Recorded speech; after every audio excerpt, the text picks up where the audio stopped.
Everyone is already waiting inside. Well, what are we waiting for? Let's join them!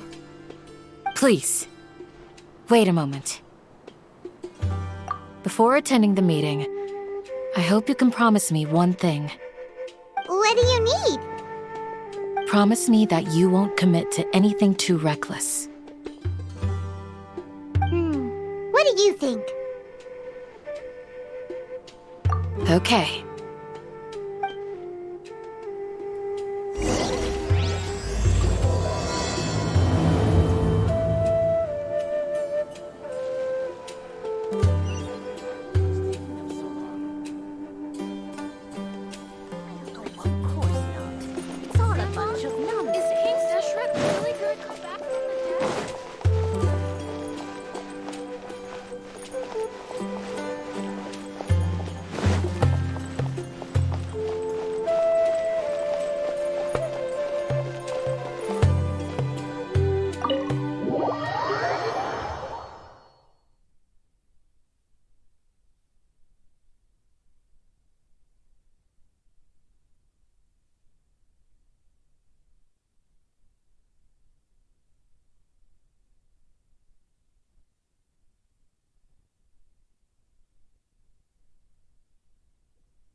Everyone's here so early!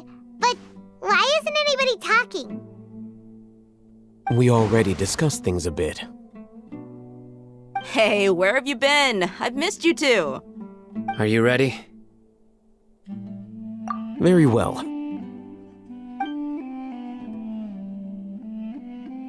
Are you sure this is gonna work?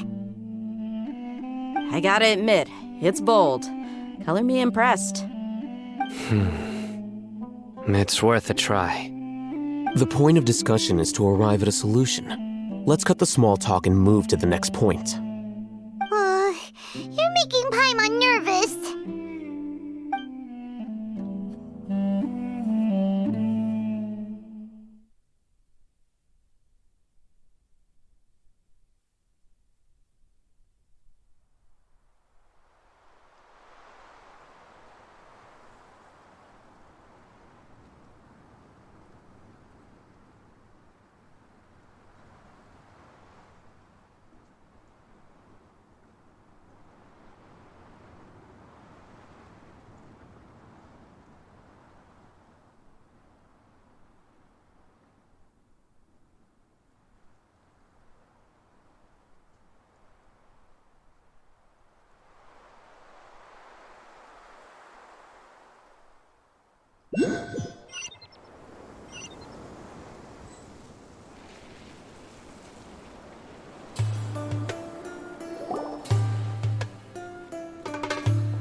You're finally done.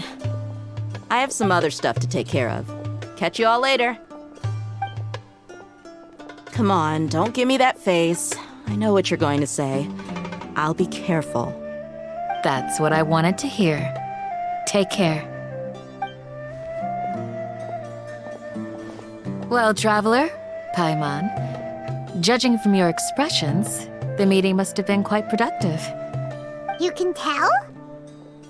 I'm not that good at scheming or strategy, but I can sense people's emotions. And based on your reaction, things must have gone quite well. Paimon's a little worried. Hopefully nothing will go wrong. To be honest, I feel the same. But you're already some of the most capable people I know. So you have my trust. Candace gave us a compliment. Your deeds speak for themselves. Candace, we stayed behind to tell you that, although you won't be coming with us, we'll be sure to remember your words. I'm very glad to hear that. I've said the same thing to everyone here today as I said to you when you arrived. Your safety is the most important thing. Only when you're safe can the plan be successful. So please, take care. You're welcome. And thank you for taking my advice. Good luck with everything. I'll be here in the village praying for you.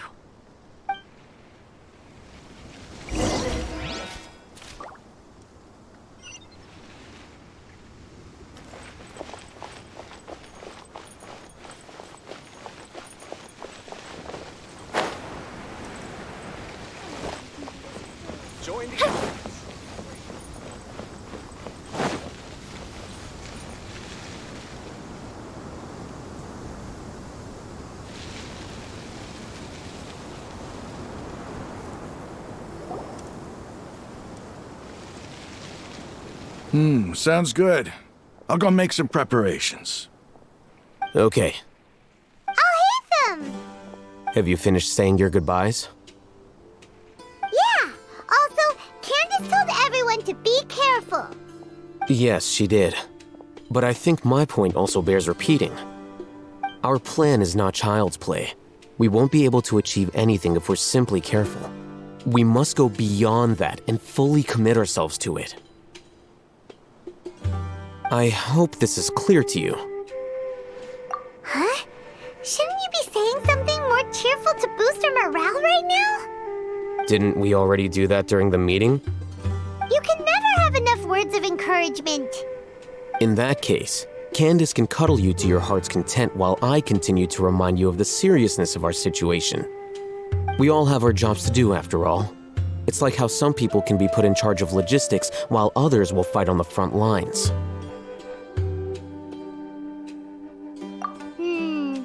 Speaking of the front lines, you don't look anything like a soldier. Of course. Compared to the mercenaries, I'm merely a feeble scholar. But the advantage of not being a mercenary is that I get to stay in a safer place and offer my strategic insight. Just think about that mercenary who lost his mind. Mercenary groups are facing constant danger every single day. Well, being a scholar is also a high-risk occupation, and you are a scholar! I'm not like the rest of them. Even among members of the same species, some will exhibit far more potential than others. This guy. Paimon still remembers when those mercenaries in Port Ormos called you a lunatic. All intellectuals are lunatics in the eyes of fools. I'll take that as a compliment. That reminds me. Do you remember the record we saw in the King Deshret ruins? It mentioned forbidden knowledge. You have a good memory. Forbidden knowledge has the power to drive people insane, but this fact has never been shared with the public. Even I, who has worked in the academia for some time, was never once informed of this. I think those mad scholars and mercenaries we encountered may have all fallen victim to the corrupting qualities of forbidden knowledge. But the academia has always held a different view. They have always believed that symptoms of madness are a side effect of human contact with divine knowledge as mere mortals. Come to think of it, perhaps the academia has also never understood the true nature of forbidden knowledge, and thus always approached the issue from the wrong direction. The Withering, Elazar, and the sandstorms. Don't you think what is happening right now across Sumeru is rather similar to the forbidden knowledge pollution that occurred in the desert thousands of years ago? But caused the withering and the sandstorms. At least, that's what Tainari told us. Wait a second. Could it be that... Ah, you've connected the dots. The cause of Irminsol's illness may precisely be the pollution from forbidden knowledge. But if that's the case, what should we do? This is huge! Wait. Why do you think Lesser Lord Kusanali would have a solution to this situation? You mean, it's related to the scene you saw when you passed out in the Avidia forest? That whole, the world forget me thing? In that case, it's imperative that we rescue Lesser Lord Kusanali. Only by working with her to save Irminsol can we completely resolve the problems Sumeru currently faces. To make sure we're still on track, I would like to check on the state of some of our preparatory work. Where are we going? To an Eremite base.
It's all good.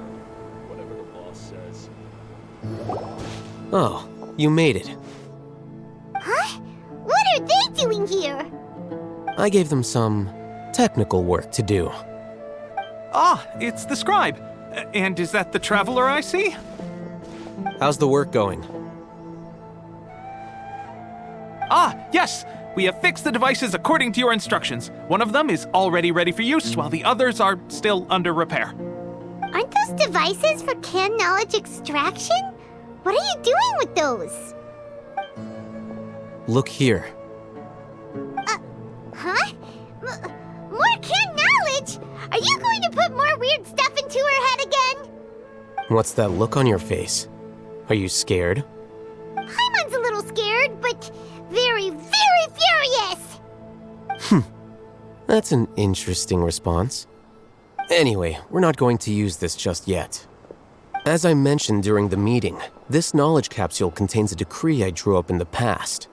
The academia should also have their own copy. And according to the plan we just came up with, Traveler, I want you to record something into this capsule. Do you believe we can save Lesser Lord Kusanali? Good. Conviction is the most important part of all of this. Now, Please get ready and put on this device. You want us to record our conviction into the knowledge capsule?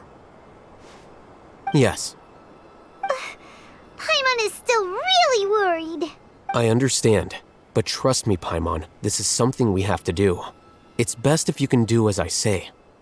Because, to achieve this impossible task, it sounds like you'll need to fool your own heart first. Although it may feel like a trick, self-encouragement may be the most important tool we have. Paimon can see the point you're trying to make. Imagine this. We have orchestrated our plan and successfully rescued Lesser Lord Kusanali. As a result, we have changed Sumeru's entire political landscape. Everything went without a hitch, and everyone recognizes and praises our achievements. Now, open your eyes. Here. What's this? Read it out loud.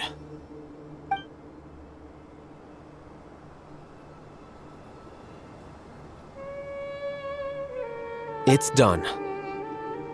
Is your head okay? Does anything hurt? It's just a recording. There should be no negative effects. But what was the point of doing this? Paimon doesn't get it. And that's perfectly fine. In any case, these capsules aren't meant to be used by you. Huh?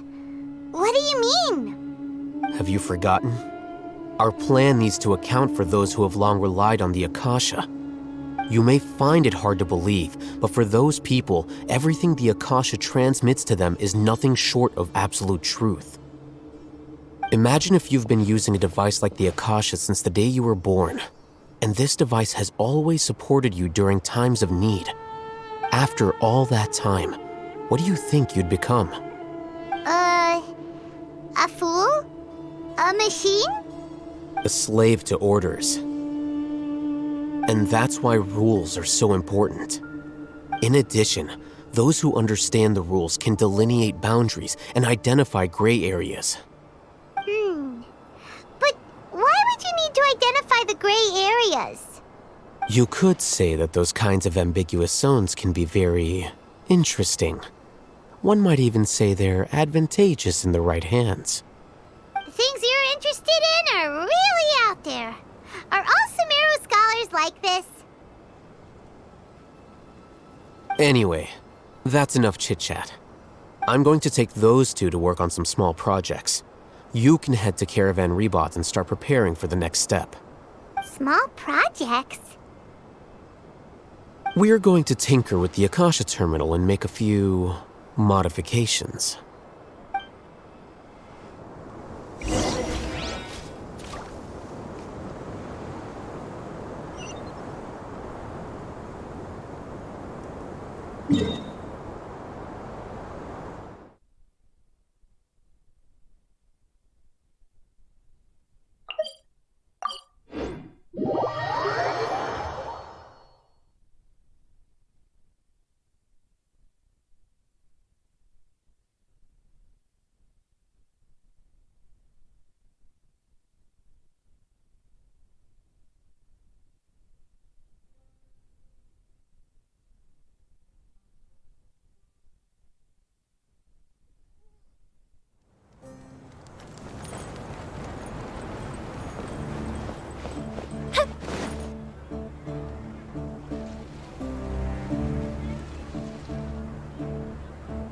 I thought we agreed on a plan.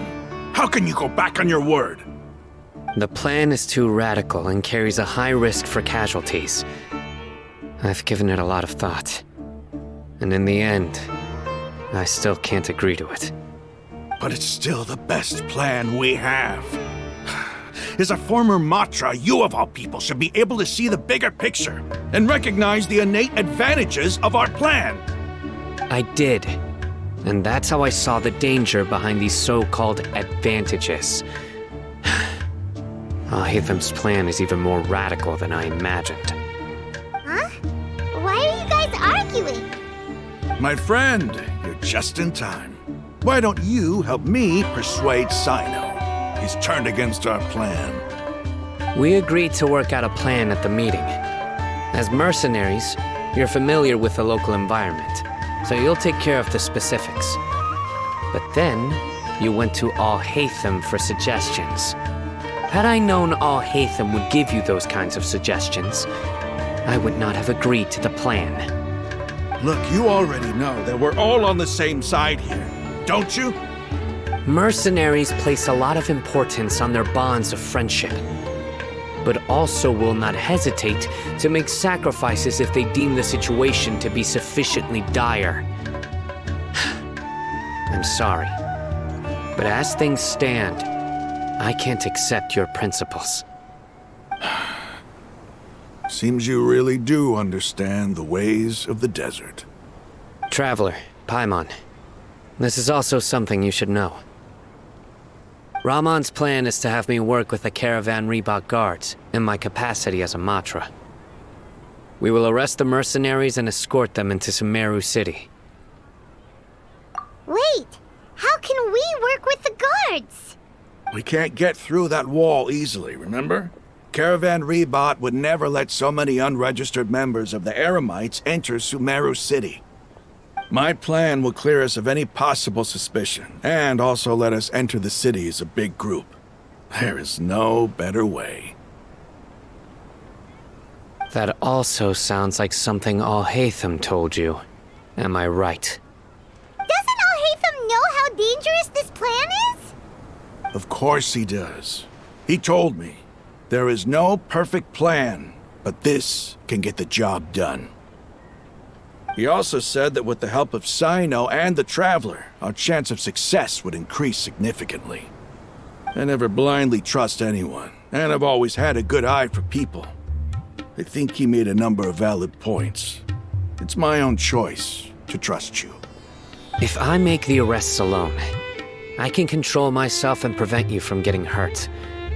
But I can't guarantee that kind of discipline from the guards. To make the whole thing more convincing, you'll need to resist to some degree.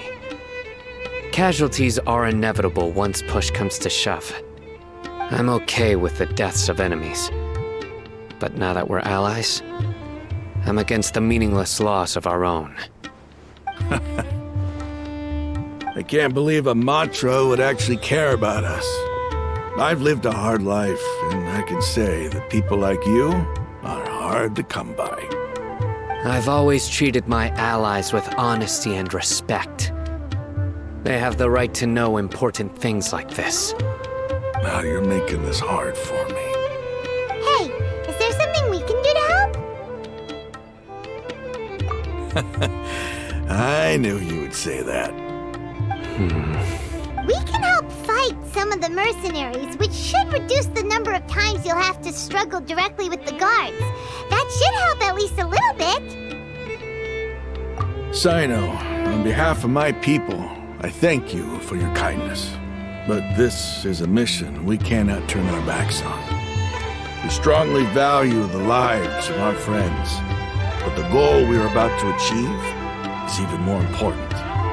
We have no fear of casualties, because we crave the spoils of victory. So please, lend us your support. We will show you the determination of us desert dwellers. Well, now that you've put it that way, I can no longer refuse. But remember, you need to follow the plan and not do anything reckless. Candace made it very clear that we can only achieve our goals if we can ensure our safety. Since you and I both recognize the significance of this operation, there should be no more animosity between the followers of the Dendro Archon and those of King Deshret. Everyone's life is equally important. Okay, you have a deal.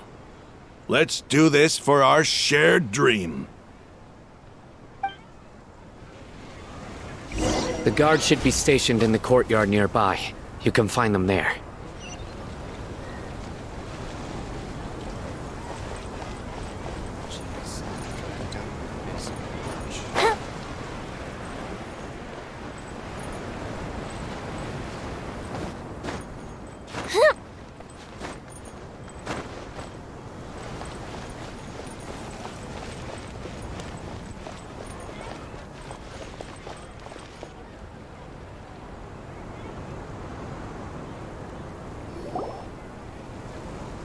Guards! General Mahamatra! To what do we owe the honor? Keep your voice down. This is a secret operation. I'm going to arrest a large criminal gang near this location. According to the Academia's Guide and Regulations on Secret Operations, I have the right to ask for the cooperation of Caravan Rebot. Ah, of course. Mahamatra Sino's order is the Academia's order. Just let us know what you need. But who exactly are you planning to arrest, and how many people are you expecting? Depending on the scale of this operation, we may need to report it to our superiors. They're a squad of Eremites whose number is comparable to Ain El Akmar in Port Ormos. They're involved in the theft and resale of supplies from the Academia. As many as Ain Al Akmar? This should definitely be classified as a joint operation. Then I suggest that you report this to your superiors as soon as possible, and treat it as a top priority desert operation. I will need personnel. Got it. Please wait a moment. I'll contact them immediately.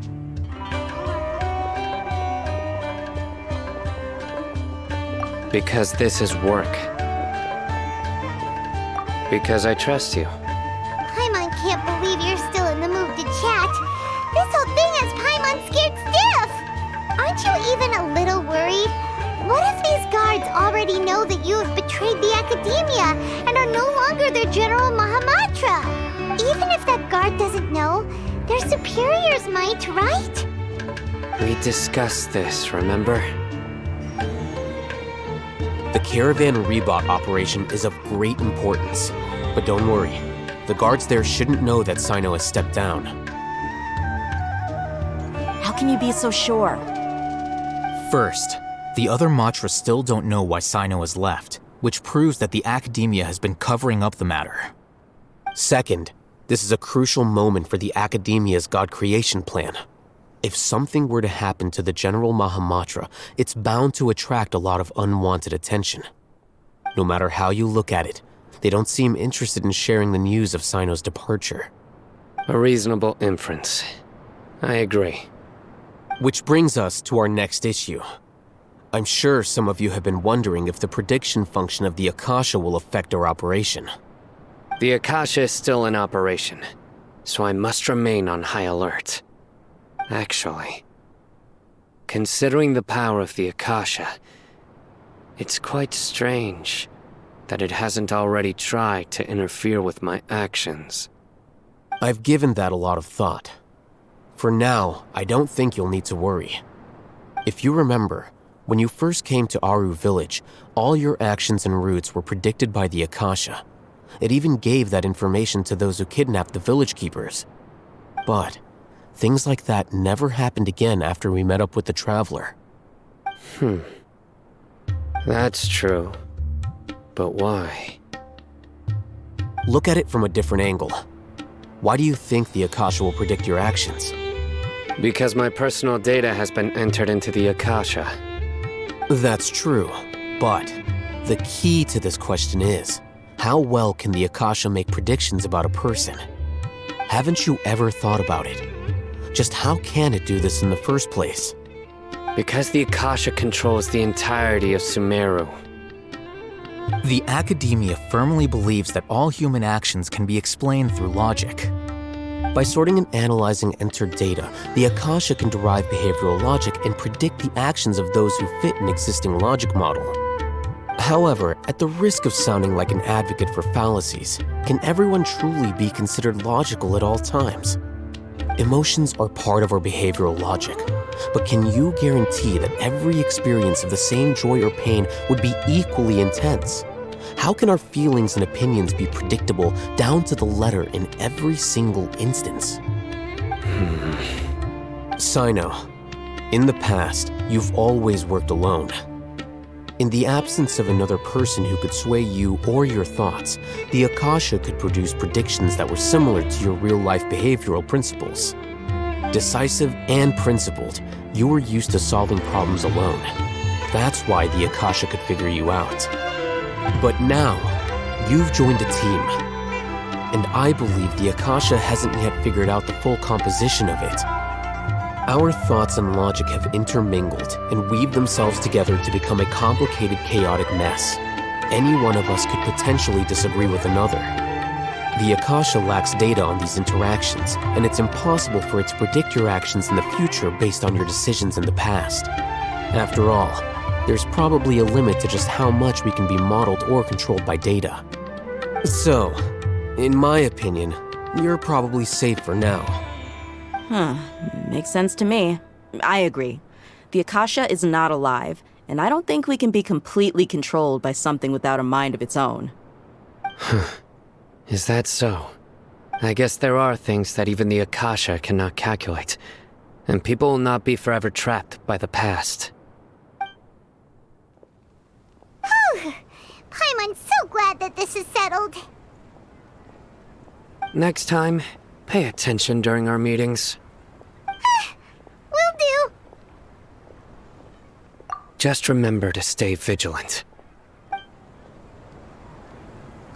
Footsteps! General Mahamatra, we were not expecting your presence here. I'm the security officer of the Grand Deshret Desert District. My name is Luxembarbo. This is my assistant, the Traveler. She will be working with me. The construct next to her is for her work. Beep! Construct, beep! What a great honor to meet you. Your golden hair is as bright as the sun. And, is this the latest technology from the Academia? Have you made a decision regarding the matter I mentioned to your subordinate? It seems to be a dire situation, so of course you will have our full cooperation. To be perfectly honest, I've always longed to go on a mission with someone as well known as yourself. There's no need for flattery. Yes, sir. Take your most elite platoon and follow me to the eastern side of the district. We will carry out the operation there. Understood. Map. Hurry, bring the map! In 2 days, we will engage Rahman's Eremites and capture all of them. Any questions about the time or location? None at all, sir. Good. See you then. Yes, sir.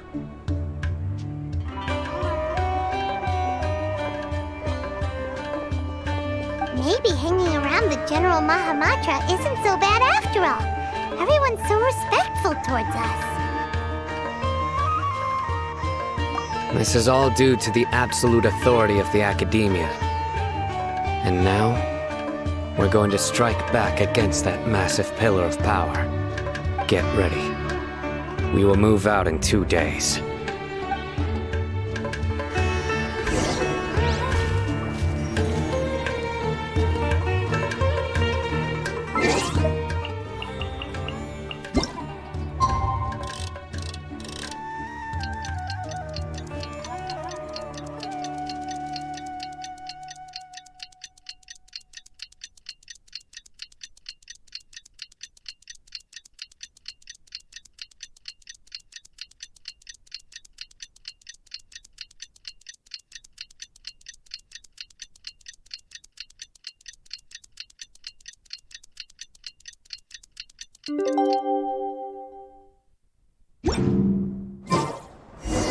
It's time for the operation! Let's go meet Sino in the desert!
have arrived already! Let's hurry over! Wait a moment. Ah! Oh, it's you. You're my assistant, remember? Being my assistant, you must stay with me. Now let's head over there. It's General Mahamatra and his assistants. We meet again. You're here early. It's to show how important we think the operation is. Since this is a big case for the Academia, we are prepared to give it our best. I'm glad to hear your sense of resolve. Remember, we must capture them alive. They are our only leads for the case. If they die, we will be unable to continue the investigation. Understood. Everyone! The Eremites are approaching from the west! Make preparations and be ready for combat. Halt! Oh? What a warm welcome! What do you want? Judging from those shiny weapons in your hands, it seems like you're not interested in a deal. Rahman, the Academia has caught wind of your smuggling and illicit sales. If you value your life, I advise you to surrender. Who are you supposed to be? A Matra from the Academia? I can't believe you came all this way just to catch us. I'm not here to talk. Oh.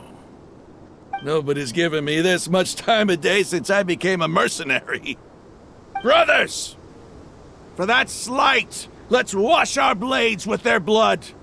Let's show them we Eremites are not to be messed with.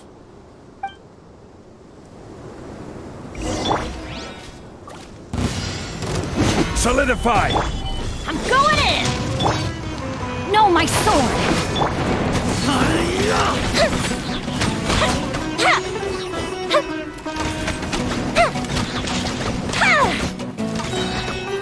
A festive reprise!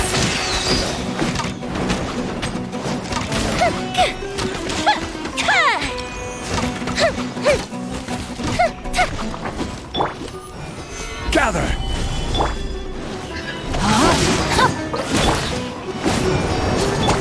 Order guide! Rain cutter! Fire hazard!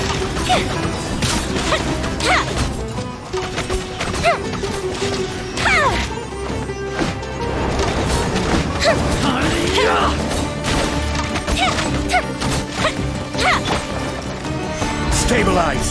Teamwork is dreamwork! Rain outlines your fate. Time for a light show! Go Bishop down!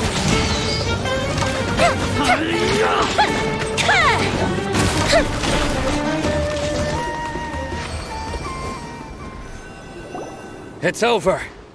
Ah! We have subdued them. The operation is now over. All Eremite mercenaries and related personnel in the area have been arrested. Ah, you pitiful Dendro Archon dogs! You'll regret this! I'm afraid you'll regret it first.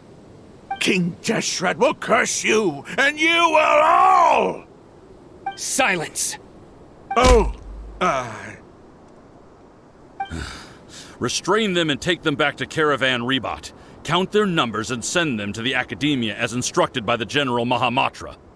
Yes, sir!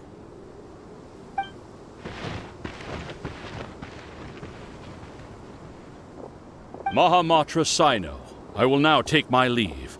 If you need further assistance, please come to Caravan Rebot and ask for me. Understood. You are dismissed. There they go. Let's talk elsewhere.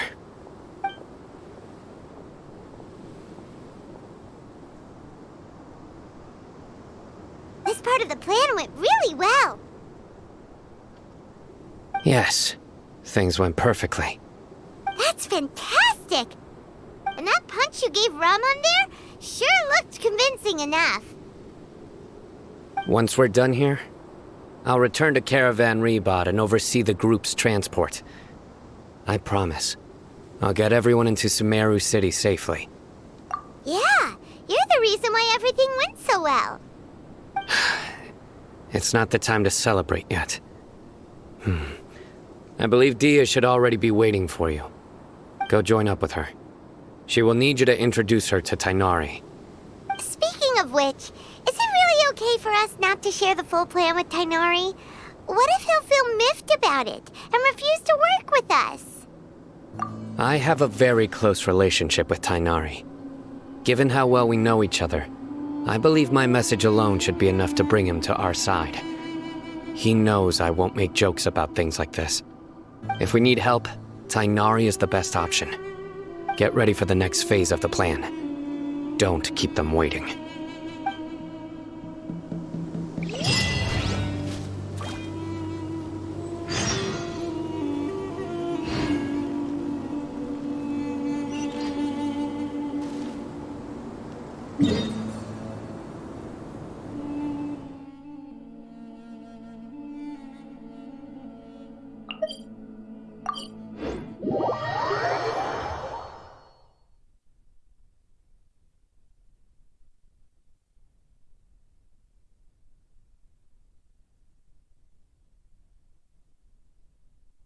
Have you ever kept goldfish as pets? They're very cute.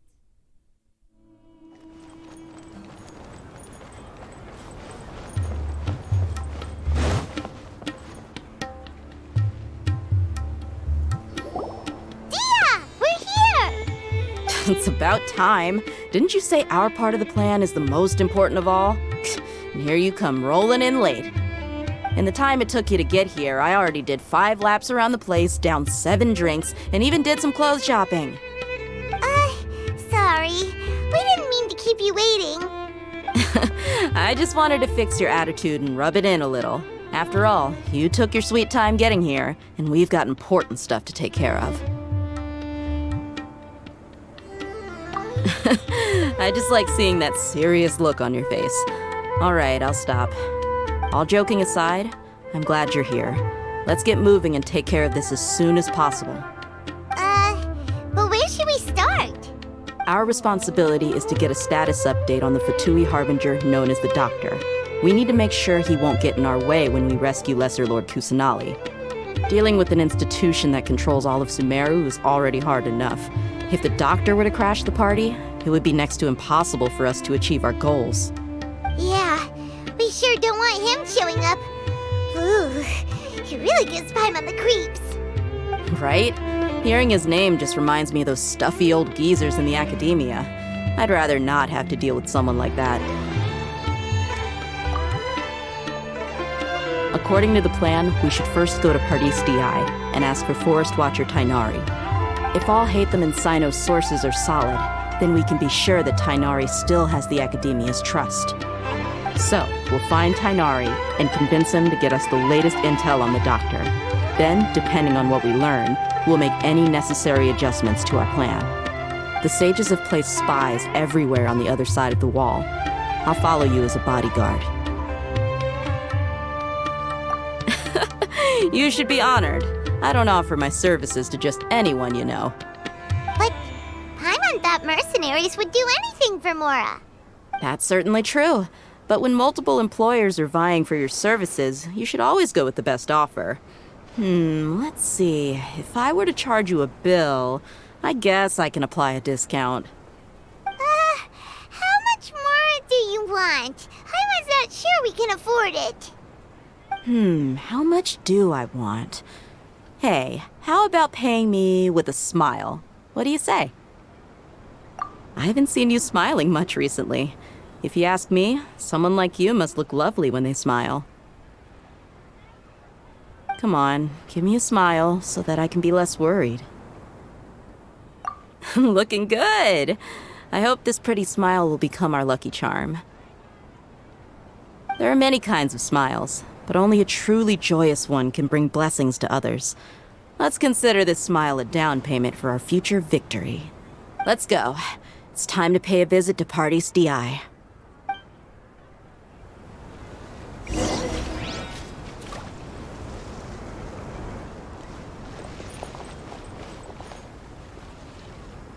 Welcome, weary travelers. All who seek rest will find it here.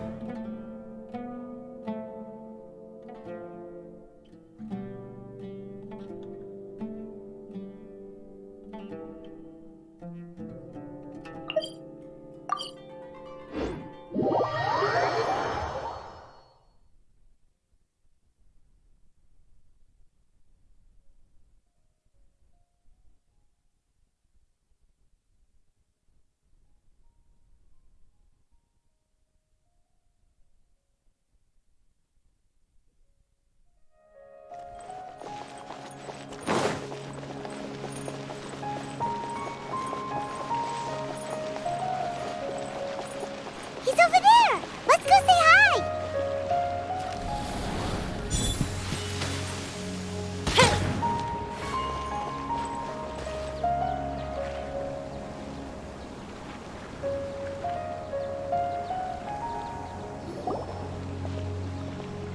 Tainari! Ah, Traveler, Paimon. And you are? Hey there. This is our friend Dia. She's an Aramite mercenary.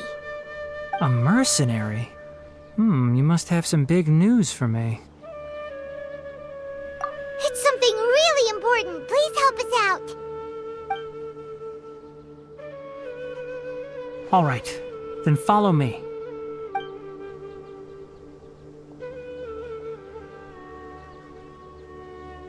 This place is better. We won't be disturbed by any passerby. Okay, what is this important thing you want to ask me?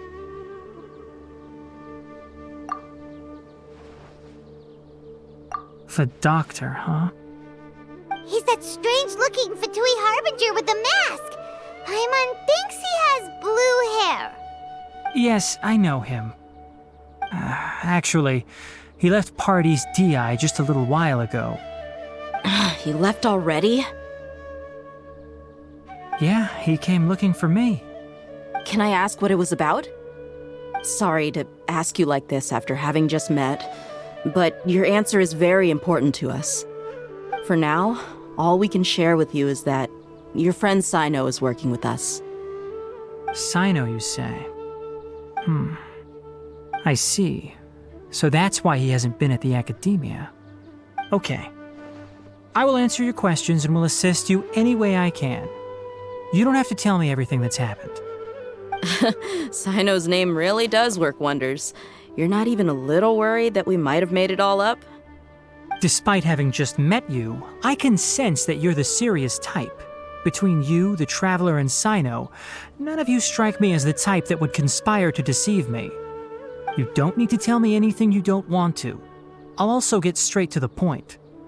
The Harbinger you mentioned came to me because he wanted to take the scholar Hypatia away with him.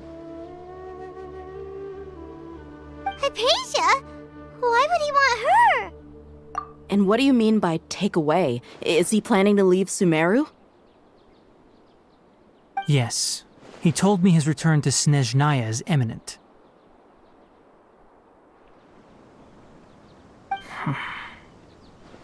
So you mean... you're leaving this place soon? Indeed. Otherwise, we could have perhaps talked a little more. I was just about to set out when I remembered something important. To that end, I made a final trip to Pardis Di. Let me ask, have you been taking care of a scholar by the name of Hypatia? Your sources are accurate. No doubt because you recruited many informants. But you're right. Hypatia has indeed been receiving treatment from me. Forgive me for asking, but how's the treatment coming along? Given the way you're asking, I assume you have something to say. Since you asked, I'll be frank. I would like to take Hypatia to Snezhnaya. It's incredibly difficult to transfer a patient. As a scholar yourself, shouldn't you at least be aware of this? Oh? I can't believe your utter lack of faith in me, to the point of even questioning my general level of knowledge. How unbefitting. Well, you're the only one who's ever made such a request. I have my ways of keeping her safe during the journey. In addition, I can also promise that under my care, Hypatia will receive the most advanced and effective treatment. I will personally supervise her treatment and see to her recovery. Would that be agreeable to you? Hypatia was born in Sumeru and remains a scholar of the Academia. Her situation has not become dire enough to necessitate her transfer to another nation. Transporting her to Snezhnaya is risky, and the potential benefits are unknown. As the person currently responsible for her treatment, I cannot possibly sign off on this transfer. Your suggestion is rude and reckless. I'll pass. I don't know much about the doctor, but after talking with him, I realized that, just like many other scholars, he possesses an aura of arrogance that I've come to detest. It's not so much that he's looking down on others, but more that he's so confident in himself and his abilities, to a point of near insanity. I would never refer a patient to someone like him. I prepared myself for a protracted battle of wits, and was really surprised to see him just give up on the topic. Still, his reaction really concerned me.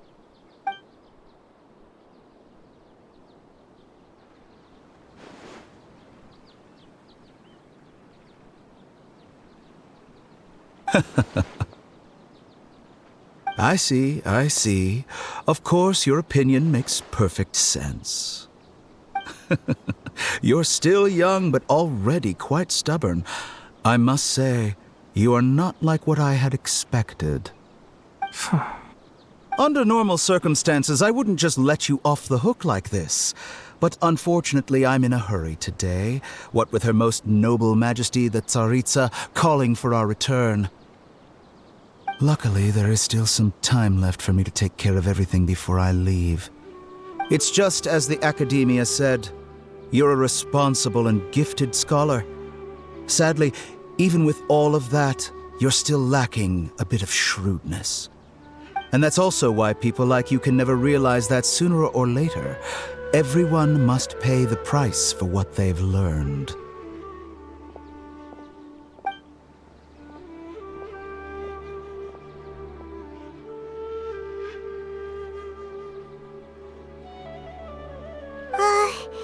Paimon can't help but feel like he's hinting at something unpleasant. He asked a question, yet didn't care for my answer. Perhaps I'm nothing but a talking rock in his eyes. He never came off as malicious, but an utter lack of compassion permeated throughout our conversation. From his tone, I can sense that he's always looked down on others. I can barely believe it myself, but if that's true, the situation will be in our favor. I don't think I missed any details. Frankly speaking, I don't want you to do anything too risky. Now that you know a little more, it should be easier for you to stay safe. Sorry we can't tell you everything. We appreciate that you helped us anyway. I won't forget your kindness. It's okay. I have an obligation to do so. To be perfectly honest, all of this may have started because of me.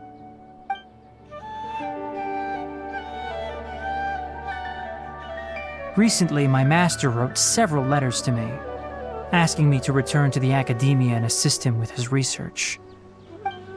Hasn't he already asked you several times before? Yes, but there's something off about this most recent batch of letters. The handwriting and tone are both familiar, but some details have been omitted. My master will occasionally leave a few dots on the back of the letter. 1 dot means that he wrote the letter on a sunny day, and 3 dots stand for a rainy day. This has been a habit of his for many years, but I didn't find any dots in his recent letters. I believe something may have happened to him. I get it. Since you are always at Gandharvaville, you would like me, someone already working at the Academia, to investigate this matter, right? I'd like to ask you to do that for me. If you can keep yourself safe, please withdraw immediately at the first hint of danger. I can do that, but I have a feeling it won't be that simple. The Academia has been working on a big project. I'm not quite sure what it is, but your master might be involved with it. If the higher-ups really are hiding something, then it will be difficult to remove myself from the situation once the investigation starts. If the situation becomes critical, I'll leave the academia. If you don't see me there for an extended period, that's your cue. All right, we've got a plan. I'll stay at Gandharvaville to support you. If that scenario comes to pass, you must be extra vigilant. And be wary of any messages or direct requests from the academia. I must say, I didn't expect a warning like this from the General Mahamatra. Being loyal to the academia doesn't mean blindly doing whatever the sages say. I know what I'm doing. On that note, aren't you also being quite distrustful of your alma mater? The academia, yes, but my master is a man of integrity. Even when I was a student, I was worried he'd get in trouble for sticking to his beliefs. I suppose he's lucky to have lasted so long. But in the end, it still caught up to him.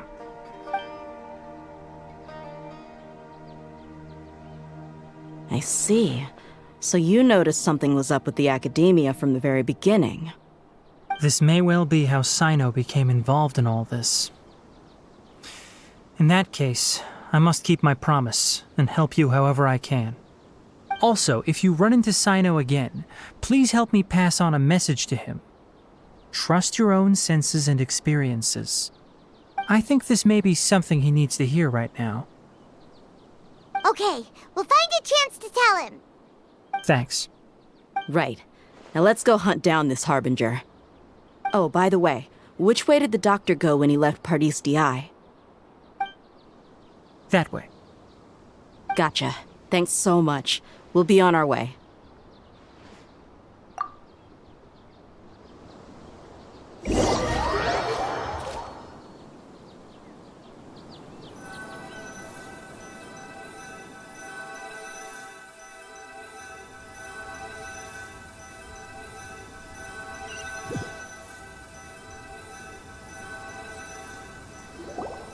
According to Tainari, the doctor is leaving Sumeru soon.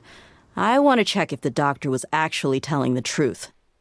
He also said that he'll take care of everything before he leaves. What did he mean by that? We need to be extra careful when dealing with a person like him. Just to be safe, let's chase him and see what we find. But we have no idea where he went! How can we start chasing him? We'll do it the mercenary way. I'll find leads as we go. All you have to do is just follow me. That Harbinger may have tried to cover his trail, but he still left some traces. Or perhaps he never even thought about concealing his whereabouts. Maybe that's just how arrogant he really is. Yep, we're headed in the right direction. The traces are still fresh, but there's no sign of his entourage. Clearly they're in a hurry. It's just as I thought.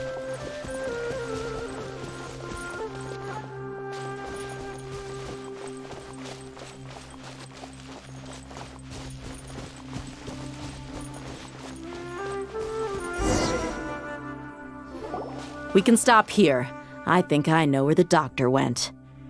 To the south of here is Port Ormos, which seems to be where they're headed. Port Ormos? They're going to leave by boat? That's right. Let's go to the port and have a look for ourselves.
tracking skills, seems we found the right place. Shh! Don't draw their attention. The port is crawling with Fatui soldiers. Let's keep going and see what we can find. Now this is a proper farewell ceremony for a Snezhnayan Harbinger. The Lord Harbinger is leaving. I've still only seen him once or twice. I used to hold a position in our homeland, and back then, the doctor spoke in a very different way from the way he speaks now. Maybe the way people talk in Sumeru has rubbed off on him. It's always like that when you spend too long away from home. When he gets back to Snezhnaya, perhaps it will also take him some time to get used to the life there again. Huh? But, sir, that can't be right. No, I remember it like it was yesterday. Both his expressions and tones are now very Also, for some reason, he seems like he's all smiles now. You must be mistaken. Nobody's supposed to look happy when they're on a business trip.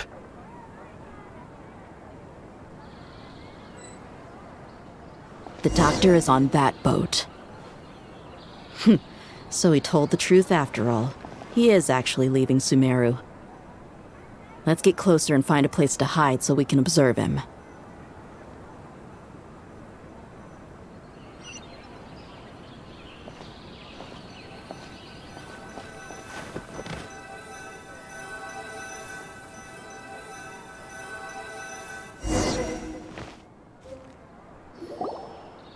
This place will do. We can hide here while we keep an eye on the boat.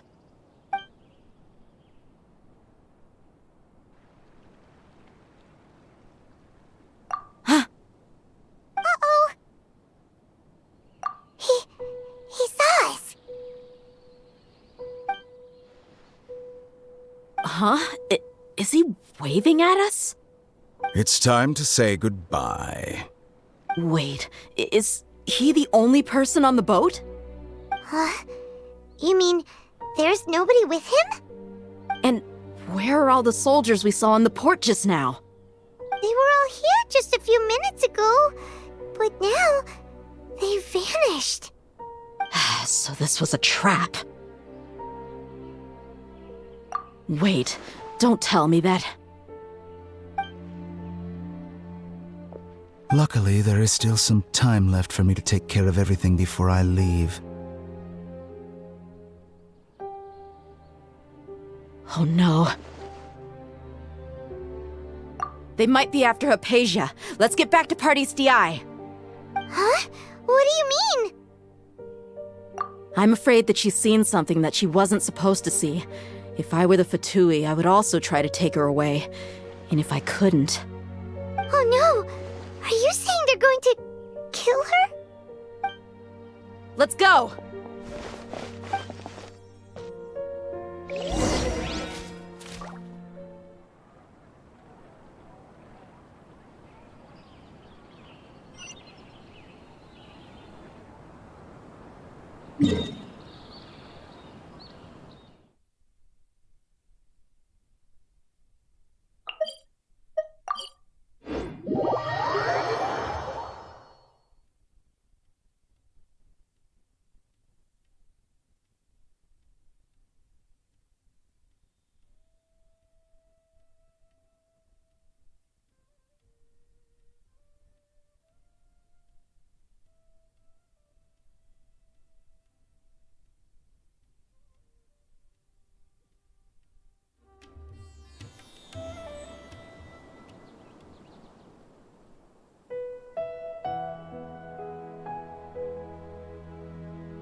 Pardy's DI is not a place you Fatui can just show up and do as you please.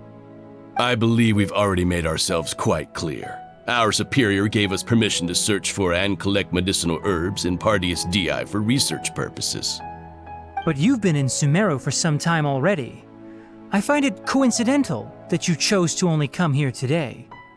Even the Grand Sage himself may not have the right to question our research, much less an ordinary scholar like yourself. I've done my duty to inform you. Don't make things difficult for yourself. It would seem that my words have fallen on deaf ears. You can keep trying to deny it, but coming to Party's DI now? I'm pretty sure you're not just looking for herbs. With all due respect, your baseless speculations will only lead to unnecessary trouble. Well, you only have your Harbinger to blame. He knows nothing about keeping a low profile. I may be staying at Party's DI as a scholar, but that doesn't mean I'm no longer a forest watcher. It is still my duty to protect the peace and safety of the scholars who have contributed so much to Sumeru. Then it seems our conversation has hit an impasse. No one will lay a hand on you, Hypatia. Not on my watch. Tighnari! Are you alright? I'm fine. These Fatui have really crossed the line. Time to teach them a lesson.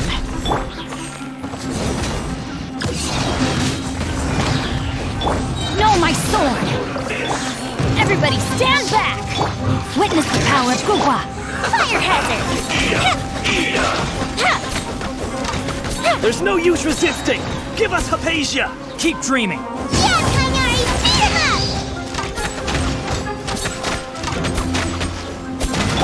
Order guide you.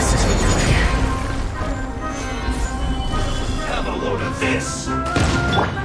Let's light it up! Rain outlines your fate. The fuse is lit! The doctor's orders are absolute! Yeah?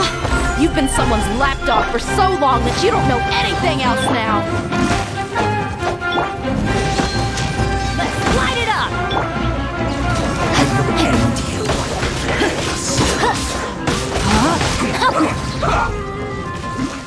Rain cutter! This is order. Solidify. Fire hazard!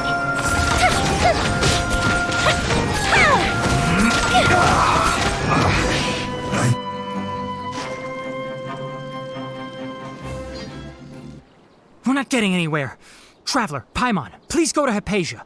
We need to make sure they don't try to sneak around and attack from behind. Got it! Hypatia's still here. Doesn't look like anyone's broken in.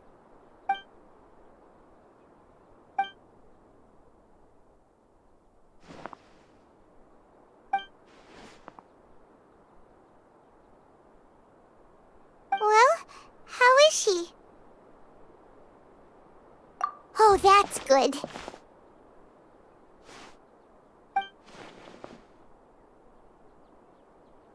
So, you think this is over?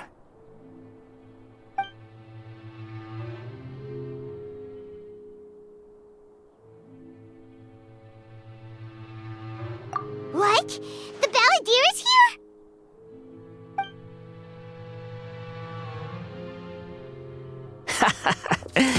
I've missed that look of abject horror.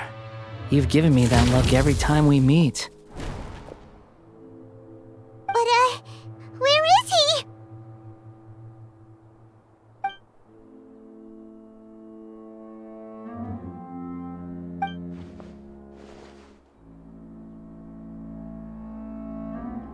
I can hear all of your thoughts, you know. Don't you remember? I already saw you the first time you came to Party's DI and made contact with Hypatia. I didn't need to do anything. It is her honor to be able to connect her consciousness with me. Who are you talking to? It can't be the Balladeer, right? That's impossible. I know you must be curious. I might as well tell you that I decided to enter Hypatia's consciousness the moment I sensed your touch. I wanted to observe you on a fool's errand. Hey, Traveler! What are you doing? My deification is nearly complete. All that's left now are just some final details. Do you understand? Even if you manage to rescue Lesser Lord Kusanali, it will be impossible for you to defeat a bona fide god like me. Is it wise to force that childlike god into a divine battle against me?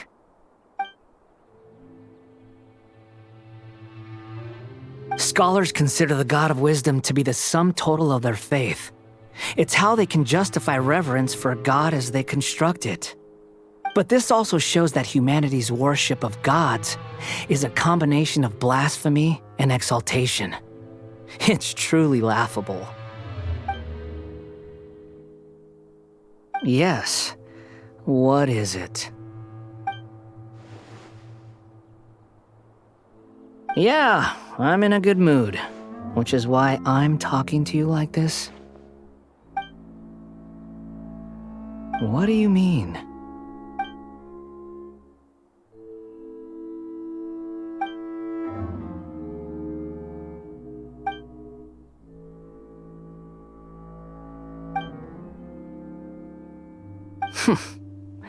Those words almost make you sound like a friend who actually cares. But you're wrong. I'm different from all of you. I was born to become a god. My entire life up until this point has just been a meaningless routine. Just think about a sheet of paper. By itself, it holds no meaning. The content recorded on it is what gives it value. All I had recorded down before were some painful memories and boring human feelings. Such senseless drivel should have been erased a long time ago. Indeed, to me, the sight of you fools in your futile struggles is far more amusing. Tell me, just what has this world done for you to protect it with such zest and conviction? I'm connected to your consciousness, so I can hear what you're thinking and sense the depth of your determination. This is a good conversation we're having. So here's a word of advice. Let go of your misguided guardian complex. You know nothing about the truth. It'll be for your own good, as well as everyone else's. Humans are a species that can only find bliss in ignorance.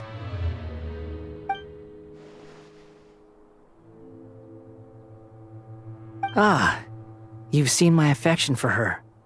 If you were in my position, I think you'd feel the same way. She peered into my consciousness and saw my past. Someone like that is qualified to become my first follower. All gods need followers. So Hypatia has been chosen. Her appearance heralds my imminent arrival at the throne of divinity, while her worship shall become my glory. You're doubting me again? No matter. Soon, you'll know what kind of authority you're challenging.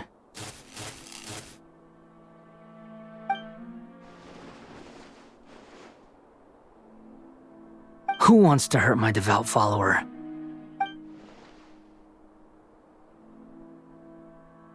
The doctor wants to hurt my first follower?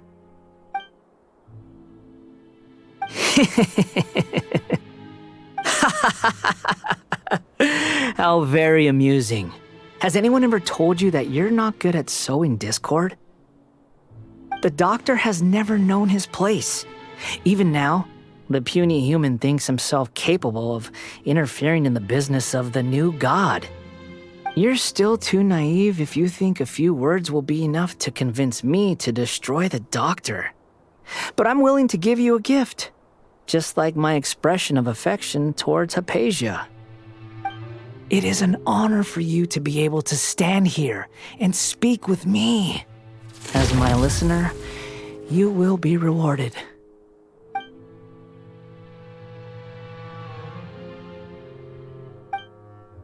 Both good things and bad things can be called gifts. After all, gods have never needed to be reasonable. Paimon hears thunder! That person Paimon couldn't see was the Palantir?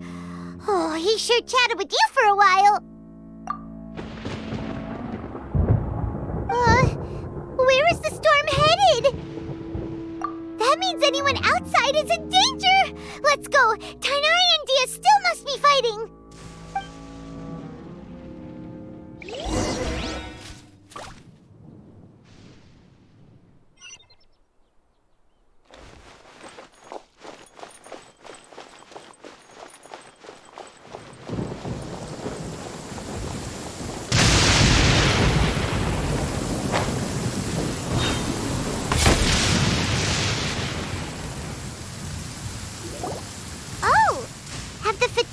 retreated? Hey, what happened to you? He's hurt. I'm fine. Don't move. I've seen eremites get struck by lightning before. You need to rest. Struck by lightning? We were fighting, and just as things started looking grim, the weather suddenly became extremely strange. Lightning started attacking everyone, almost as if it were alive. Luckily, there were only two of us, and both of us were nimble enough to dodge most of the strikes. There were a lot of Fatui, though, and they were being torn to shreds by the bolts of lightning. With that, all the Fatui soldiers were forced to retreat. It's all right. My wound aside, you look like you've seen something unpleasant. Is Hypatia all right? Hey, didn't I tell you not to move? Just in case. Let's go to Hypatia's place and talk about things there.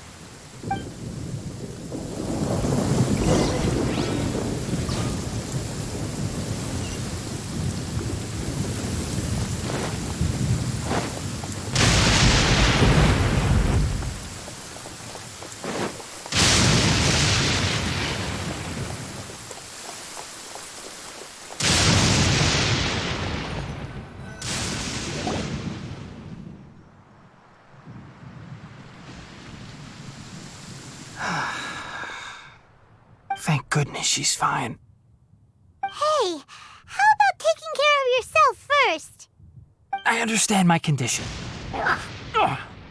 The wound is not fatal. I'll be all right. Ugh. The more you understand medicine, the worse of a patient you become. I know. They always think they can push through the pain. Oh, he sat down. Let me rest for a bit. Sorry, traveler. Now you may start.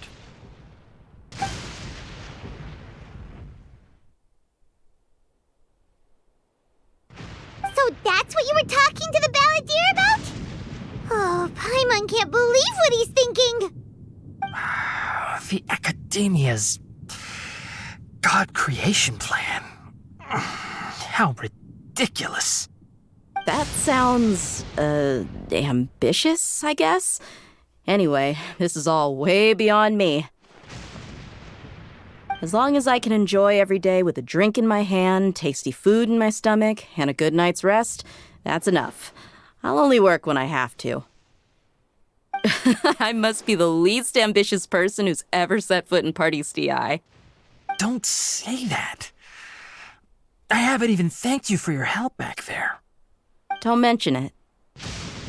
Well, if nothing else, all this proves that the doctor really did have some urgent matter to attend to and left Sumeru in a hurry.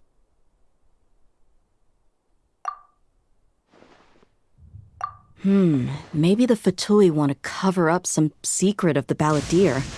Is that why they tried to seize Hypatia? You said the balladeer claimed that Hypatia has seen his past. So, what could be there? Have you noticed? The balladeer is not happy with the doctor's actions. He thinks the doctor has no right to consider himself as his equal. So, if the doctor was to show up again, would the balladeer zap him with lightning? Based on what the traveler has said, I think he would. Having the doctor gone benefits him as well as us. In other words, we've successfully completed this stage of the plan. The doctor is out of the picture now. Yay! That's a big accomplishment! I'm also happy for you. Thank you for the help, Tainari. Make sure you rest up for now. Yeah. All right. Okay, that wraps things up for us here at Party STI. Traveler, it's about time we rendezvous with the others at the Grand Bazaar. Let's continue to keep a low profile. You can head there once you're ready.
Up and away!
What's so great about Snezh? Welcome! Get your spices here. We've got all kinds.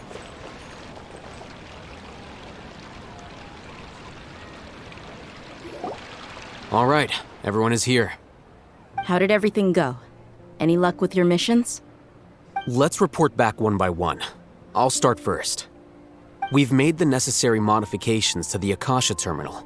In addition, the props required are also ready. I'll go next. The Traveler and I went to Party's DI. The situation was a bit complicated, but we found Tainari. Unfortunately, he was wounded during a fight. Who was behind it? Well, that's the tough part. What should I say, Traveler? The Fatui or the Balladeer? After some back and forth, we confirmed that the doctor has left Sumeru by boat. He has something urgent to attend to back in Snezhnaya. So, we've successfully removed the doctor from the picture. Also, Tainari's already resting, so he'll be okay. Good. Oh, Tainari also asked us to tell you this message. Trust your own senses and experiences. All right. I'll remember that. Everything also went smoothly on my side. The Eremites should have arrived at their destination by now. To avoid alerting the quarry, they will stay there for now. I can't believe you actually got so many Eremites into Sumeru City. It's all thanks to Rahman and his brave team, as well as their bold strategy. It appears to have been very effective. I'm glad to hear it. Well, is that everything? Okay, this meeting is adjourned. Huh? Wait, you mean that's it? Well, what else is there to discuss? Shouldn't you end with some words of encouragement? You know, to fire us up now? Personally, I'd rather we all go home and get some rest. I'll hate them. Ugh. Oh, and if you wanted someone to say something to that effect, then I must reiterate that I'm here to strategize and not to lead. So you should find someone more suitable to do that. But I thought all of you academia big shots were great speakers. Then I should remind you that I'm the scribe. I know that. So what? A scribe is responsible for recording meetings, not speaking. Fine, whatever. Well, Sino doesn't seem to be much of a talker either. I guess that leaves it to my employer. Employer? Yep, the Traveler hired me. That's right. So come on, boss. What do you have to say for the team? Yeah, say something to boost morale. Huh? What are you all doing here? Oh, it's Nilu! Hey, everyone. I'm not disturbing you, am I? Not at all. I was actually just about to go find you. Judging from the group and all your serious faces, you were discussing something important, weren't you? But you also look like you're up to no good. Seems pretty interesting. Welcome, Nilu. Would you like to join us? Huh? Join you? You mean you also want to discuss something important with me?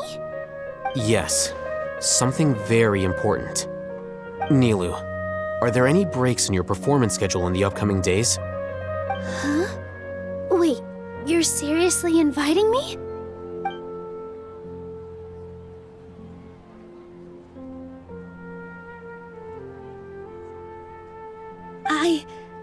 I can't believe my ears. You are truly the bravest and most passionate people of Sumeru, well, that I've ever met. Ahem. Oh, right. The Traveler and Paimon are not from Sumeru, but you are awesome as well. That's right. I must admit that I'm a little scared, but I'll try my best for Lesser Lord Kusanali. If I can somehow use my abilities to help you, then count me in. Remember, believe in yourself. Okay. I'll get my friends at the Grand Bazaar to help us tomorrow. Just remember not to say too much. Be discreet. Yep, you got it. All the preparations are done. Now, can we finally conclude this meeting? So, have you thought up what you'd like to say, boss? Yep. It's a grand plan and we're all super awesome!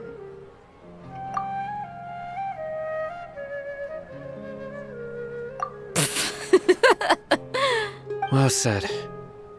A good night's rest before an operation can be the difference between success and failure. Thankfully, I've had my place to myself recently. It's been nice and quiet. Huh? Oh, nothing. Alright, let's all go home and get a good night's sleep so we can be up early tomorrow! Okay. So I guess that means it's time to say goodnight now. Yep! Good night, everyone!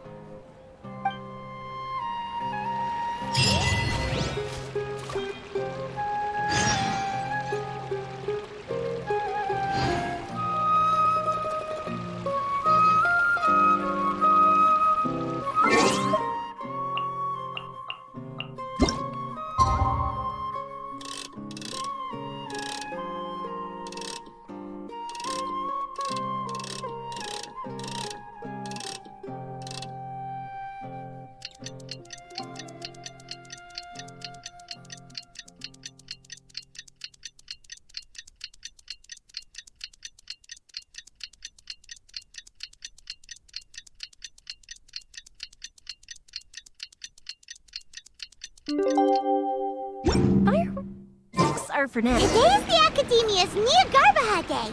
We can finally put our plan into action. Hatham should be waiting for us. Let's go to the Academia and find him. Oh, Dad, let me learn to dance. I'm really looking forward to the new play.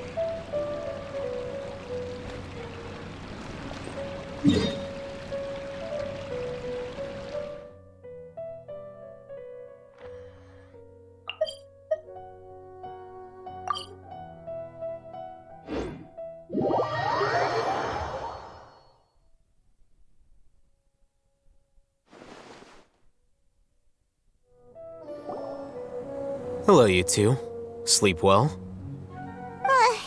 Not really. Paimon got too nervous thinking about today and didn't fall asleep until the sun was almost up. What about you, Alhaitham? Naturally, I slept just fine. After all, a good rest should be considered part of the plan, since energy is an important resource. You just want to show off how calm you are. It's crucial to dissipate any tension before we execute our plan. The only thing you're doing is being annoying. Anyway, do you need me to go over the game plan again? Our target is Grand Sage Azar's office. Everyone in the Academia knows that's where the Grand Sage's console is. Only they can operate it. Many restricted commands and operations are executed via that console. I'm sure that console has a way to free Lesser Lord Kusanali. You know, Paimon's been thinking, what kind of technology could let the sages imprison even a god? That isn't something they could have accomplished with their scholarly talents alone. In the Sanctuary of Surasthana, there's a device of Greater Lord Rukkhadevata's that she once used to isolate herself while meditating. 500 years ago, the Grand Sage at the time modified the device so that it can no longer be controlled from the inside. They were effectively trapping one god with the power of another. So, how are we gonna get to the Grand Sage's office? Don't forget, today is Nyagarbha Day, arguably the most important day to the Academia. The sages and core Academia personnel are busy loading the latest batch of research developments and legal decrees into knowledge capsules so that they can be entered into the Akasha.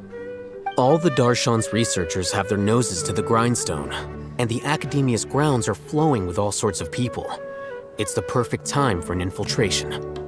When the Grand Sage leaves his office to supervise the entering process, that's our cue to access the console and free the Dendro Archon. Well, yes, that's just the visible side of our plan, after all. If precedence holds, the Academia should have already started preparing for Nyagarbha Day. Everyone should be in position. All that's left is for us to lead the charge. Let's go. So are we just gonna walk in through the front door, or...? Yes. Were you expecting a stealthier approach? Paimon can't think of a good comeback. Alright, it's all on Alhaitham if things go south.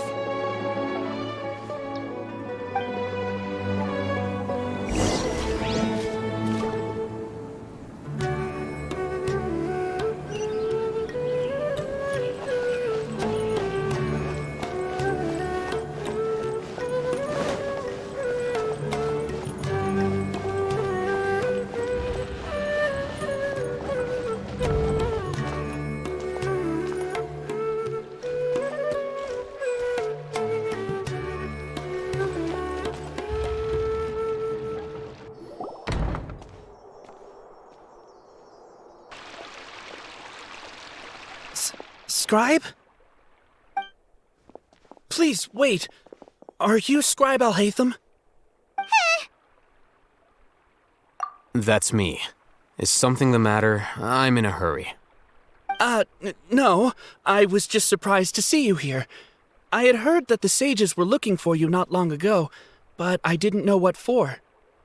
And, also, please don't bring outside guests into the Academia. Outside guests? How did you arrive at such a conclusion? Your groundless inference shames the Haravatat Darshan. What did you say?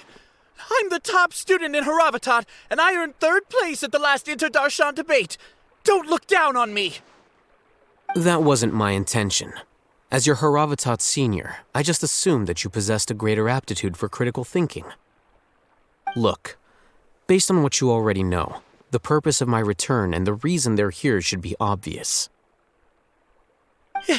Is that so? Wait a moment. Let me think. Don't tell me the answer.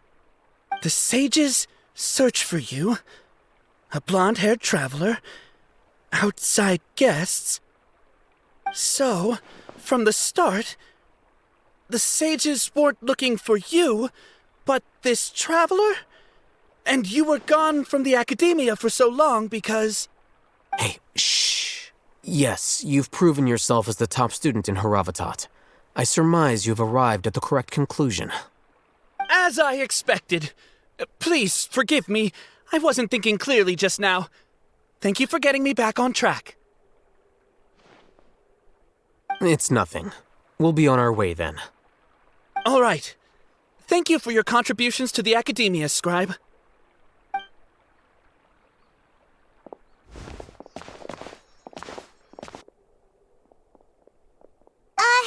What the heck just happened now? What did he just guess? I'm afraid I don't know either. You have no idea? Mm-hmm. He convinced himself of whatever truth he came up with. That is the so-called pride of a scholar. If someone questions their academic facility, they will instantly feign understanding to keep up appearances. Nowadays, the academia is rampant with this type of scholar. Their obvious farces of intellect only serve to highlight themselves as fools. Wow, so there are special ways to deal with smart people. We don't even need to make up our own excuses. We shouldn't waste any more time. It would be problematic if we missed our window of opportunity. Let's go.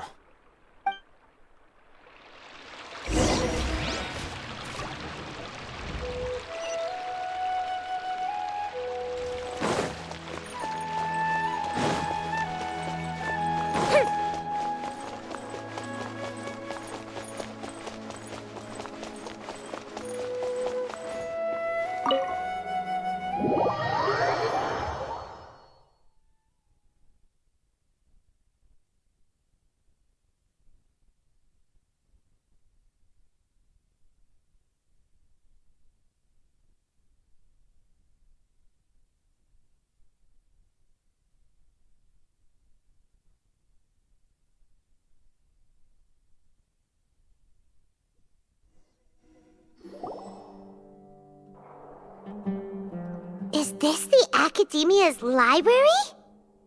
Indeed. Known as the House of Dana, it is quite possibly the most extensive special collections library in Teyvat. There are a lot of students going through here. Is it really okay just to waltz right in?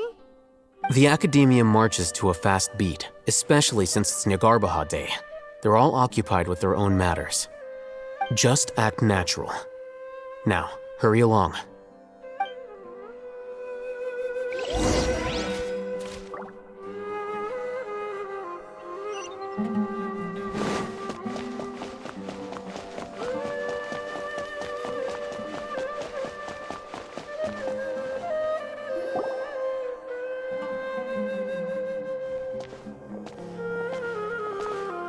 What's this platform for? It's a lift that Academia personnel use to access higher floors. Are we gonna take it then? The Grand Sage's office is up there somewhere. No, not right now. We can't guarantee that we won't run into the Great Sage. Let's step back and observe for now.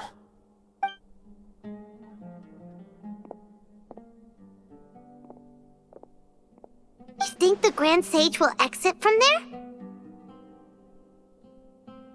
And after he does, we'd sneak past him? Oh, Paimon thinks that's really dangerous. Who knows? However, if we can confirm Azar's current location, our operation will be much safer if we... Allow me to offer you a hint. If you wish to know his location, look behind you.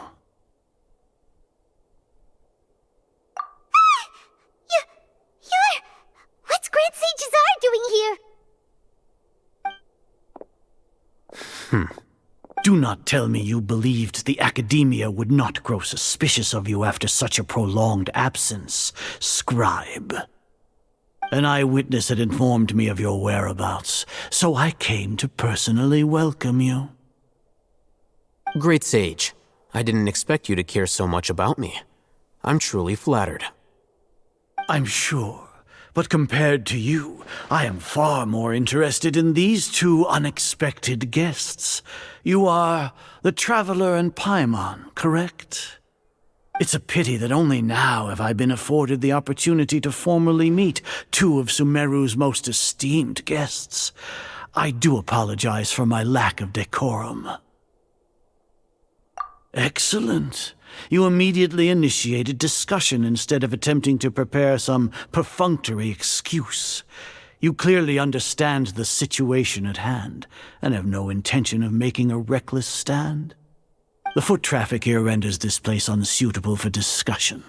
Please, follow me to my office.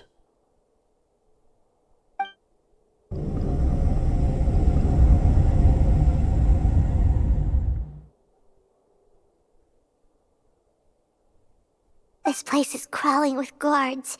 There's no way out for us. All right then, Traveler. What did you wish to discuss with me? Today is Niagarbaha Day, so I still have many responsibilities to attend to. There is little time for idle chit-chat before I detain you all. You seem to know quite a bit about our endeavors. If that is so, then you should be praising our great work, rather than using your trivial misgivings in a futile attempt to sway me. Trivial? Then tell me, what do the Fatui want from me? Worthless. Those are all completely worthless. Benefits, divine power. These materialistic words do nothing but debase our great work. Creating a god. Yes, we are using human wisdom to create a god. If humanity cannot attain omniscience and omnipotence, then we shall create a god to reveal them. This is the pinnacle of human wisdom. We shall regain a god's guidance at long last. No longer will we flounder in the interminable void of consciousness and knowledge. Even Irminsul will be freed from its plight.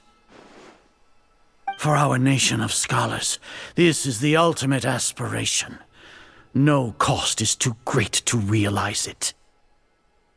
You will never understand the rapture of having a god be born within your very hands. With your degree of knowledge, you cannot even comprehend such an emotion. Gods exist on a plane that far eclipses humanity's. Lesser Lord Kusanali, what can she even do?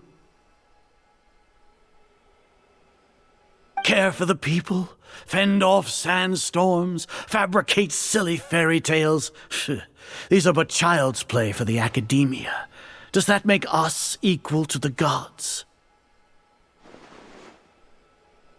We are a people favored by Greater Lord Rukadevata.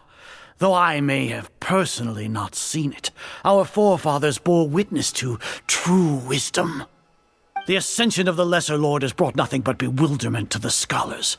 They all ask, is that truly what true wisdom is supposed to look like? With that in mind, it is better to keep her isolated in the sanctuary of Suristhana, so our academy will not become embroiled in turmoil. What a pathetic justification! Do you really think that only the super smart or powerful should be able to call themselves gods? As per your judgment, Grand Sage, they are indeed dangerous individuals. Not only are they acting against the academia, but their ideologies have the potential to lead scholars astray. Looks like there really was merit in my assignment. Oh, Hatham? Are you talking about us? Anyway, I've brought them to the academia as ordered, but it took some time and trouble. Oh, that reminds me. Here's the investigation report you had requested. It's a summary of my time spent with the Traveler, an array of information about her ready for your perusal. Oh, Hatham!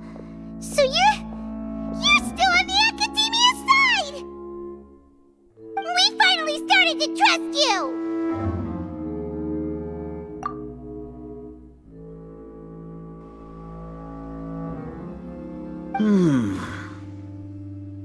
Excellent. Detailed contents with no errors. I would expect nothing less than an immaculate report from the scribe. As it is Niagarbaha Day, I'll enter the information on you into the Akasha. Surely you know what that means. We'll be monitored, just like Sino. With the Akasha's calculation prowess, all of your actions will be predicted with an accuracy of at least 98%. Furthermore, your data will be updated in real time whenever new information presents itself. To put it into words you can understand, wherever you go, you will be walking under an invisible leash. This is Sumeru's greatest penalty for dishonest persons. Are you not familiar with the concept that great responsibility begets an equally great suspicion? In any case, you are Sumeru's most concerning external variable. Locking you down will greatly decrease the chance of any undesirable outcomes coming to pass. You're despicable! Despicable? Perhaps from your perspective, but I suppose you had mentally prepared yourselves for this, no? Your ploy was to sacrifice the traveler here, was it not? Lord Azar, I know what you're trying to say, but I've been following your plan this entire time. Why are you doubting me at this juncture? Must I delineate your entire plan? Very well, I will spell things out. First off, I received an eyewitness report that you were spotted with the traveler at Caravan Ribat. However, you immediately departed for the desert and escaped surveillance range. Judging by the time, you all likely encountered the truant General Mahamatra in the desert. Am I correct? Maybe Paimon shouldn't have mentioned Sino just now. The Academia had not received correspondence from its scribe for a prolonged time. You were also in the company of the Traveler, a close associate of Lesser Lord Kusanali and General Mahamatra Sino, who had defected from the Academia. With their instigation, what was the probability that you would betray the Academia? Rationally speaking, 50%? 70%? What do you think? Regardless, that's only a guess. The facts are that I've brought the Traveler right before you, and I gave you my report. Indeed, your boldness deserves praise. To think that despite status as an outlander, the Traveler is still willing to sacrifice for the sake of your plan. If I'm correct, you have a contingency plan to save Lesser Lord Kusanali and ruin our great work. Sneak into the Academia on Niagarbaha Day, using Alhaitham's status as the scribe, for there is a good chance that an opportunity to save the Lesser Lord will arise. Should your intentions be discovered, Alhaitham will turn traitor and sacrifice the Traveler, thus proving his innocence. He can then stay inside the Academia and continue searching for a way to proceed forward. As for Sino, according to the Akasha's calculations, he will soon return to the Academia and confront me in person. I suppose this is also a part of your plan?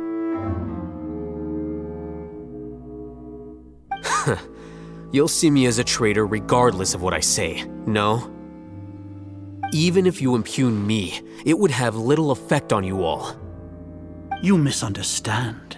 Losing our scribe would irreparably damage the Academia's regular operations and the development of Sumeru's future academic systems.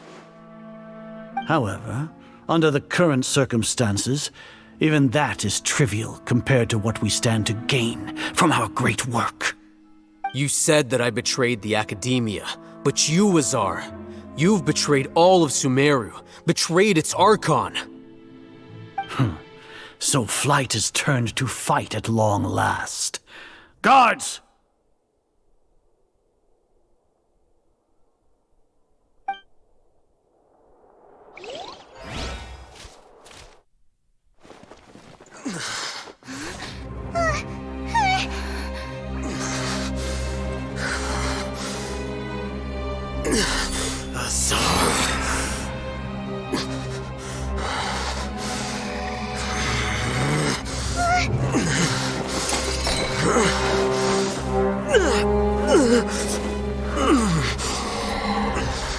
What do we have here?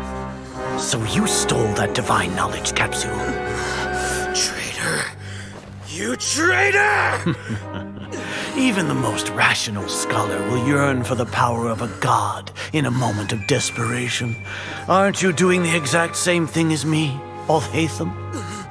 Unfortunately for you, no god will lend you their power. Azar!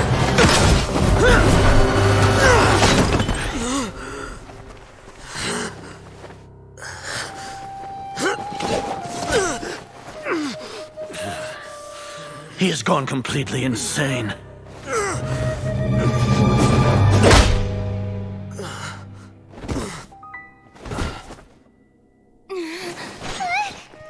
Take him to the Matra and exile him to Aru village. Then find someone to take these two to the confinement room. I'll deal with them later. Grand Sage, we've finished all required preparations for Nyargarbaha Day. We may begin to enter the capsules now. Excellent. You may begin.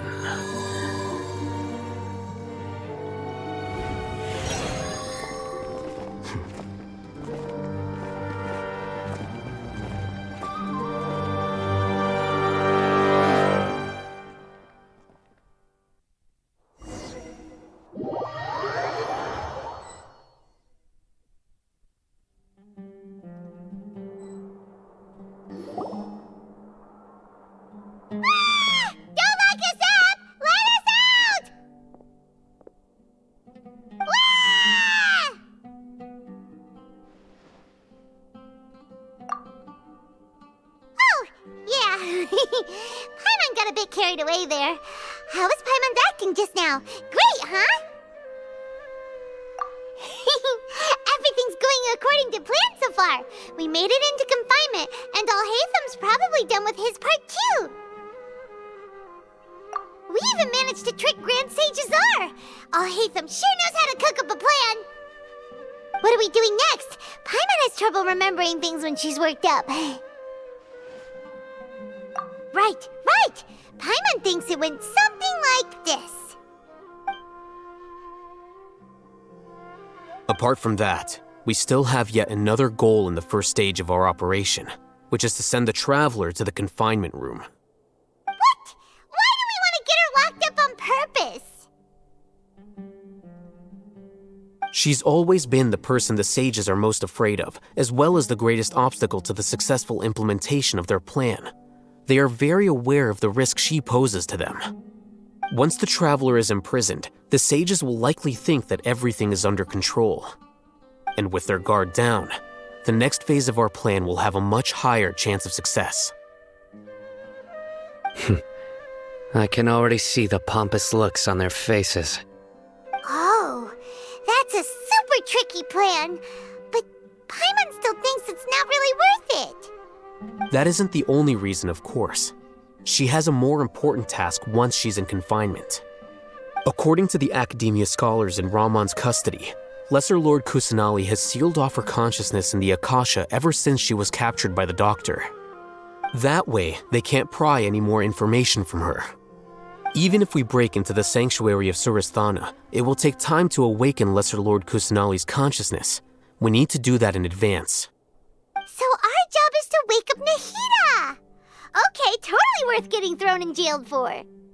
The confinement room is inside the Academia, close to the sanctuary of Surasthana. It's a completely enclosed space, and you won't be receiving any visitors. I'll work with Ramon's scholars to make some modifications to your Akasha terminal. Once you're in, get as close as you can to Lesser Lord Kusanali and try to connect to her consciousness. However, as for whether she'll actually wake up, that will depend on our luck.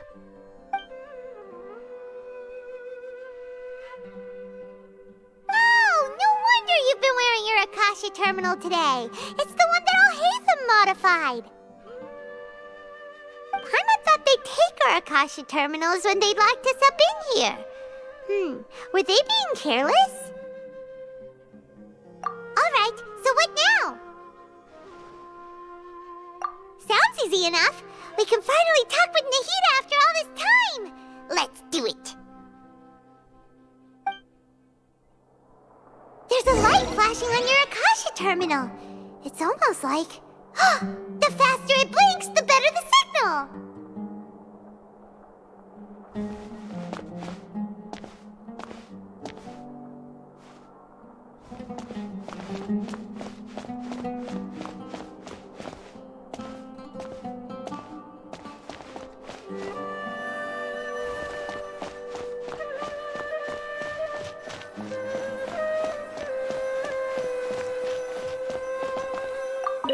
Whoa, it's Mora! Ooh, Mora! No, Paimon, we're not here to hunt for treasure.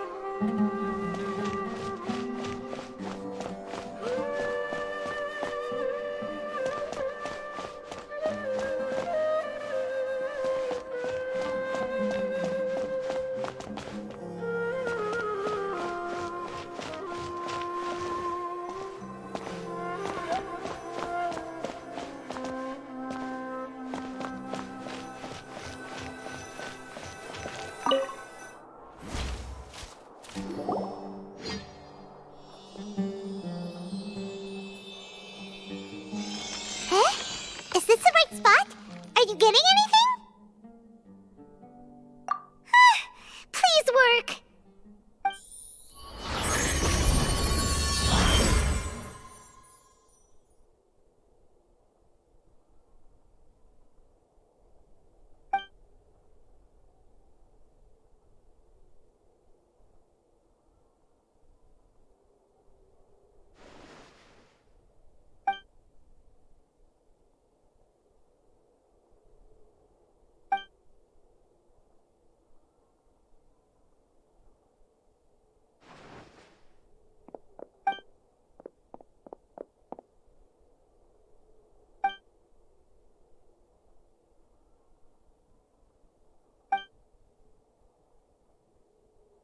Nahida! Hey, Nahida!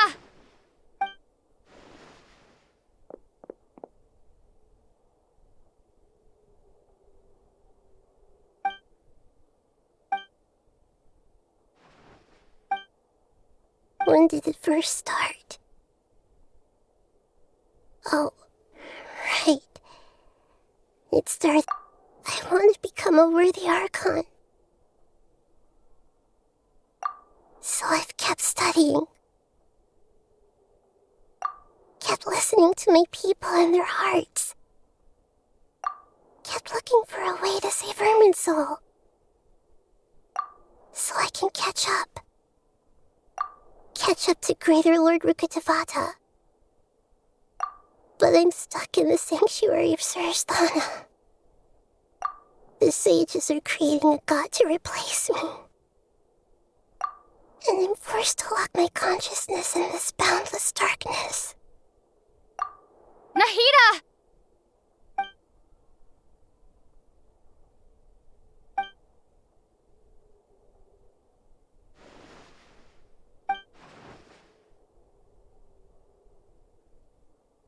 Nahida!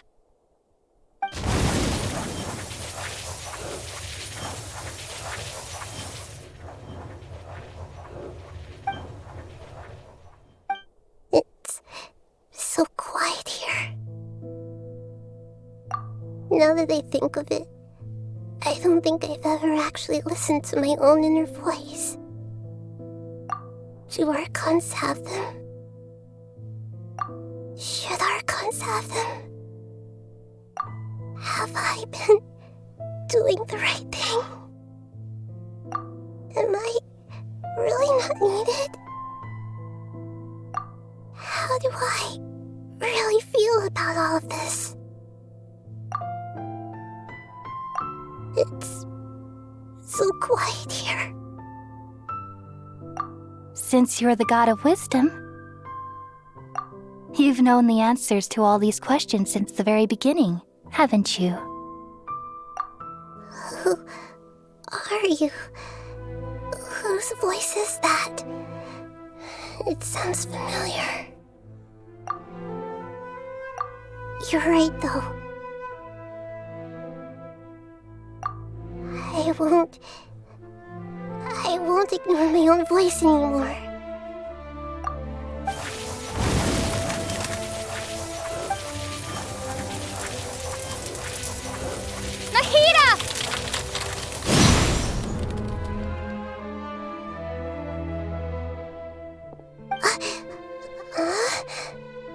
Nahida? Did you wake me up? Thank you. Why are you here? We're here to rescue you. Are you alright? I'm fine. It's just... when I think of everything that's happened to me, I feel really angry now.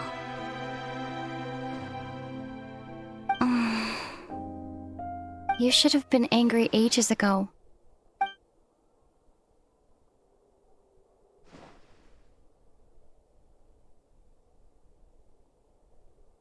Huh? Oh, you're back! How's everything? That's wonderful news! Great! We weren't locked up for nothing! When you went to wake up Nahida, Paimon was listening for any sounds outside. You were out for a long time. There are fewer and fewer scholars going about now. You think everyone's done with their Nyagarbha Day stuff? Yep, so that means our next act is Nilu's performance!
Nilu, are you sure about this?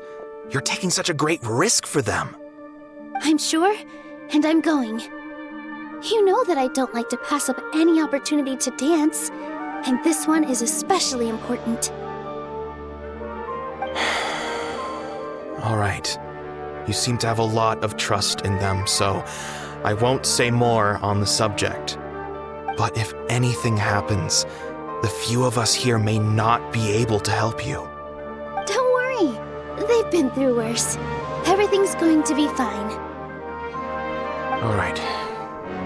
You know, if you really do get arrested, we'll do everything we can to get you back. Be careful, even if it's only for our sakes. Thanks, Mr. Zubair. You're so very kind.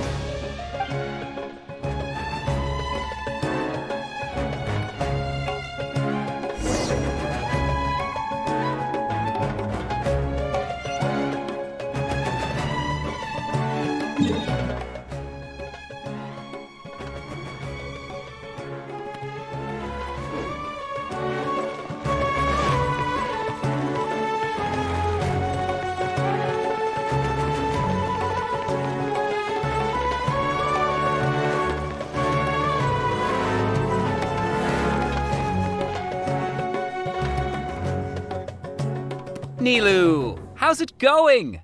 Nervous? Definitely more than usual. But it's because I'm worried I won't dance well enough. It's okay. Just focus on your performance. We'll take care of everything else. You sure know how to talk. Taking all the credit, even though we came here together to help out. Well, thank you both. I'll have to treat you to a meal after all this ends. I really, really appreciate all of your help. Ooh, that sounds great. Huh? How can we say no to that? All right, let's get back to business. Nilu, we'll be here to keep people from going to the academia so they don't interrupt your performance. I was planning on telling them something like, the Academia's been conducting a weird experiment, and some of their test subjects escaped. It's really dangerous there, so stay away. Oh, you couldn't think of anything better? Oh well, I guess it does sound like something the Academia would do. I think it sounds great. I'm counting on you guys. Don't worry, it'll be a piece of cake.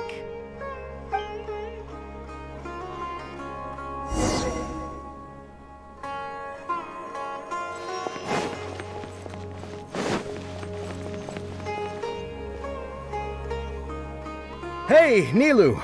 Sorry, it's great to see you, but I'm really busy right now. Our Bait People Away with Yalda Candies plan is working beautifully. Do you want some candy? We have more than we can give out. Vihar, thank you so much for doing all of this. And even dressed up as the Knight of Flowers, no less. I'll pass on the candy, though. I cut back on sweets in the period leading up to a performance, and I'm about to start one. You have a point. The stage is cleared and everything's ready, so you can start your performance at any time. Yeah, thanks to you. I'm really grateful. All right, time to hit the stage. You're welcome. The honor's all mine, since I'll have such a great view of the show.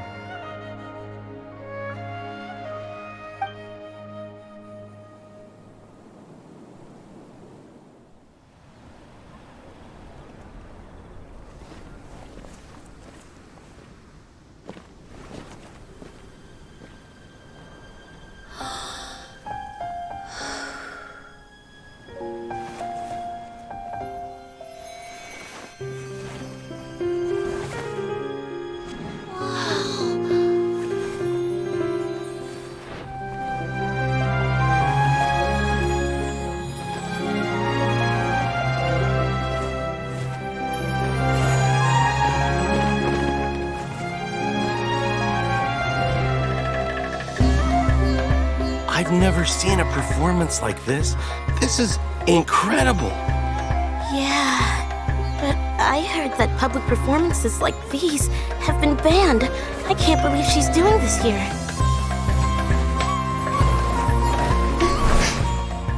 Grand Sage, there's some commotion outside. How uninteresting. Issue the new Prohibition Act from the Akasha to the guards. They'll know what to do. Do you think we should, stop her? Let's just watch for a little bit longer.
Did you hear that? It sounds like a lot of guards just ran by. Does this mean the plan has moved on to the next stage? Yep. It's great that everything seems to be going well. Come to think of it, when did Alhaitham replace the knowledge capsule that was about to be entered into the Akasha? Oh, so that's when he did it! Paimon was too nervous to notice. Speaking of, didn't Alhaitham also yoink the divine knowledge capsule from that mercenary leader in Port Ormos when everyone else was distracted? It's a time-tested trick of his. Why are we complimenting him? Yeah, he's smart and all, but he still makes Paimon's blood boil. Let's review our plan for this stage again. It's not like we have anything else to do right now anyway, and it'll help us feel more confident. Paimon remembers that Nilu's task was supposed to go a bit like this. Now that Lesser Lord Kusanali's consciousness has been forcefully sealed, the core figures of the academia and their guards have started to wear their Akasha terminals again. With the doctor's technological support, they think they have nothing to fear. How despicable of them to rely on such a person. But this is also our chance. I was originally asked to draft the knowledge capsule for the Artistic Performances Prohibition Act when I was still at the academia. It should be on the Grand Sage's desk right now, and will be entered into the Akasha during the next Nyargarbaha Day. Are they really going to stop all artistic performances? That's horrible! I'll make an identical knowledge capsule, but this time, I'll smuggle some misleading information into it. We only need to find an opportunity to switch the capsules. Once it's been entered into the Akasha on Nyargarbaha Day, if someone were to be seen performing in public, the sages would definitely use that opportunity to announce the ban, and so the misleading information will be disseminated amongst the guards. Sure sounds complicated, but it seems like if everything goes well, we'll be able to get rid of all the guards in the academia without any effort. That's pretty clever, getting right into their heads. I just have one question. Even if we manage to get the misleading info out to the guards, how can we be sure that they'll believe it? People who are used to relying on the Akasha become less inquisitive, and their ability to distinguish truth from misinformation is significantly reduced. They will view everything the Akasha releases to them as the unequivocal truth. The Akasha will turn humans into machines. I've seen it happen many times. Yikes. Good thing I didn't wear it for long when I was working in Sumeru City. At first, I thought it was a good thing too. By the way, this plan still requires a performer, right? Do you have someone in mind? Nilu of Zubair Theater. I know her really well. We can trust her. I'm kinda hesitant to ask her to participate in a dangerous plan like this, but we can ask her in person. All right. After the guards and the academia are gone, then it'll be time for me and my stowaway brothers to shine.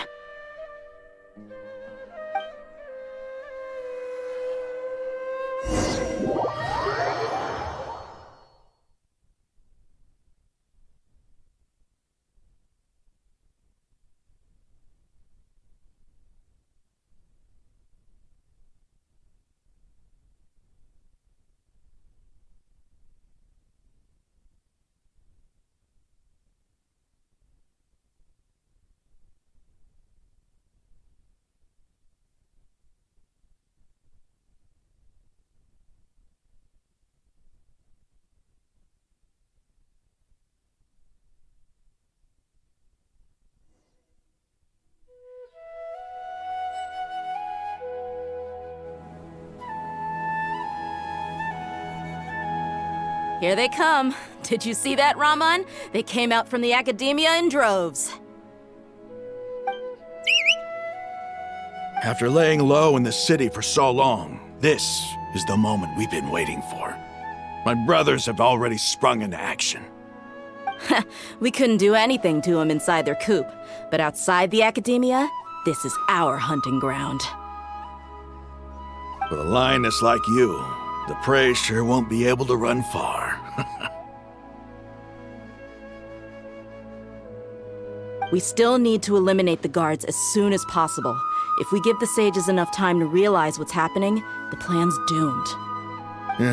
All they've done is to sit on their cushy salaries and twiddle their thumbs all day while we fought and struggled every day in the desert. The only advantage they might have is their numbers. Speaking of which, most of the guards who report directly to the 6 sages belong to the Corps of 30, but they have a completely different reputation. Following those blasted sages every whim, throwing away all the principles of being a mercenary, As someone in the same profession, I'm obligated to teach him a good lesson today. Indeed, the trap has been set. All we need to do is lead them there. All right, let's each take a road and herd those scattered guards back into one place. Make sure to attract their attention. Isak will be the key. You gave such an important task to that child. Will he be okay? It'll be fine. Isak was so determined to help, so let's put our faith in him. Besides, even if he's caught, the guards would be too scared to do anything to him. They've never seen Lesser Lord Kusanali in person, after all. You've got a point. Anyway, I think I see them coming. Let's head out. Good luck.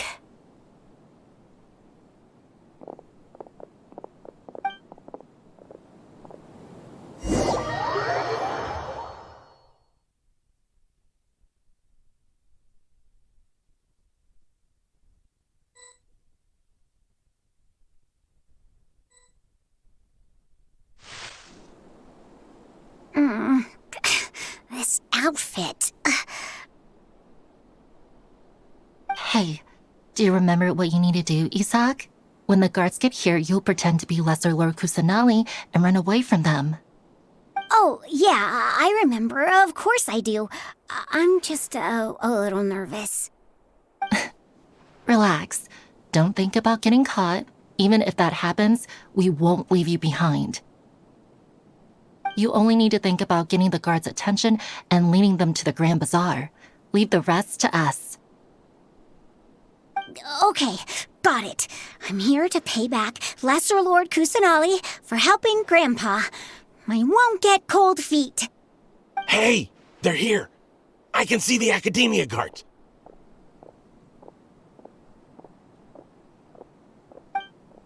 All right, it's time, Isak. Take a deep breath and go. You can do this.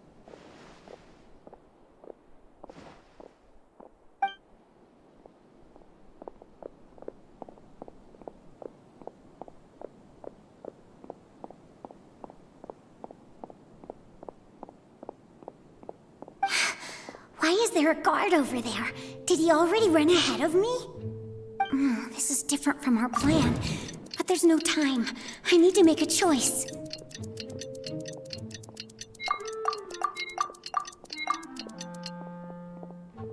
Huh? Did I just see something dart by? I'd better go have a look.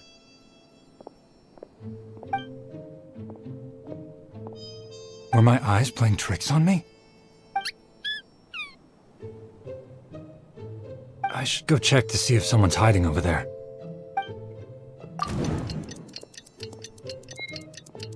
There seems to be nothing here. Just to be safe.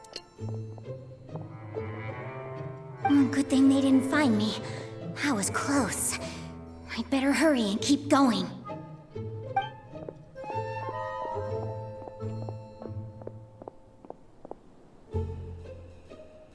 Hey! Lesser Lord Kusanali's over there! Stop! What? Lesser Lord Kusanali? How did I not see anything just now? Oh no, they found me. Where should I go? How is this possible? There are also Academia guards here. No.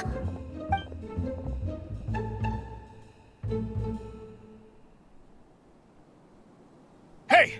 Lesser Lord Kusanali's over there! Stop! What? Lesser Lord Kusanali? How did I not see anything just now?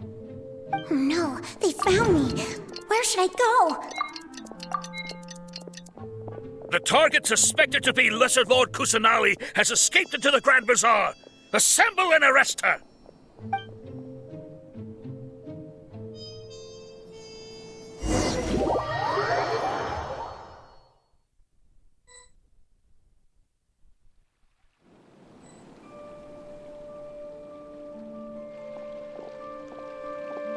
Where did she go? How did she disappear? Did we lose her? Hurry up and find her! Hey, why is your team here? Didn't we say to split up our search? Hurry! Hurry! This place is... Why are you all here? Yeah, isn't it one heck of a coincidence? Everybody's here. What on earth is going on? I suppose that's all of you? Who are you? Did you set us up? What are you planning? Phew, that was rough. I almost got caught. Little brat! So you're not actually Lesser Lord Kusanali. Who exactly are you all? Eremites from the desert? Just some colleagues. Think of this as a business competition, or a personal grudge. After stepping into our traps, stop thinking of yourselves as hunters. Behave like the prey you are.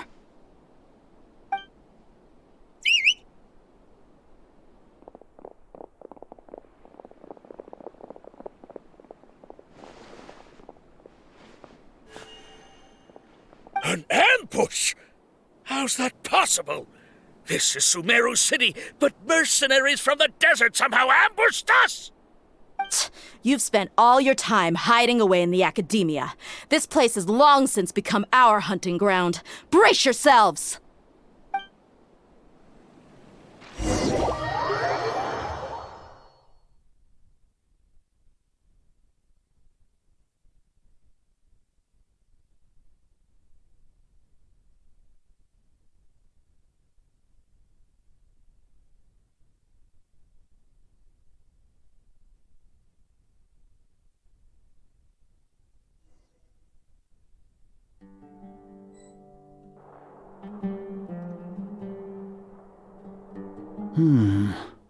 This is odd.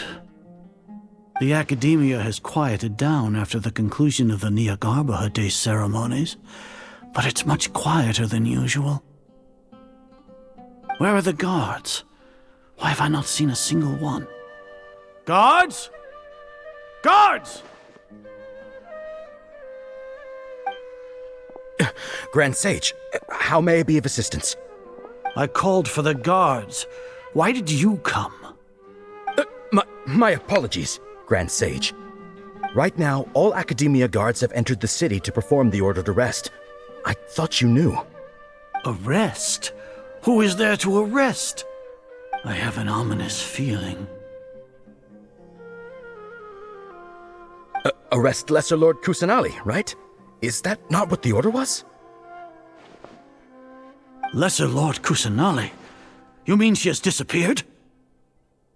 Yes. I wouldn't dare make up something like that. Right now, everyone is in a panic, and many are saying that Lesser Lord Kusanali will take revenge on us. What happened?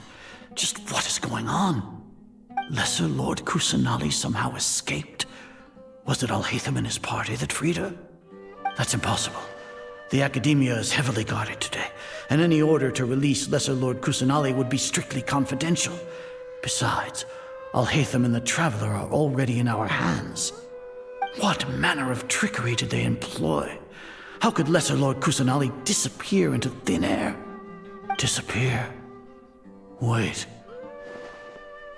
How was the arrest order distributed to the guards? It was issued by the Akasha earlier today. Only you have the authority to send messages like that, so I thought it was your order.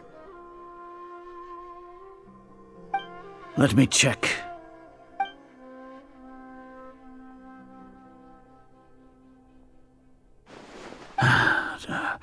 Here. Lesser Lord Kusanali has escaped from the sanctuary of Surasthana. Go to the city and arrest the escapee immediately. The Akasha indeed contains this information, and it clearly appeared in my mind. How did they bypass my permissions to issue this kind of message? Was it the report about the Traveler that Alhaitham submitted? No. I specifically checked that knowledge capsule before entering it into the Akasha.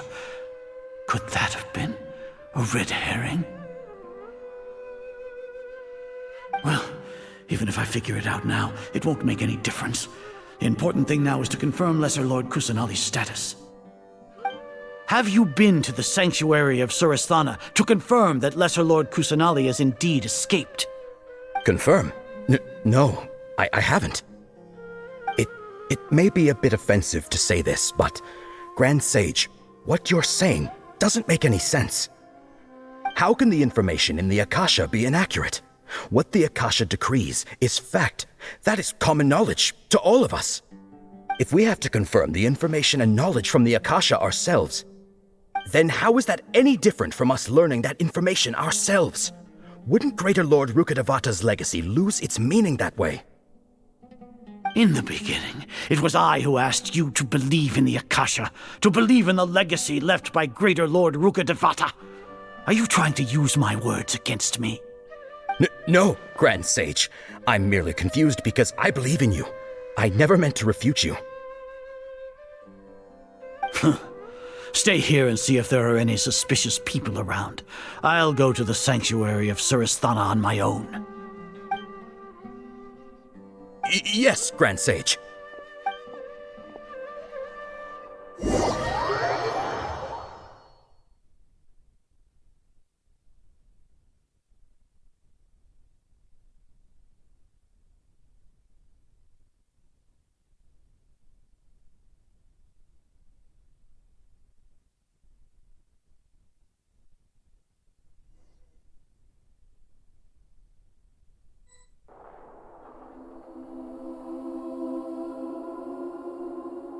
Lesser Lord Kusanali has escaped from the sanctuary of Suristhana. Go to the city and arrest the escapee immediately. How can that be? Stop thinking about it. Stop. It must be a trick of theirs. As long as I personally confirm it. Ah! Impossible. That's impossible. There must be something wrong with my eyes.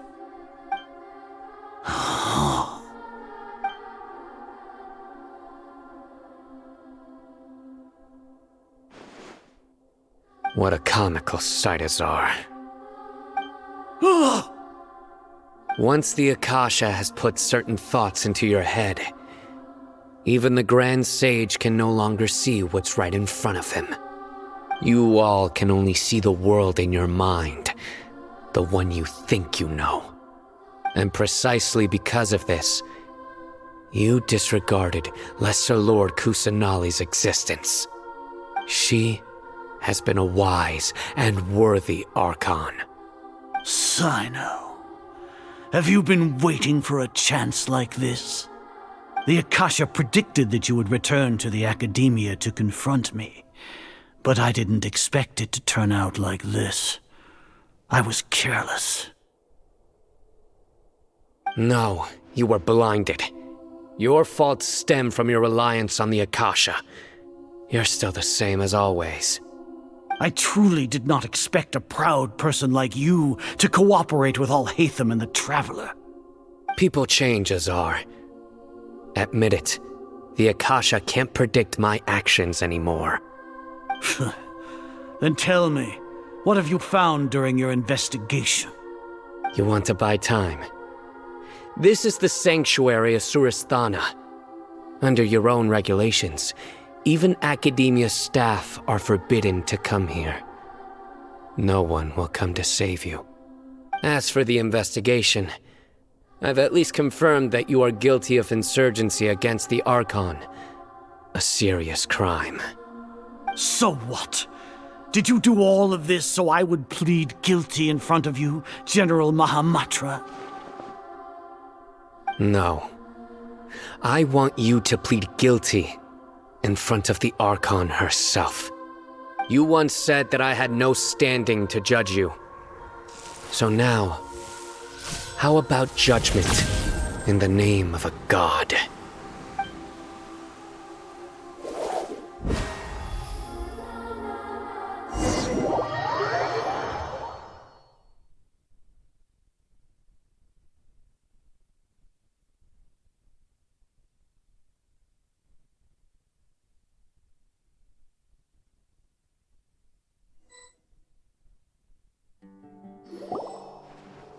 How long do we have to wait?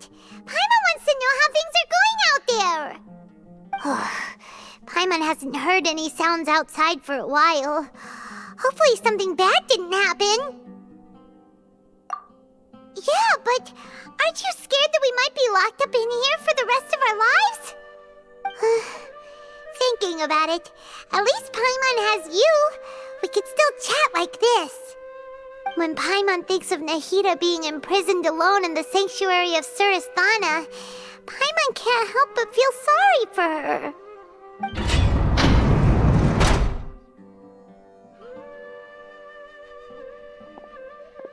Here comes your savior. Dia! Paimon just knew you would come to rescue us! You two really owe me some big thanks. I had to search through who knows how many guards to find the key here. It felt even more tiring than whacking them. I'm exhausted. Thanks a lot. Need Paimon to rub your shoulders? No, that's, I'll pass. What are you afraid of? Oh, are you ticklish? Now isn't the time to talk about being ticklish. Things in the city and on Sino's side are both going well. The guards that stormed out of the Academia are all taken care of.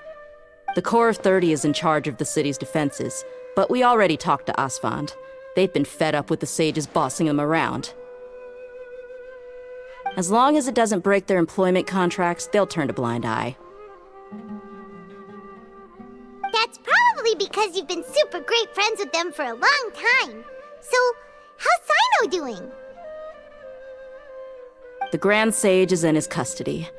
Even I know how terrible it is to fall into Sino's hands, so he probably does too. Sino forced him to release Lesser Lord Kusanali. He has no choice but to obey. So, hurry to the sanctuary of Surasthana. Assuming nothing weird happened, we should have already rescued our Archon. Honestly, I didn't expect our ragtag bunch to do this well. We just came together last minute to save the Archon, you know? Alright, you two better go. I still have to clean up some messes in the city. See you around.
They say it's nice to meet you?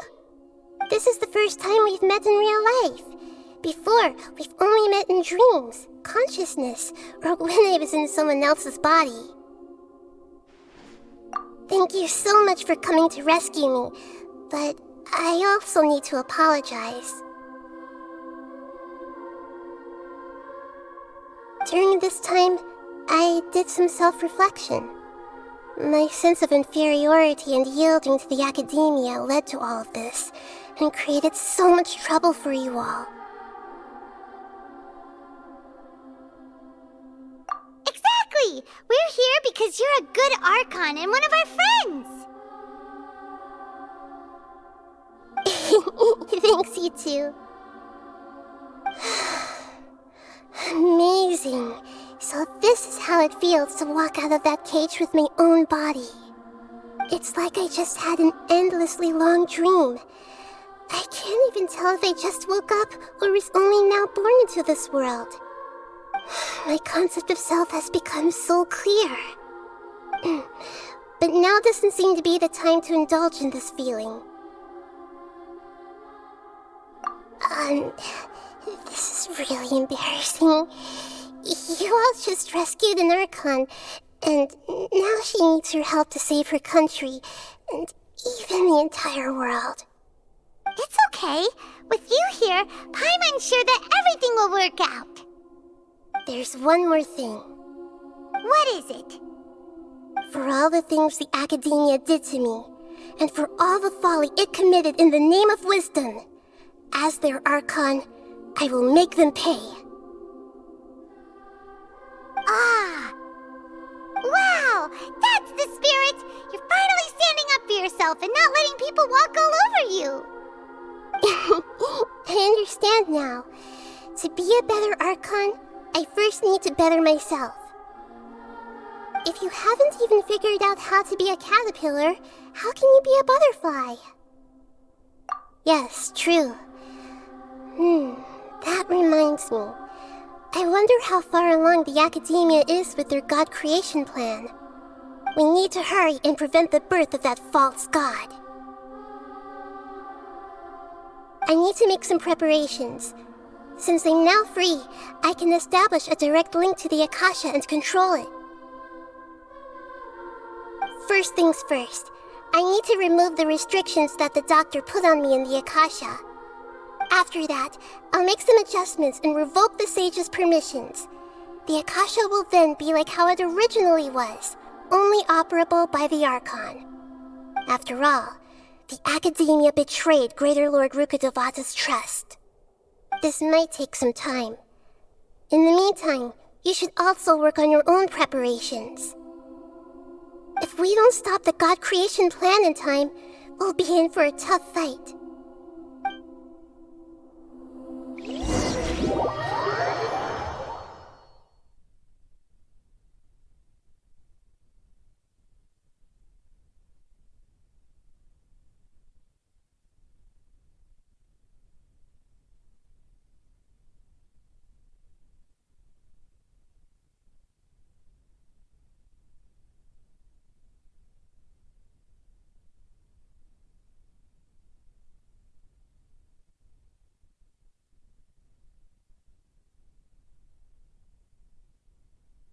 You might as well prepare for a fight. When we're done, we can take a walk around. After all, we missed out on a lot of stuff when we were locked up.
How's it going, Nahida?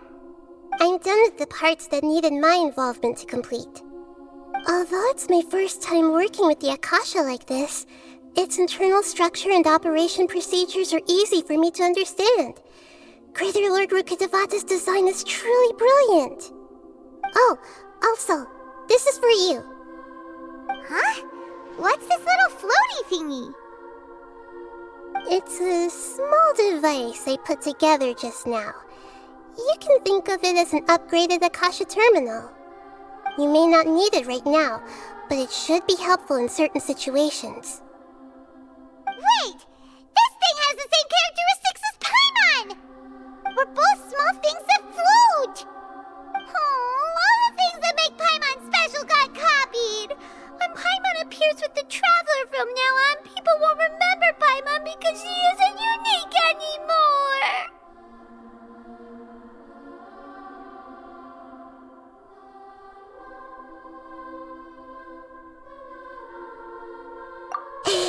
It's alright, Paimon. It can't replace you.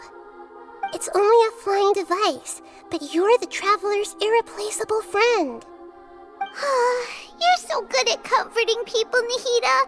If only the Traveler was as smart as you. I was simply telling you what I feel to be the truth. I wasn't trying to comfort you. Nahida, you're a natural at this. What you just said made Paimon even happier. By the way, there's something I need to confess. Even though I'm the Archon and in control of myself again, I'm not very good at fighting. You may have heard that an Archon's power is derived from their people's faith. However, I'm not as well loved as Greater Lord Rukkhadevata. If we get into a situation where combat is our only option, I'll have to count on you, and I'll do my best to provide support. I'm glad I can rely on you. So the God of Wisdom isn't good at fighting? That actually sounds about right. I've located where the false god is. Time is of the essence, so let's skip to it.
What is this place? Is this really the way we need to go? Wow. Who would have thought there'd be a place like this hidden right slap bang in the middle of the city? The sages wanted to realize their god creation plan without being discovered. The safest and most convenient way would be to build within the academia itself. That's true. They were already hiding one god, so why not two? Judging from the structure here, the project is a huge undertaking. The sages really saw the god creation plan as their ultimate goal. But this place doesn't look like it could have been constructed by the academia alone. The Fatui under the Doctor sure didn't hold back. They provided a lot of technological support. Yeah, or else they wouldn't have been that generous. Is that it, though? I've always felt that this doctor is different from the academia sages. He doesn't seem to share their sense of urgency. Instead of being interested in the end product, it's like he's enjoying the experimental process. The Fatui Harbingers are all such weirdos. So, the doctor being weird is actually normal. So, this Fatui that they're trying to turn into a god is called the Balladeer? We had previously come into contact with his consciousness. He harbors particularly strong obsessions. One is the desire for a gnosis, since he was created to be the vessel for one. The other obsession is probably related to his past. I can't quite explain it. Paimon knows that he was a prototype puppet for the Raiden Shogun before he became a Fatui Harbinger. That's why he wants a gnosis so badly. There's no way he'd willingly be a test subject. Not with that temper and ego of his. It sounds like you know the Balladeer quite well. I see. Tell me more about him and what he's like. The more we know now, the better we can plan for and react to any future situation.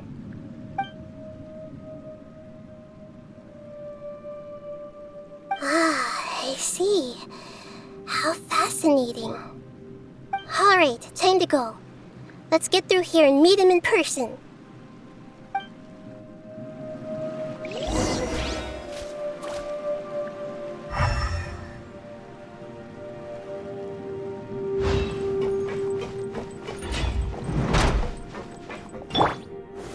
Gather! Work time! No more time to work!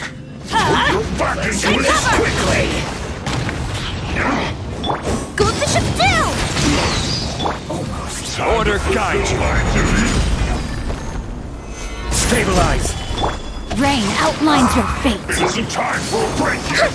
Stay right there! Let's not waste time! Everybody stand back! Out of the way! No slacking off!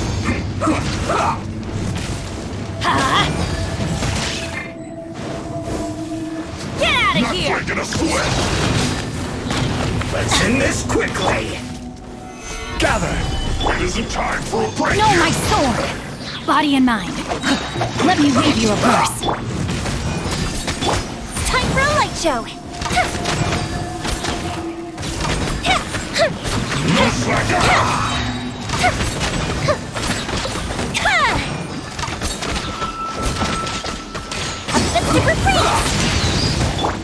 This is order. Solidify. Teamwork is dreamwork! Let's light it up! Work time. This quickly. Put your back into it. This should be fun. My duty. Gather. Take cover! Rain outlines your fate.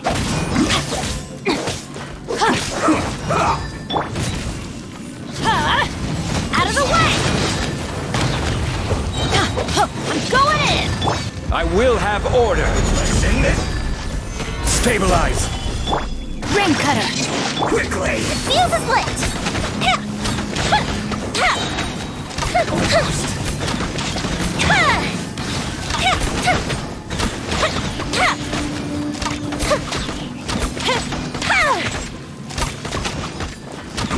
Go Bishop down!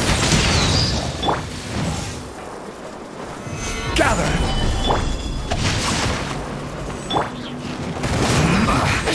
I guess this is it.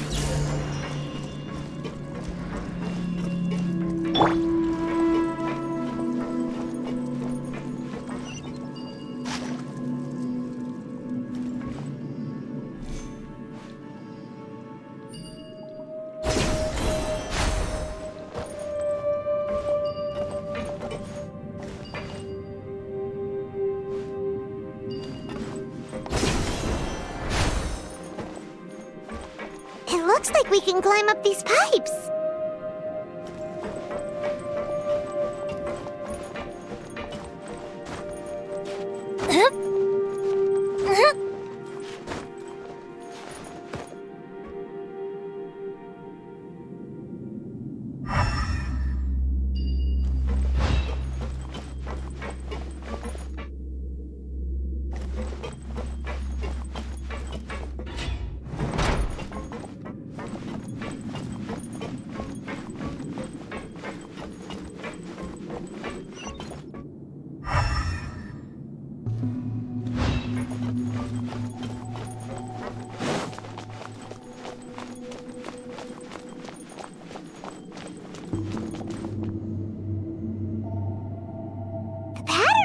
Seems all messed up. Let's go around and see if there's a way to fix it.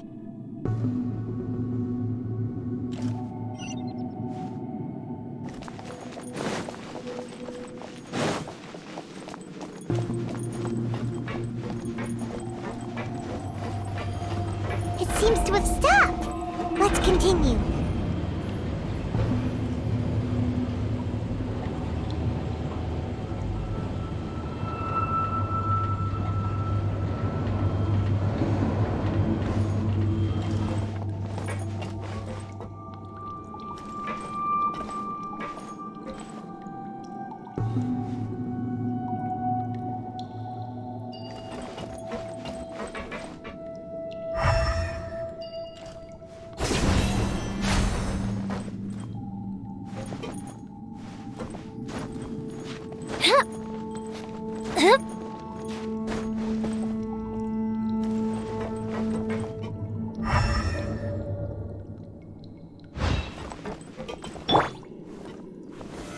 Solidify!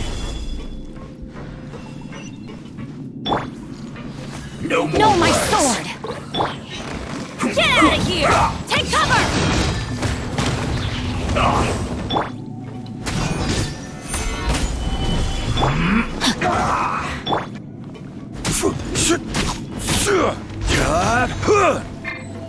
I will end you.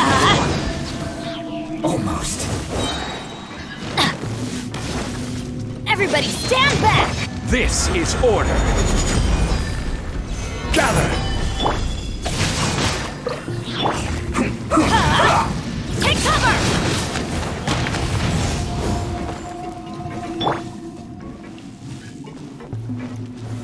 Stabilize!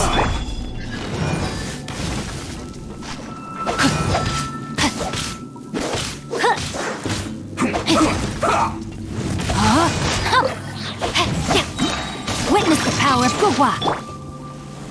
Gather! Time for a light show! Let's end this quickly! Almost.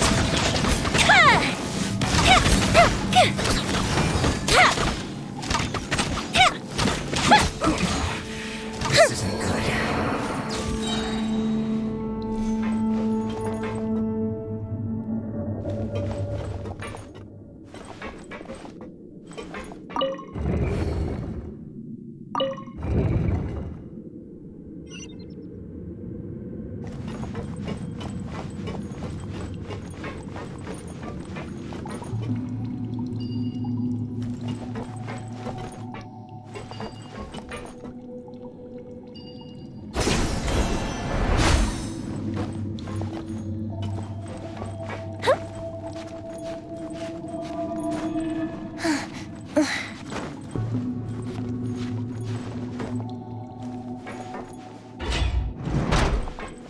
Frozen. Stabilize. Get frostbite. Flash frost. Adventure time! Get out of here! Take cover! Cut. A festive reprise! I will have order. Solidify. Teamwork is dreamwork! Fire hazard! Disgusting. Pay your dues.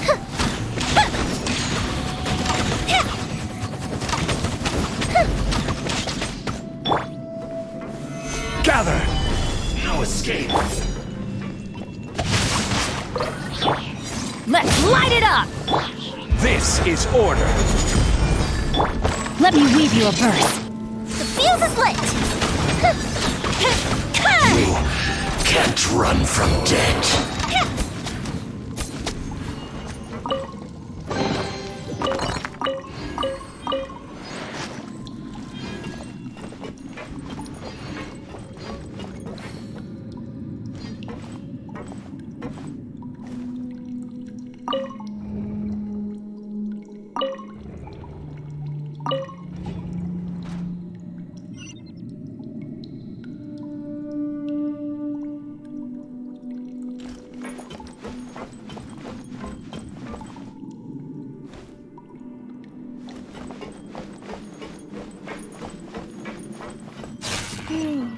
The cart is stuck. Maybe there's something wrong with the tracks. Let's try adjusting the direction of the device to clear the tracks.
Have a load of this!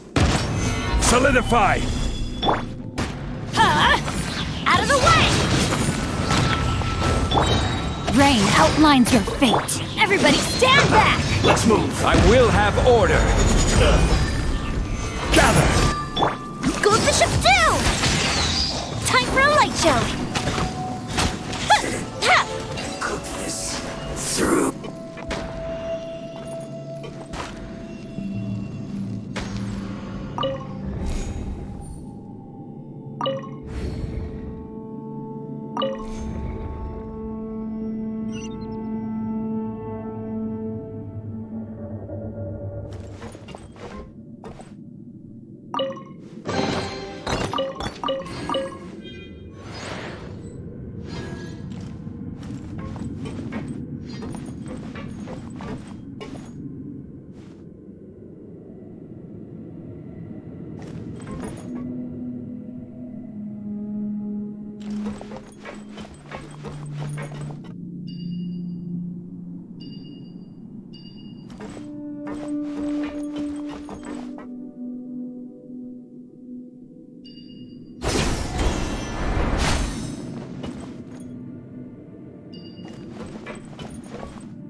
Solidify! No, my sword! Get out of here! Stay right there. Let's not waste time. Stabilize!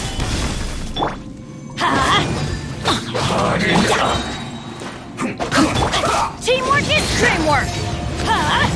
Out of the way! Solidify! This is order!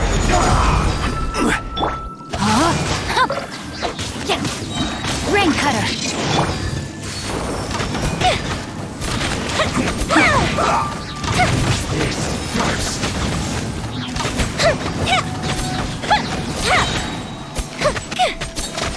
Let's end this quickly! Uplifted retreat! Get out of here! Out of the way! No, my sword! This isn't good. Everybody stand back! I will have order! Stabilize! Come at Fire me! hazard! You can't run! Well, looks like I went too far. Here comes the fireworks! Gather! Order guide you! Get out of here! I'm going in! Witness the power of Guhua! Time for a light show!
Looking at its operational status, we must prepare for the worst. The god they wanted to create is likely close to completion or already completed. Oh no! What should we do? Paimon can't imagine how hard it would be to fight against a Fatui Harbinger with a Gnosis. Are you nervous, Paimon? If you really want to know, of course Paimon's nervous! Aren't you too, Nahida? Yes, I am. This is probably the first time I faced with a calamity of this degree since my birth.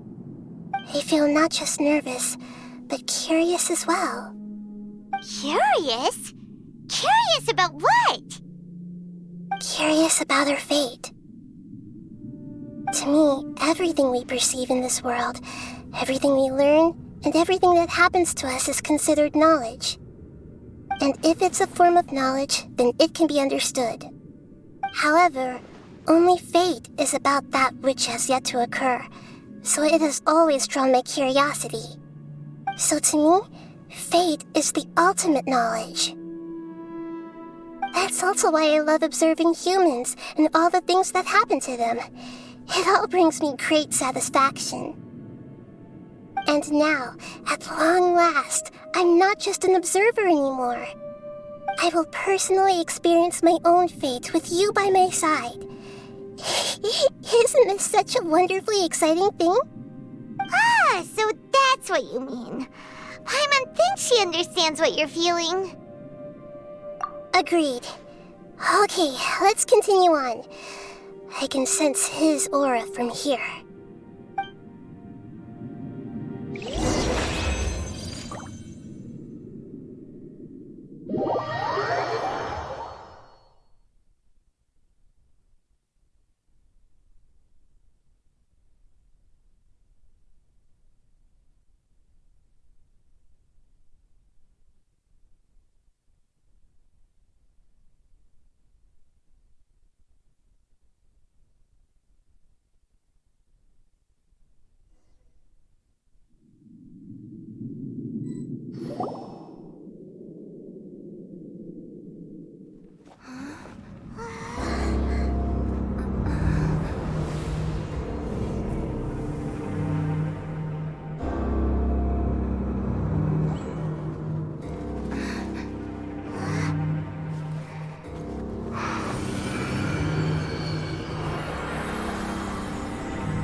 Who would have thought the world would be so eager for my birth?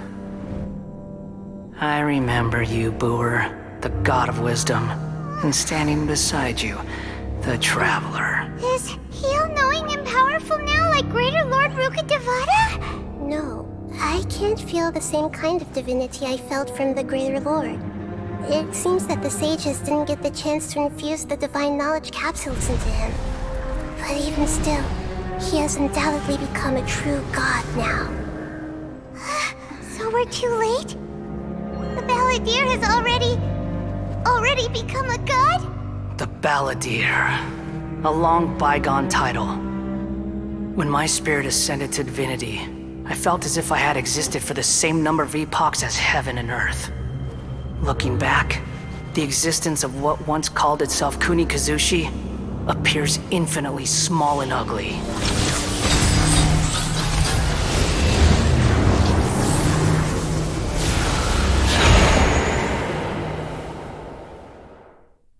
This imposing aura, it really feels like the gods!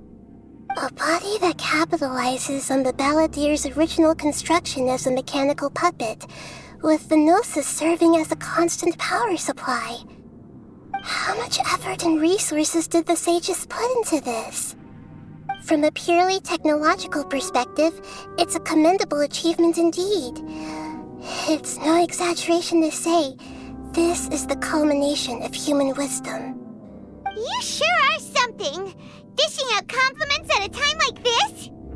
But I don't think he's reached the spiritual height of a god. Strife is engraved upon every god and every gnosis brought forth into this world. Can you feel it?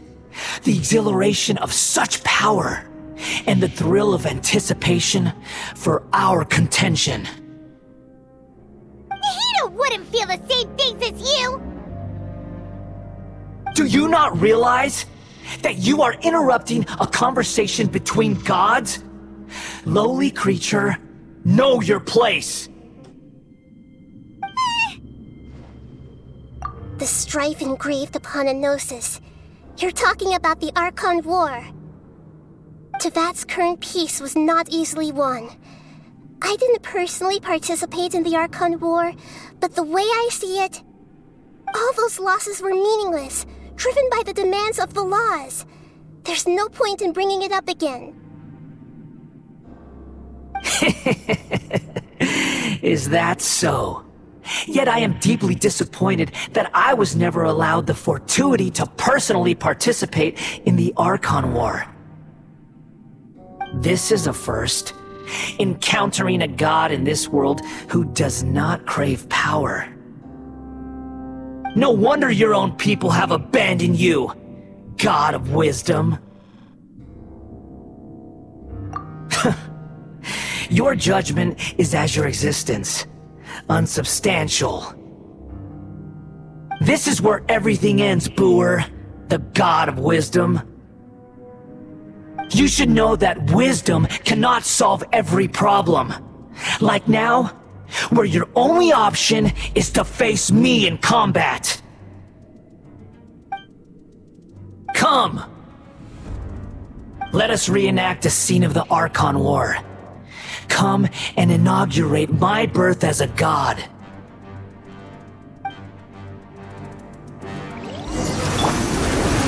Stabilize! Perish!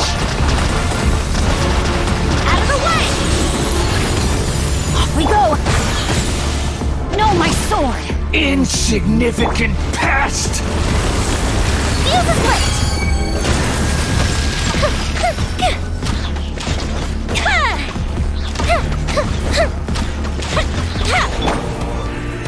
Solidify! Feeble human!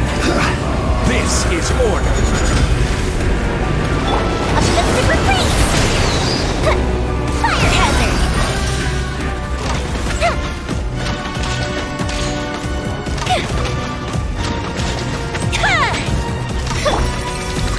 Stabilize! At my command, you shall fall! Take cover!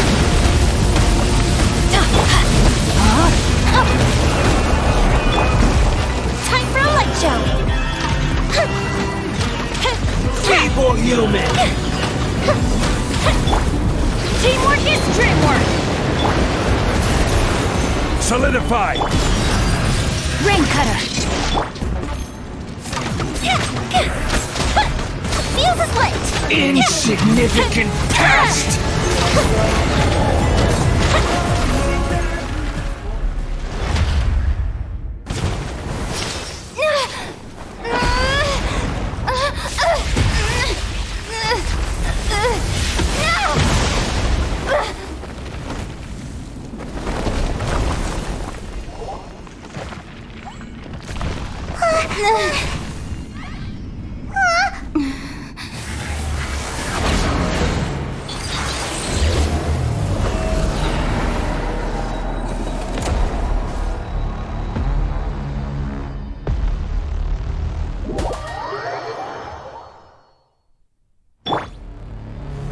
Stabilize!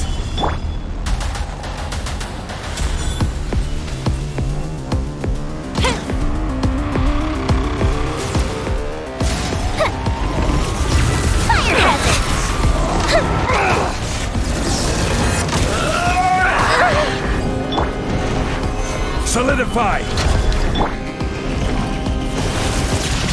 Kneel! Let's light it up! No, my sword! Gather! Time for a light show! Burn to oblivion! Here come the fireworks!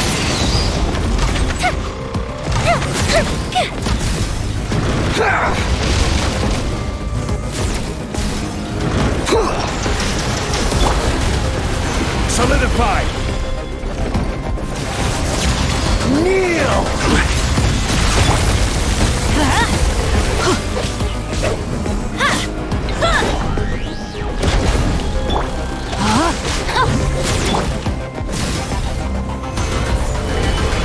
I will have order! Is pain!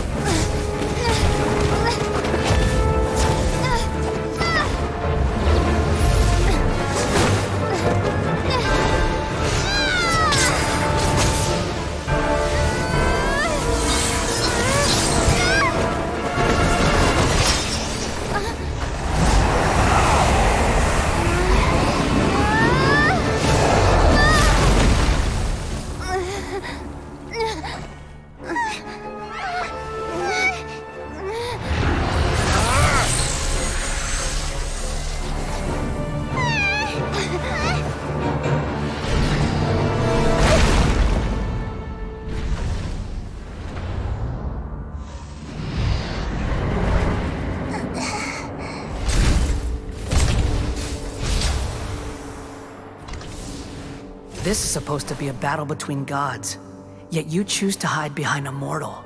And now, you're acting like you'd sacrifice yourself for a human. Are you having fun proving a false sense of heroism to yourself, Booer?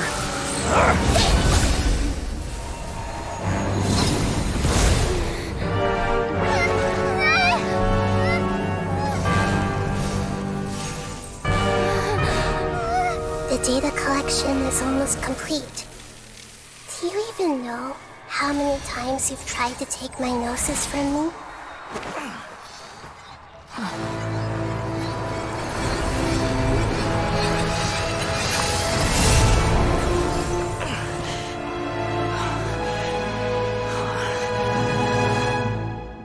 We just concluded the 168th loop.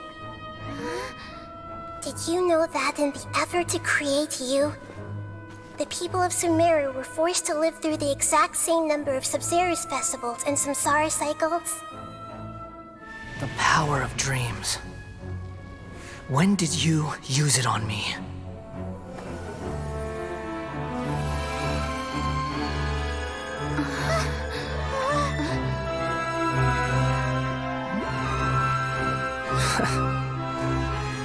You can't even defeat me in a dream. What do you hope to achieve with this little trick? Come, Traveler. Just like before.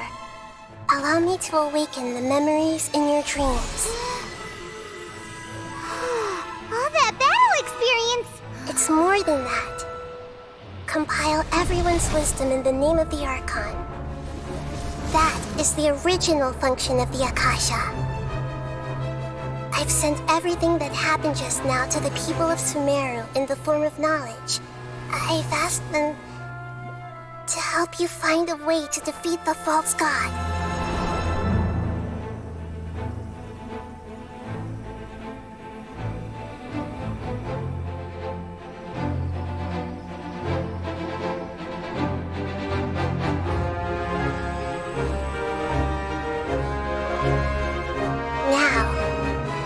Sumeru's wisdom is at your disposal. Meaningless tricks won't save you!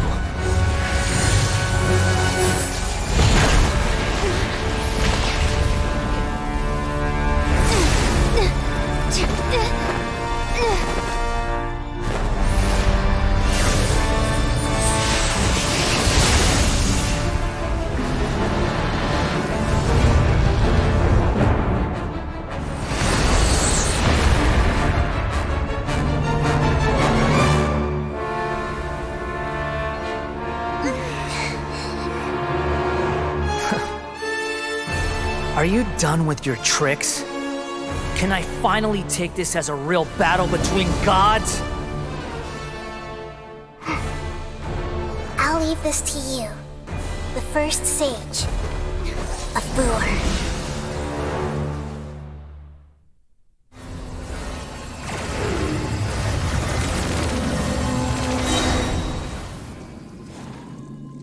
I am the all-knowing God!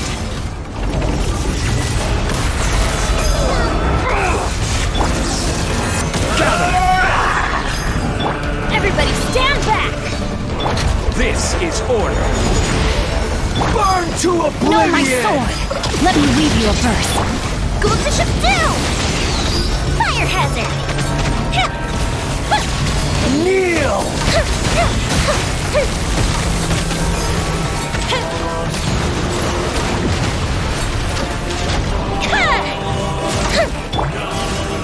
Stabilize!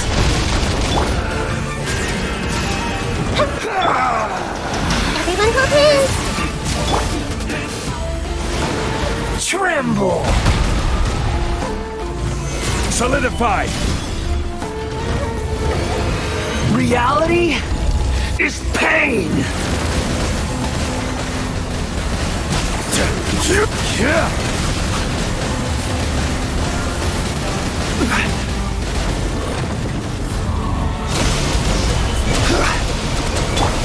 Time for a light show!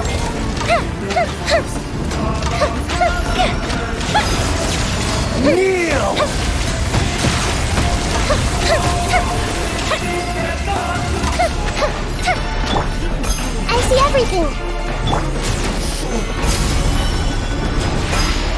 Burn to oblivion! Let's light it up!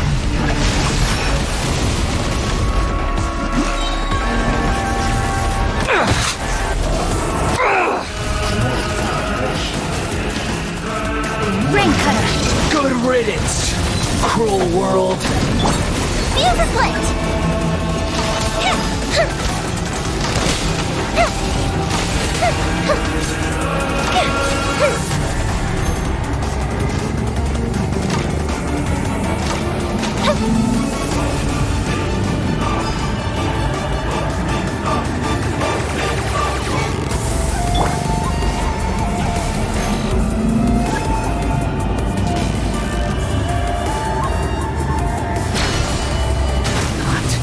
Possible.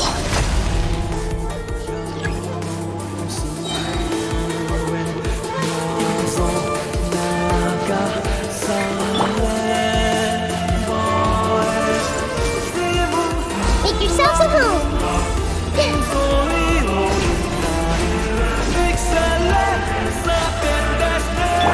Order guide you. Gather. Teamwork is dreamwork! Witness the power of Guhua!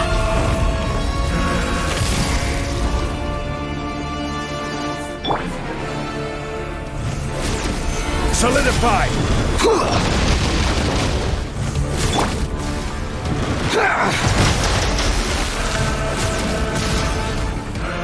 Time for a light show! Reality is pain. Here come the fireworks!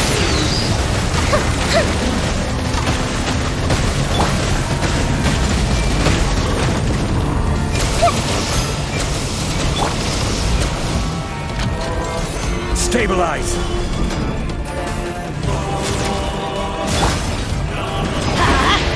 Burn to oblivion. The fuse is lit! Kneel.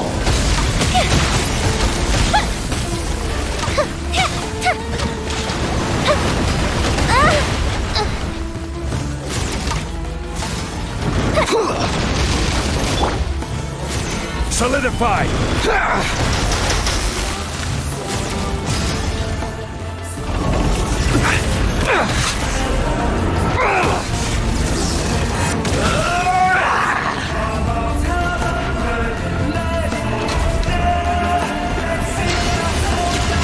Kneel.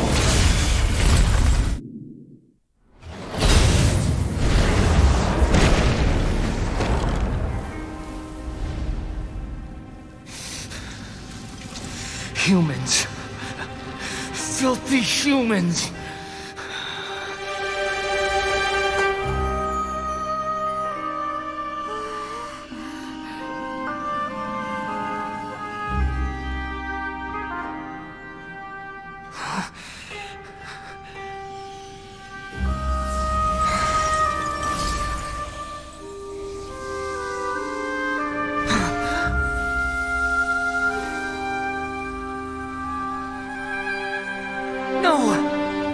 Wait!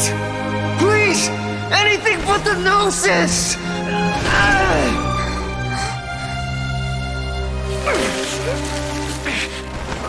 That's mine! Don't even try!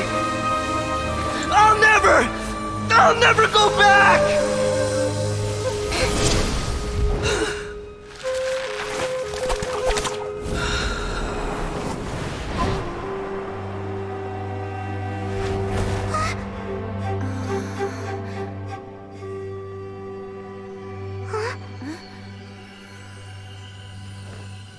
We haven't yet found the answer to the most important mystery. Irminsul is still waiting to be saved. With the power of another Gnosis, we may now finally understand the last memory of Greater Lord Rukkhadevata.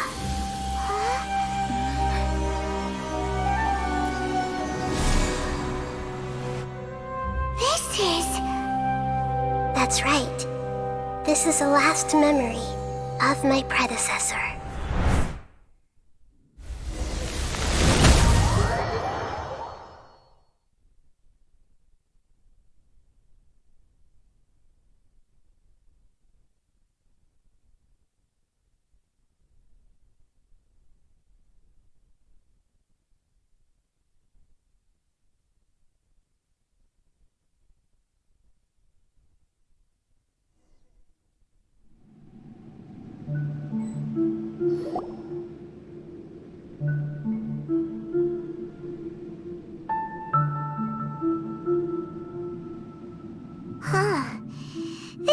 seems very different from what Paimon imagined. Shouldn't Irminsul be in this realm of consciousness?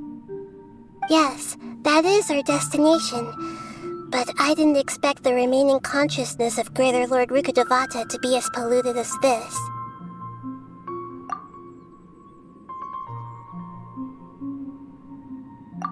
Forbidden knowledge?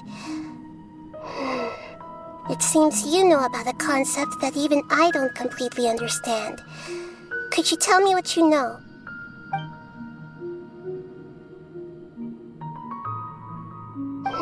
Your inference seems logical enough. Forbidden knowledge once polluted the desert thousands of years ago, but was successfully repelled thanks to King Deshret's self-sacrifice and Greater Lord Rukkhadevata nearly exhausting her power. Then, a second instance of forbidden knowledge pollution occurred during the Conria Cataclysm 500 years ago. But I'm afraid it is much more serious this time, with Irminsul itself already in danger. So, if we're in the remaining consciousness of Greater Lord Rukkhadevata, and it's also been affected by forbidden knowledge pollution, then does that mean, in order to save us, Greater Lord Rukkhadevata? Yes. It's very possible that she sacrificed her life in the fight against forbidden knowledge. She didn't completely eradicate forbidden knowledge, but if it weren't for her actions, the pollution would have been far more rampant over these past 500 years. The way that everyone, including me, has forgotten everything about forbidden knowledge may very well be due to her restoration of Irminsul. Aww. Do you feel sad, Nahida? I'm just sharing her pain. The pollution of her consciousness here is severe.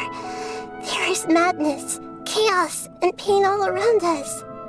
Did she fight to resist the forbidden knowledge pollution in such terrible conditions, all the way up to her last breath? She even used her last remnant of lucid consciousness to leave a clue for us to follow. Yes, her words were distorted by forbidden knowledge, so that's all we could hear.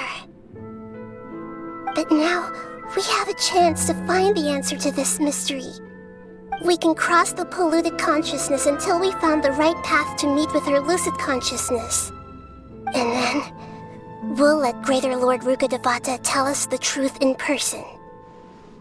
Each of us need to be mindful of the state of our own consciousness while we are here.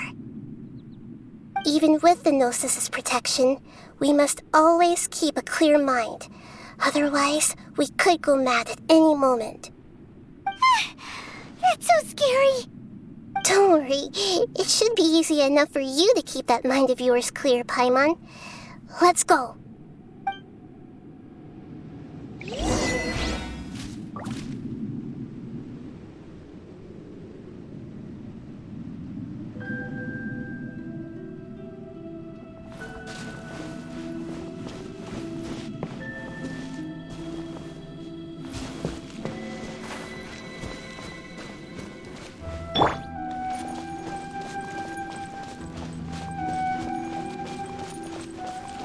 Are we in the air?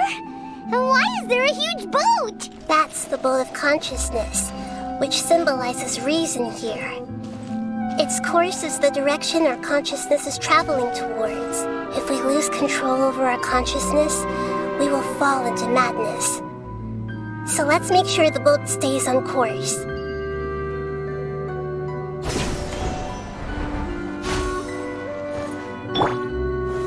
Gather! Wow! What are these? The monsters seem to have been affected by them.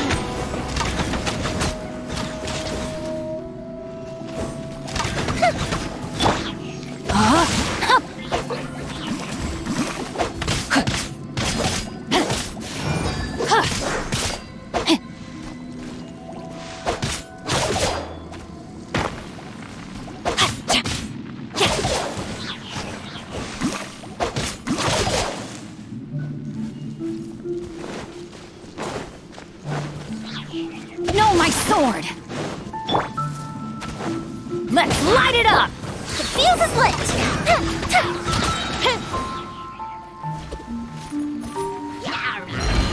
I will have order. Solidify! I'm going in! Rain outlines your fate. Let me weave you a festive reprise!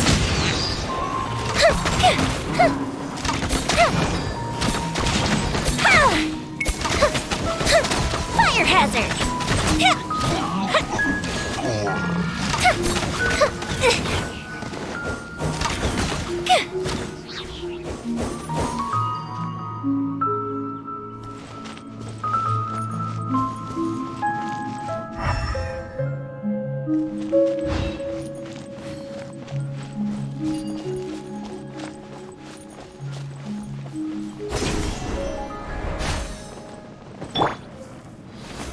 Gather!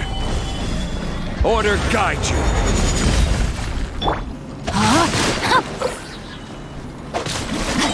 Witness the power of Guhua! Here come the fireworks! The fuse is lit!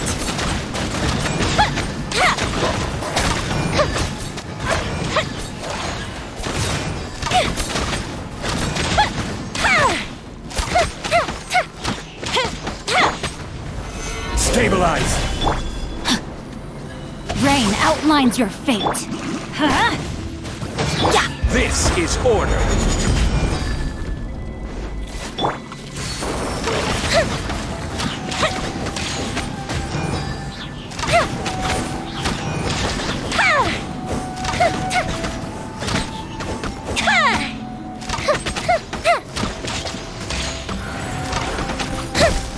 Look! A four-leaf sigil has appeared in the sky!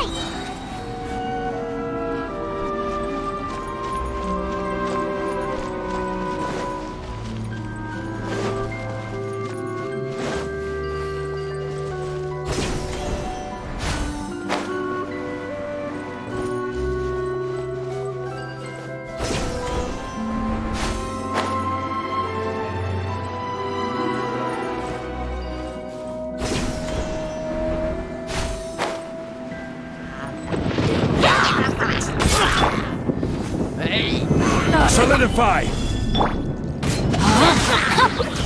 Go with the ship too! Fire hazard!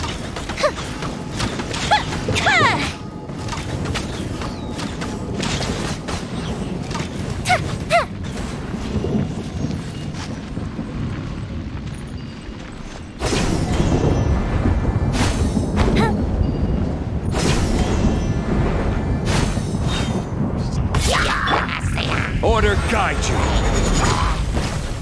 Rise! Teamwork is dreamwork! Crumble! No, my sword! Gather! This is order. Rain cutter!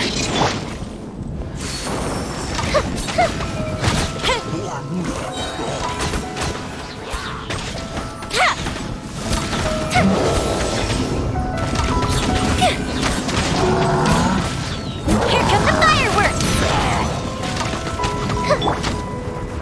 Order guide you.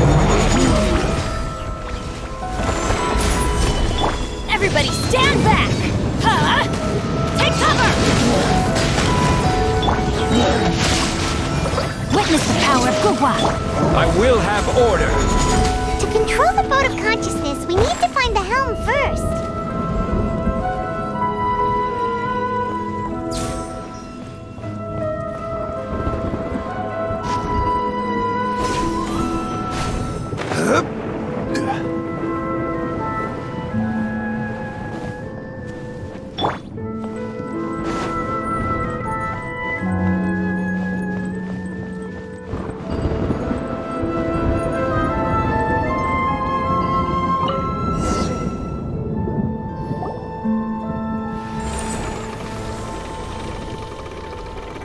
We changed direction.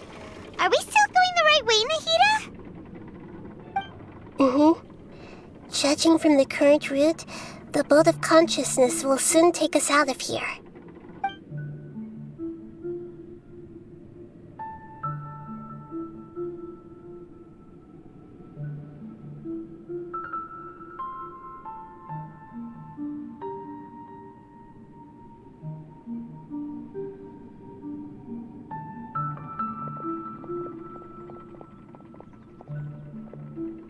be arriving at our destination soon.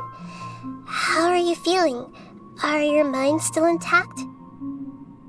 Huh? But everything's been completely normal for Paimon. Hopefully there won't be any more interruptions.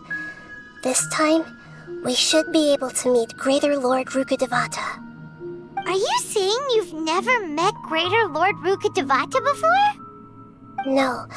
It seems that my birth and her death took place at the same time. Otherwise, I think she would have given me a little more guidance, and I could have done a better job. Hey, you've done a great job, Nahida. Let's get out of this creepy place and go meet her.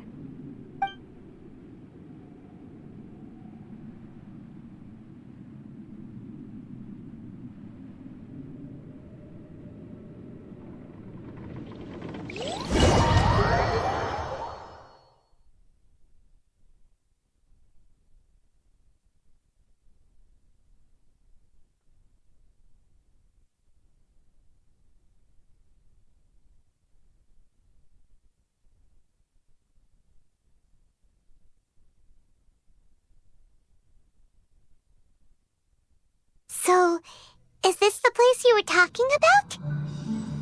The base of Irminsul?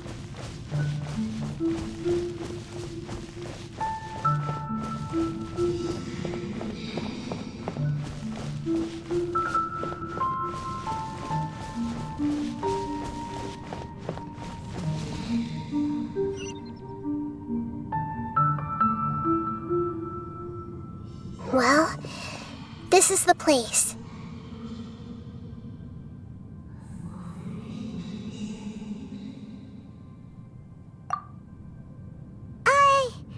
We're here to find Greater Lord Rukkhadevata, right? But the one standing over there is... Is that... me? She looks exactly like me. Are you Greater Lord Rukkhadevata? Yes, that's me. Are you surprised by my appearance?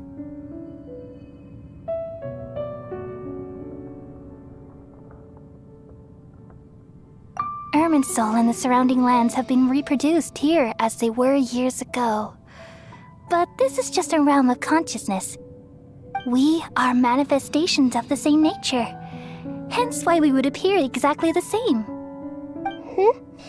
We're of the same nature? Why? Because you are me, and I am you. You are me in the new samsara. The new samsara?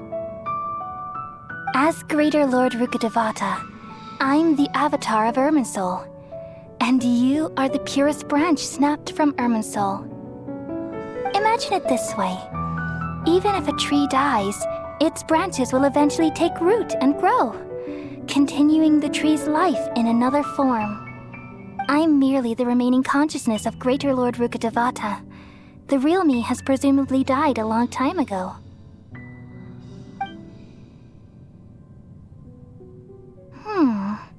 Judging from your appearance, I've probably been dead for 500 years. But you're finally here. My new self in the samsara.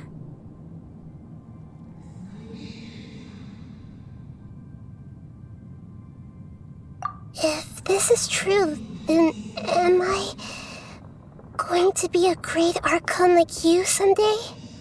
Though we share the same nature, our fates are bound to be different. All things have their own fate. When a branch grows into a mature tree, it won't be the same as the original tree. That's why fate is the ultimate knowledge, isn't it?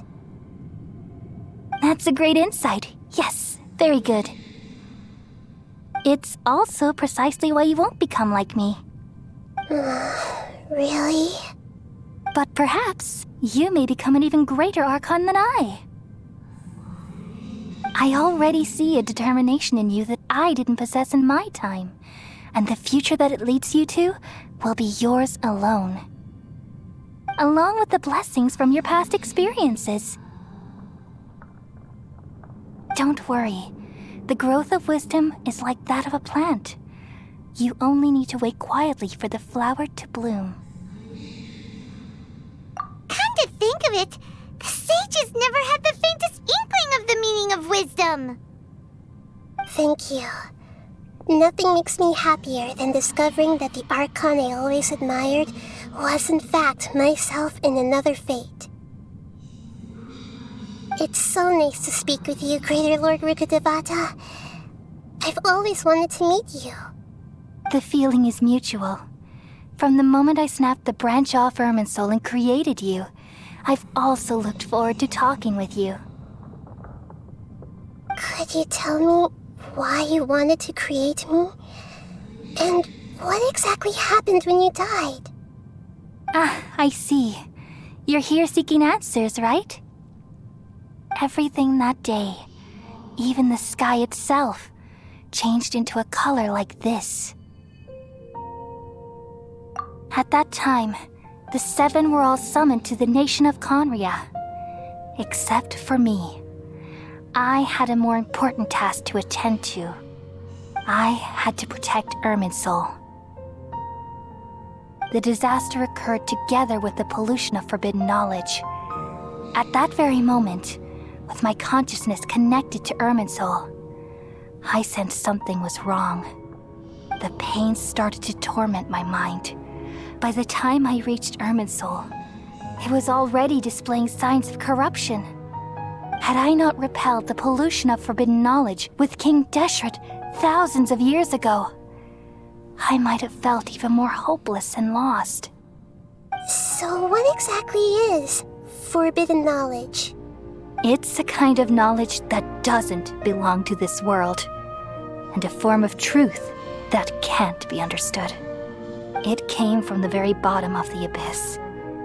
Even I could never understand it. The world is constantly rejecting it, leading to all kinds of bad phenomena. If we allow forbidden knowledge to pollute Irminsul, I'm afraid the entirety of Tevat could fall apart. So, there's knowledge that even the God of Wisdom can't understand? At that time, I knew I couldn't repel the forbidden knowledge with my strength alone. Which is why I created a device that compiled human wisdom and named it the Akasha. It's truly the world's most amazing invention. Thank you.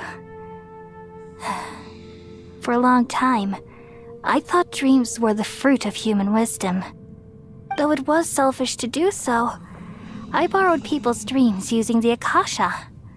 Then I compiled their wisdom and all of my own power. Well, did it work? Thanks to the wisdom of the people of Sumeru, almost all the forbidden knowledge was cleared from Irminsul. But things didn't go as smoothly as I thought. I had a terrible headache, which gave me an uneasy feeling. And then I remembered that my consciousness was also connected with Irminsul. It brought me knowledge and wisdom, but vile corruption as well. From the very beginning, my existence had been polluted by the forbidden knowledge. Oh no! How could that happen? I've experienced that pain in your consciousness. It must have been a horrible experience. Yes, but my feelings weren't important. The important thing was that even if I died, my existence and everything related to me would continue to exist in Irminsul as memories and knowledge, meaning that the forbidden knowledge couldn't ever be permanently eradicated. And there's no way for me to eliminate myself. It would be a sort of paradox. So, I took the purest branch of Irminsul as my incarnation in the next samsara and left a trail of clues, all in hopes that you would come here and remove me and my pollution from Irminsul forever. Wait! So you realize what that implies? You are very smart indeed. Irminsul has all the knowledge and memories of this world, And as you've realized just now, removing me from Irminsul means I essentially will never have existed in this world. But this is the only way to save Irminsul. People love you so much, and they've missed you so much over the past 500 years. I am exactly the same. So how can we just forget you like this? Is there really no other way? There must be something else I can do. You're the god of wisdom, Buer. You should know that there is no other way. But this is so cruel. I don't want to forget you. No need to feel so sad, Buer. As someone who delights in wisdom, you should feel joy at finally finding the answer. These are the words in their entirety. The answer you've been seeking all along. Let the world completely forget me.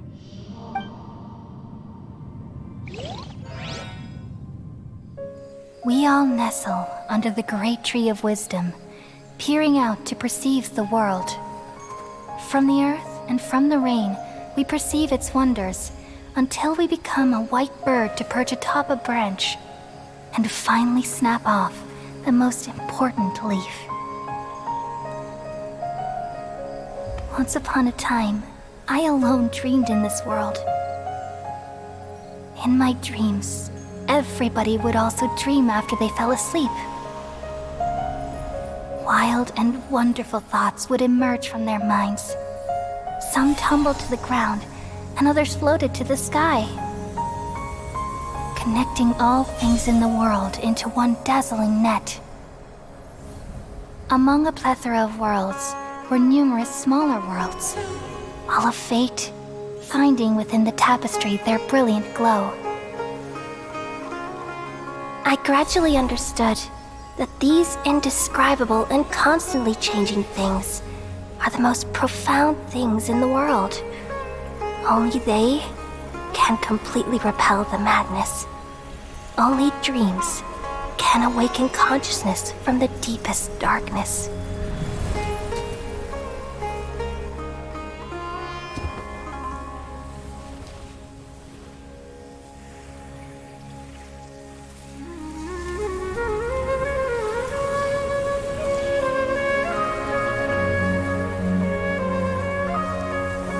I'm the one who posed this question, yet also the one who sought a solution. Saving the world with the dreams of the people used to be my answer. And now, you've also found your own answer, and I shall return all the dreams to the people.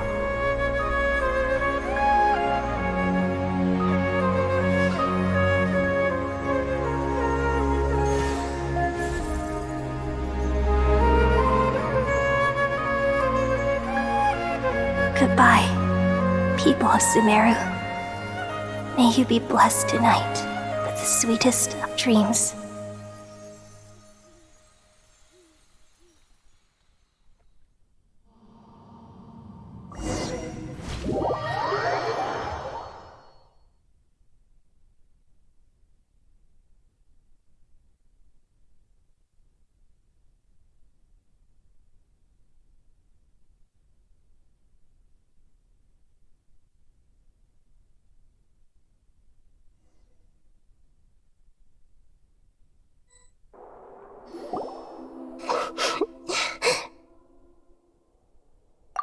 I'm alright. I'm just a little confused. We've just saved the world, right? So why am I crying? I don't know where this feeling inside of me is coming from, but I feel very sad. Just now, we used the power of two gnosis to successfully connect with the Irminsul consciousness from 500 years ago. Then, we removed the remaining pollution from Irminsul.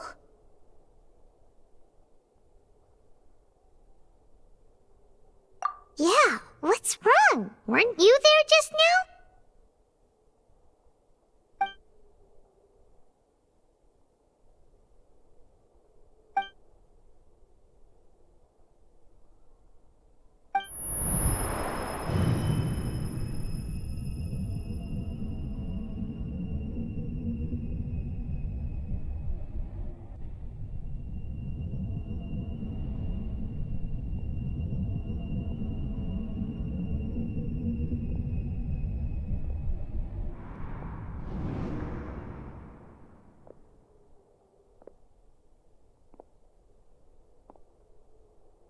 Huh? That sound. Traveler! Paimon!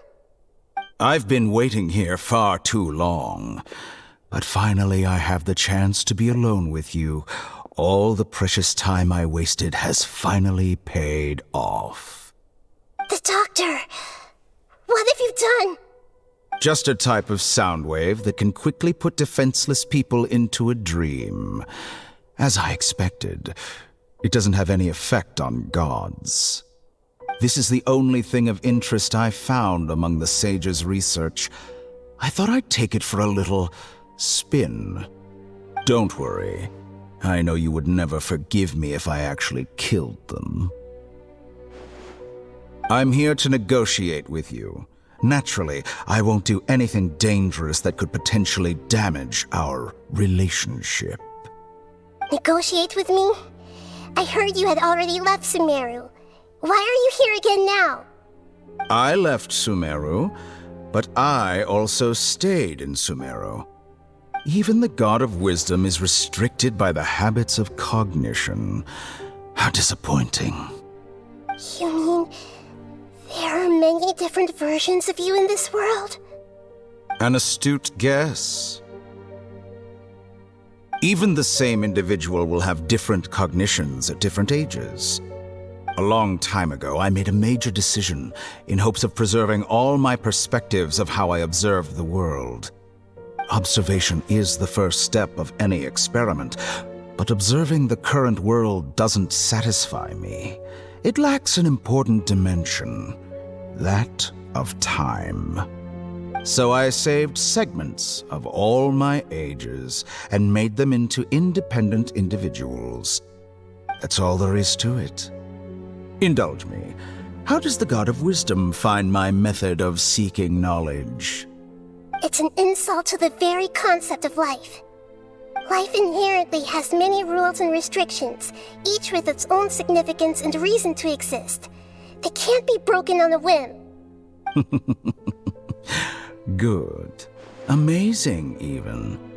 Indeed, it's difficult for humans to make peace with themselves, not to mention oneself from a different period. Since you're in the academia, why wait until now to show up? You could very well have stopped us and helped that fake god. Simple. Let me ask you this. Would any staff member ever help the subject in the middle of an experiment? It was my experiment. So why should I interfere with the results? The academia saw the plan to create a god as their ultimate goal, yet you only saw it as an ordinary experiment. You really are crazy. If the experiment succeeded, you would have had a new god on your hands. How would you have faced your own god then? Would you still take the same stance? Would you still hold the same view of yourself? I'm first and foremost a scholar. These results should be left to the judgment of the hypothetical me confronted with that outcome. But you're right. And that's exactly why I'm disappointed with the conclusion of this experiment. As an individual, you don't have any sense of belonging.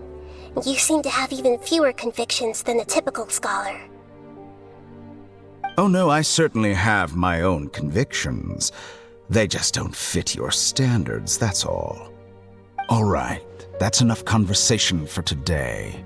The experiment is over, and it's time to tidy up the equipment and reclaim any useful materials. For example, the Gnosis. Lesser Lord Kusanali, you're an intelligent Archon. I'm sure you understand the disparity in our combat abilities at this time. Besides, you have no way to use that electro-gnosis in battle. Didn't you say you were here to negotiate with me? Somehow, it's starting to seem like you intend to take it by force now. I'm merely stating a fact. After all, I'm also a scholar. Naturally, I hope to show proper respect and dignity to the God of Wisdom. Your hypocrisy is built on absolute confidence. I understand your scheme, but... what if I were to destroy the Gnosis now and awaken the heavenly principles?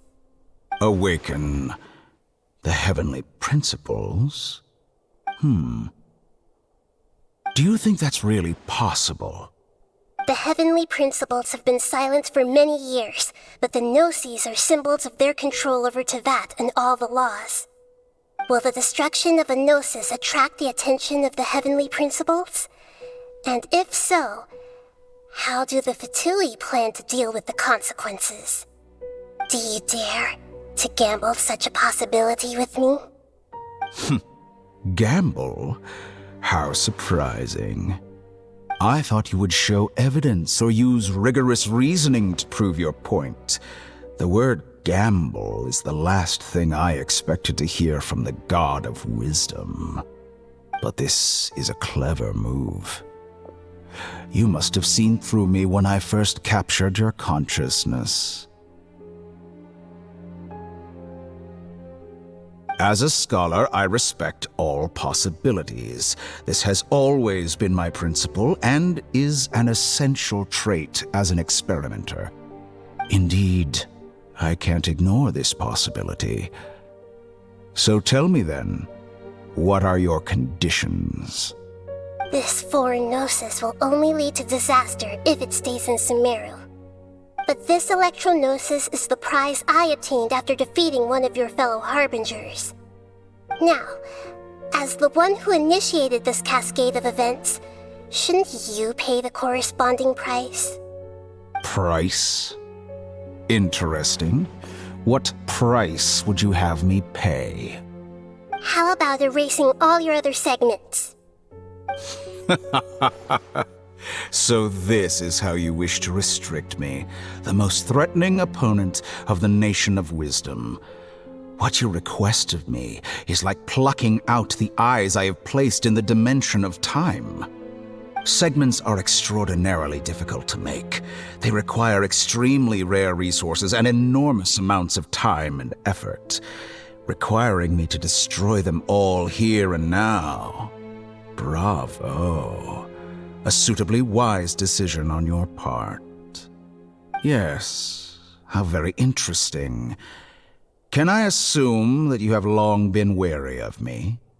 Among all the versions of me, this segment you see now is the most selfish. If it weren't me, your idea wouldn't have worked. What did you see when you were imprisoned? You were observing me, and that's how you know I've long grown tired of their doubts and endless arguments. Like you said, it's difficult to make peace with yourself. Being as smart as you are, have you managed to do that? I see. If you think all those versions of me are worth a gnosis, then deal. You sure didn't hesitate much. Is the relationship between all the versions of you really that bad? I don't think there's any need to dwell on that. The surplus versions of me can be exchanged for a gnosis. Do you think anyone can offer themselves at a higher price? Besides, with my abilities, it's only a matter of time until I find better perspectives. Perhaps it's best to say, you're just temporarily ahead. But what I'd like to know is, how can you be sure that I've really erased them? I can see your remaining honesty.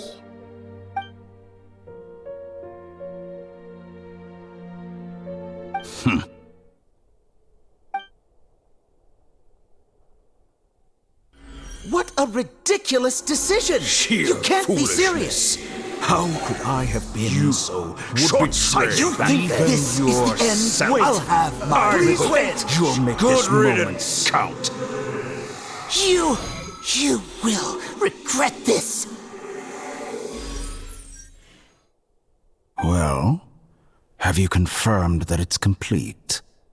Here, take it. The future of Sumeru City will be in my hands alone. I will shut down the Akasha and let curiosity and the thirst for knowledge drive the realm of academics once again. There won't be any further gaps for you to exploit. It truly pains me that my academic achievements have never been appreciated in my homeland. Of course, I have no interest in being rejected by this city for a third time. Another chess piece. And where is your dendronosis? Don't be greedy, Harbinger of Snezhnaya. No, this is a different transaction. If you intend to turn off the Akasha anyway, then there's no further use for the Gnosis of Sumeru, is there? Besides, isn't it the Archon's duty to deliver what's desired of the Seeker? Oh, judging from your expression, you don't seem to find the idea very agreeable. Then let's think of it this way. Since you're the god of wisdom, how about I exchange some knowledge with you? People exchanging knowledge with the god of wisdom is the stuff of legends. Yet here you wish to exchange knowledge for the god of wisdom's property. Arrogant as that is, it has piqued my interest. Let me ask you, have you in all your mighty knowledge ever heard the rumor that the skies of Tevat are fake? Huh? That's the secret hidden by Irminsul concerning the truth of this world. Once I finish telling you about this, it will be time for me to say goodbye. With negotiations, we've all gotten what we wanted.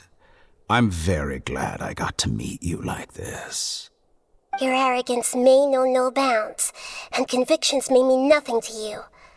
But I'll still listen to what you have to say.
Okay, wake her up.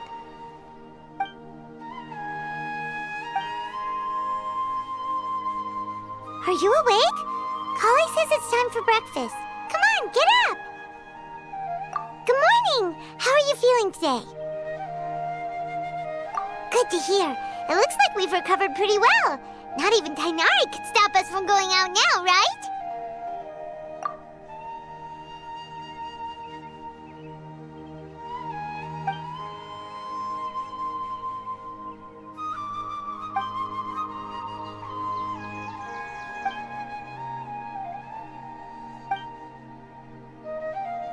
Come on, Traveler, let's go!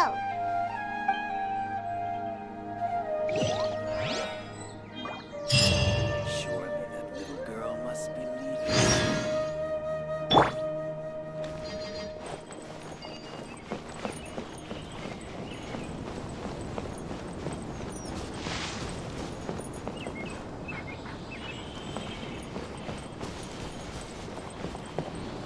yesterday. Total 5. Good morning. Looks like you're awake. Yep. I prepared some breakfast today. Please have a taste. I hope you'll like it. It's nice to have you here so we can eat something yummy. Well, now that I've recovered from Elazar, I'm feeling better than ever. I can even prepare 4 or 5 meals a day now. And Paimon bets they're all delicious.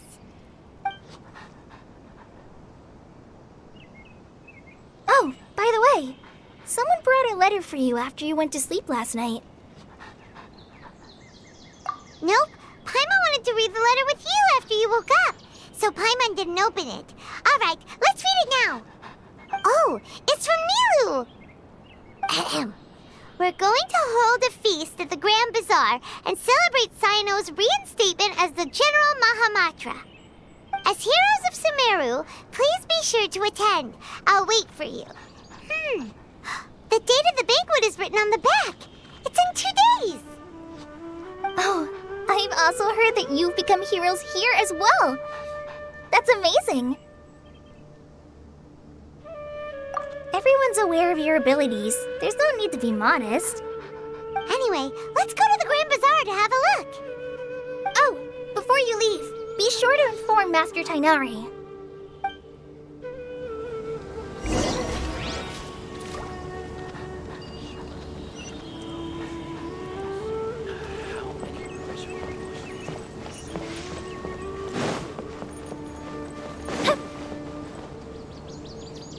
Rainforest is the best place to live. Tainari!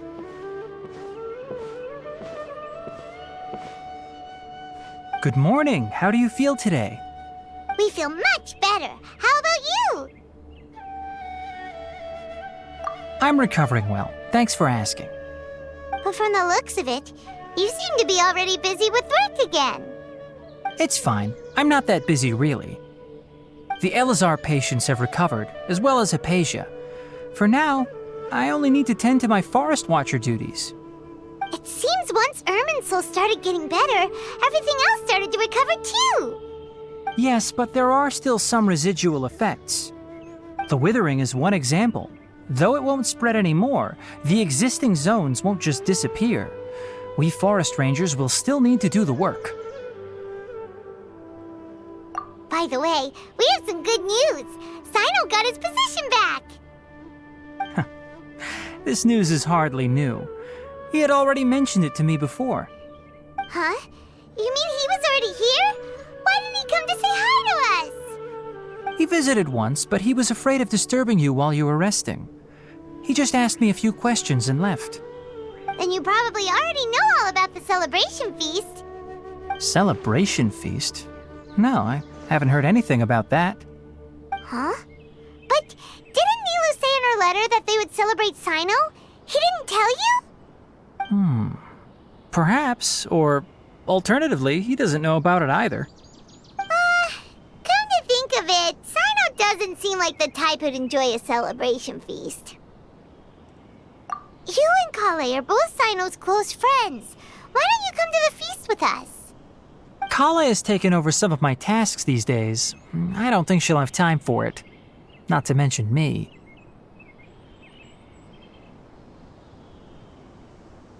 You see, some VIPs have come to the forest recently. Huh? VIPs? Very important Paimons? Well, technically speaking, they are former VIPs. The sages involved in recent incidents have begun their training in the Avidya forest, and the people they had previously imprisoned have all been released. Huh? Yes, he's a little weak, but he isn't injured and his condition is stable. Lesser Lord Kusanali, in her boundless mercy, has decided to spare Azar and the other wrongdoers. Supposedly, they were ashamed of their shallow ideologies and have decided to dedicate the rest of their lives to cultivating wisdom in the Avidya forest. When they learned that Lesser Lord Kusanali had defeated the Balladeer and saved Irminsul, they were shocked at first, but also became happy, feeling that the sacred light guiding them on the path of discovering wisdom had begun to shine once again. As a result, work has increased for the forest rangers. That sounds really exhausting. there's nothing we can do, really. But that's another topic. Back to the matter at hand. Are you two planning to head out? Ah, right! We're here to request permission to head out. Would that be okay? You've recovered well. You may go, but be careful. Yay! Will do!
Well, there won't be any problems if the feast starts at that time.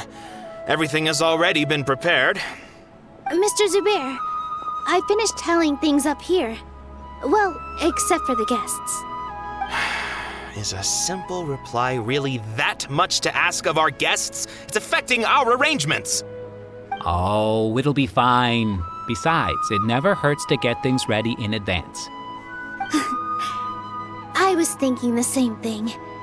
The feast will be held sooner or later, right? Hey, Nilu! Traveler, Paimon! We got your letters, so here we are! You're the best! The other guests haven't even replied yet. Huh? Are we the only ones that have arrived? Yeah. I had someone deliver letters to all of our guests. But maybe everyone is still busy with other things. Look, I get it. Sumeru is in an extremely important period of transition right now, but even if your friends are important figures, they shouldn't just ignore your request like this. Nilu is Sumeru's #1 celebrity, after all. You have no idea how happy I am to talk to people with good taste. If you consider enjoying Nilu's dances having good taste, then almost everybody has good taste. Because Paimon thinks everybody will love her performance. That's right. We all think she's amazing too. Nilu is an absolute favorite among those of us who frequent the Grand Bazaar. For Outlanders, you have a great eye. Master Zubair, let's have a vote for the most outstanding audience members next time. I think these two may win. Nonsense! It is not for us to determine the value of an audience. But indeed, we could try giving gifts to people with particularly good taste. I heard there's a device in Fontaine called a camera that can record people's appearances as pictures. Such pictures would make superb gifts. Ooh, good idea. I wonder where we can find one. I don't want you giving pictures of me to everyone. I'm satisfied just being able to perform here. There's always a lot going on at the Grand Bazaar. Yeah, and that's why I love it here. Traveler and Paimon, could you help confirm if the letters were actually delivered? If for some reason they didn't receive the letters, then please tell everyone that there will be a feast here. Yeah, we can also check out how everything in Sumeru is going now. When I wrote the letters, I heard that Dia was in Port Ormos, and Alhaitham was at the Academia. As for Sino, We've only heard that he appears at the Academia from time to time. I'm not too sure about Rahman's whereabouts. My guess is that he's with Dia. As for Dunyarzad, I just hope she's feeling better. I sent her a letter, but I was afraid of disturbing her. If you have time, please ask about her for me. Okay, got it. Let's go, Traveler.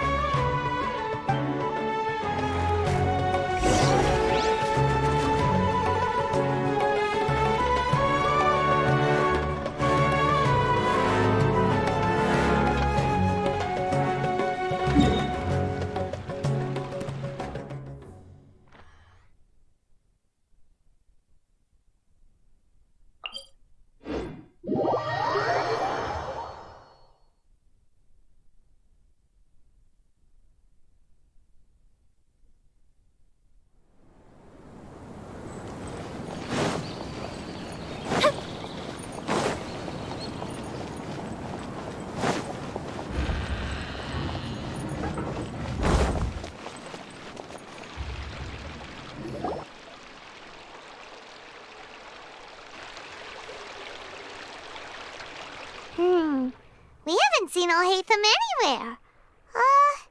Let's ask that person over there.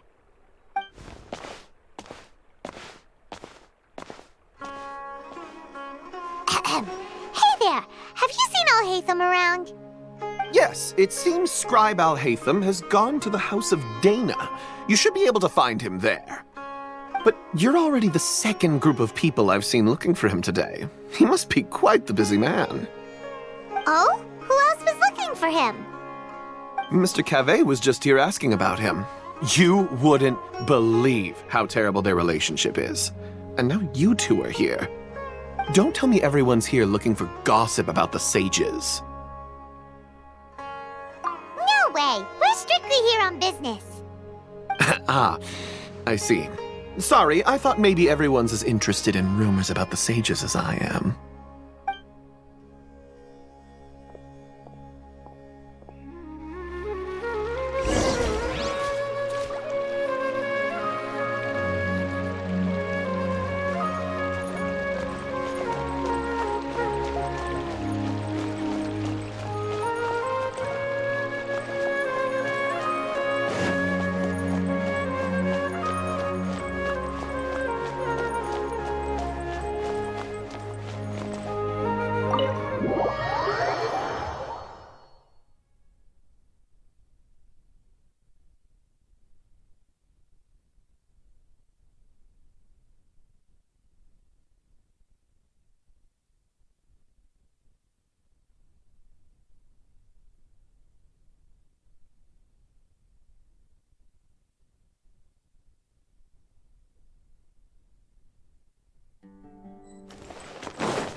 Alhaitham should be around here somewhere, right? Oh, he's over there! But it looks like he might not have time for us. Just put down that worthless book and tell me what happened in the Academia. This is not just some worthless book. Do you have any idea how difficult it is to find a physical book like this in Sumeru? It doesn't matter. It's probably just another thing that you used your authority to get your hands on anyway. Just put it aside.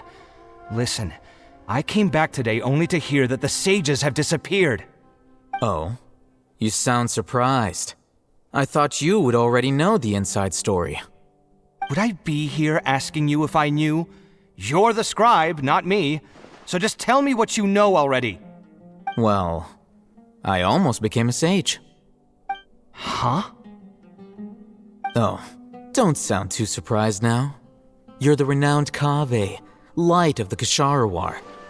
Besides, as a master builder and craftsman, chances are you'll be appointed as a sage too. Why do I feel like you don't really mean it? Huh. What makes you say that? Why would you question my heartfelt sincerity? Maybe it's because you've never said anything good about me before. Yeah, well, I share a similar sentiment, and anyone who knows you as well as I do would surely do the same. Oh, you... See? This is why I hate discussing anything with you. Your ridiculous and arrogant attitude always gets in the way. It seems that you really can't stand my personality. Ha! What was your first clue? Well, then you might as well move out of my house. Are you threatening me? Stooping to a new low, I see. Ugh, and don't change the subject. You, a sage? What a joke. The academia might as well just close tomorrow. Are they having a fight? Forget what's going on with the academia. Haven't you been busy with your construction project?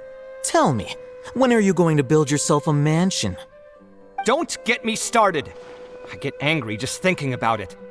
So, what great building did our master architect work on this time? Like I need to tell you. Keep your nose out of my business. No, I think we deserve to know. Where were you when Sumeru needed you most? I was in the desert for a large project, but considering Haravatat's utter ignorance of architectural and aesthetic matters, you probably wouldn't understand. Which is truly unfortunate. I can only pity the man who doesn't understand the first thing about beauty and romance. Unlike a true... hold on, wait a second. What do you mean by when Sumeru needed me most? Well, while you were out fiddling around in the desert, many people came together to save Sumeru from a crisis. Ha! And you think I'd believe that? Look, all you really need to know is that Azar and all his accomplices have all been overthrown. Huh? What nonsense are you talking about? It's no skin off my nose if you don't believe me. It's not like my Darshan was the one trying to apply for funding from the Grand Sage. Yours, though, on the other hand... You know what? I'll ask around. I'm sure someone knows what's going on here. You're dead if I find out you're lying to me.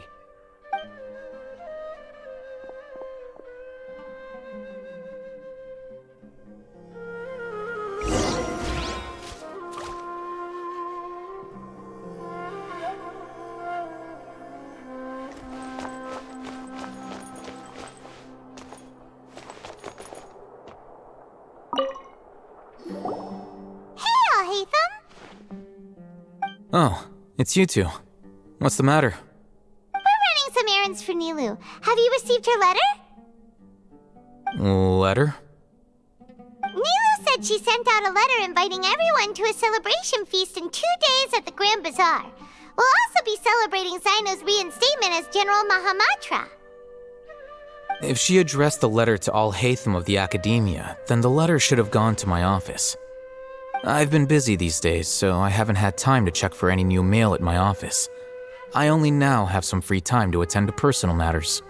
Have you always been so busy with your work? Of course not. I'm only busy these days because several sages have been dismissed recently and the whole academia was practically turned upside down. Tainari told us they all went to train in the Avidia Forest. Apparently they will spend the rest of their lives there. That is already the best possible ending for the likes of them. 4 of the 6 great sages were possessed by their desire for power and attempted to create a new god. In order to pull it off, they even imprisoned the other 2 rational sages. To imagine such things could take place in the academia. I don't know where to begin. Yeah, you're right. Feels kind of strange to hear them called that after all this time. But then again, the 6 great schools sounded pretty impressive too. Yes, at least that's how they're supposed to sound. It's said that when the academia was first founded, the Dendro Archon herself established the 6 great schools, each representing one of the 6 different types of wisdom. Numerous Darshans have sprung up and faded, Only the 6 Darshans attaching themselves to the 6th grade schools have stood the test of time and obtained permanent seats in the academia. Now, the 6 Darshans are nearly synonymous with the 6th grade schools, and the leaders selected for the schools are the 6th grade sages. Among the 6th grade sages, there is one central leader, the Grand Sage. Unfortunately, only the sages from Vahumana and Amorta remain now. They were imprisoned for opposing Azar and were only rescued after Azar's downfall. So who's managing things in the other 4 schools now? Do they need to find someone new? Yes. Normally, new sages are selected based on a strict set of criteria. Oh, didn't you just say something about becoming a sage? If they pick you, then we'd have a huge connection in Sumeru. Yes, about that. You didn't let me finish my sentence. The person in charge of personnel affairs nominated me to be the Grand Sage in place of Azar and help Lesser Lord Kusanali manage the academia. But I refused. Huh? But why?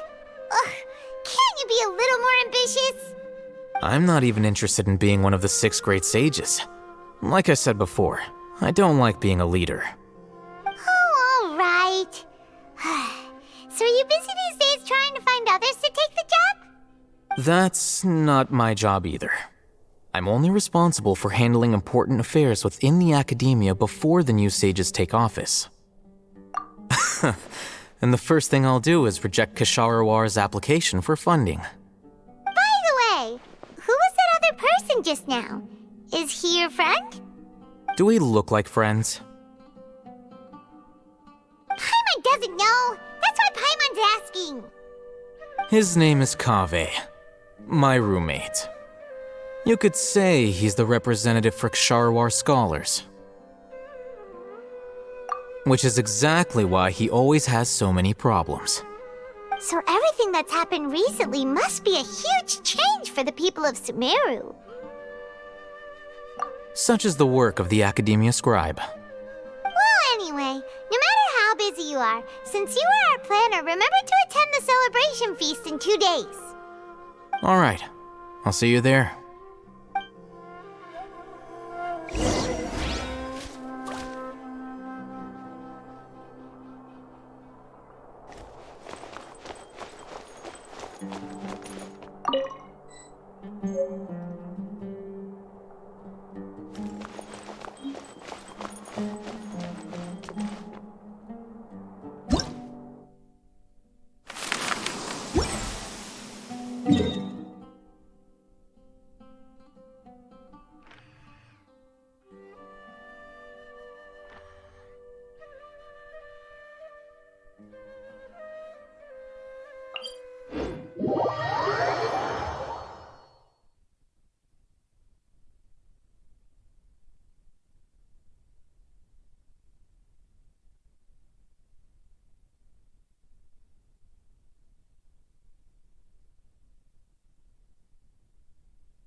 Is that Paimon I hear?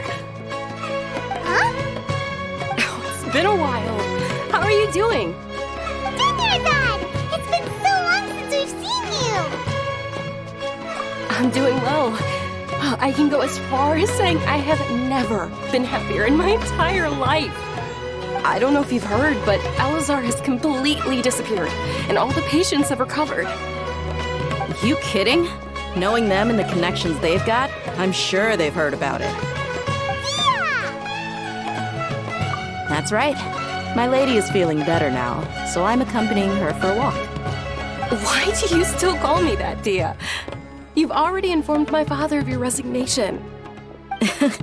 I guess I'm just used to calling you my lady. Old habits die hard. Resignation? You mean you're quitting? Yeah, I might start losing my edge if I keep being a bodyguard for the Homayanis. You know that my parents and I are fond of you, and that we appreciate you very much. It wouldn't be a problem if you wish to continue to be our bodyguard. I'm not a woman that's easily persuaded. You should know that by now, my lady. When I took this job, I had already decided that I'd quit as soon as you'd recovered. It's time for me to get back out there and chase that horizon. So what are you gonna do now if you're not gonna be a bodyguard anymore? I want to take a risky job and put my body to the test again. Huh? But we literally just finished one of the most dangerous jobs ever. Are you getting bored already? I know. If I hadn't joined in that plan with you, I wouldn't have come up with this idea. I guess I still get fired up by that feeling of going all out in a fight. It made me realize that I'm still a mercenary through and through. Life is short, and I'm happy that I got to be a part of that operation. But the whole thing also made me realize that there are still many problems in Sumeru. And as a desert dweller, I'm still not completely ready to settle down on this side of the wall. Well, I remember a friend had someone bring you a message. You mean I'll hate them? I didn't expect him to still remember that. I thought he was joking. We just came from talking with Alhaitham at the Academia. Did he tell you that he suggested that I come work at the Academia? What? I heard that Azar and his cronies fell from power, and Alhaitham told me that now was a good time to find a job in the Academia, but only if I wanted to. Whoa. Paimon can't see you being anything other than a mercenary.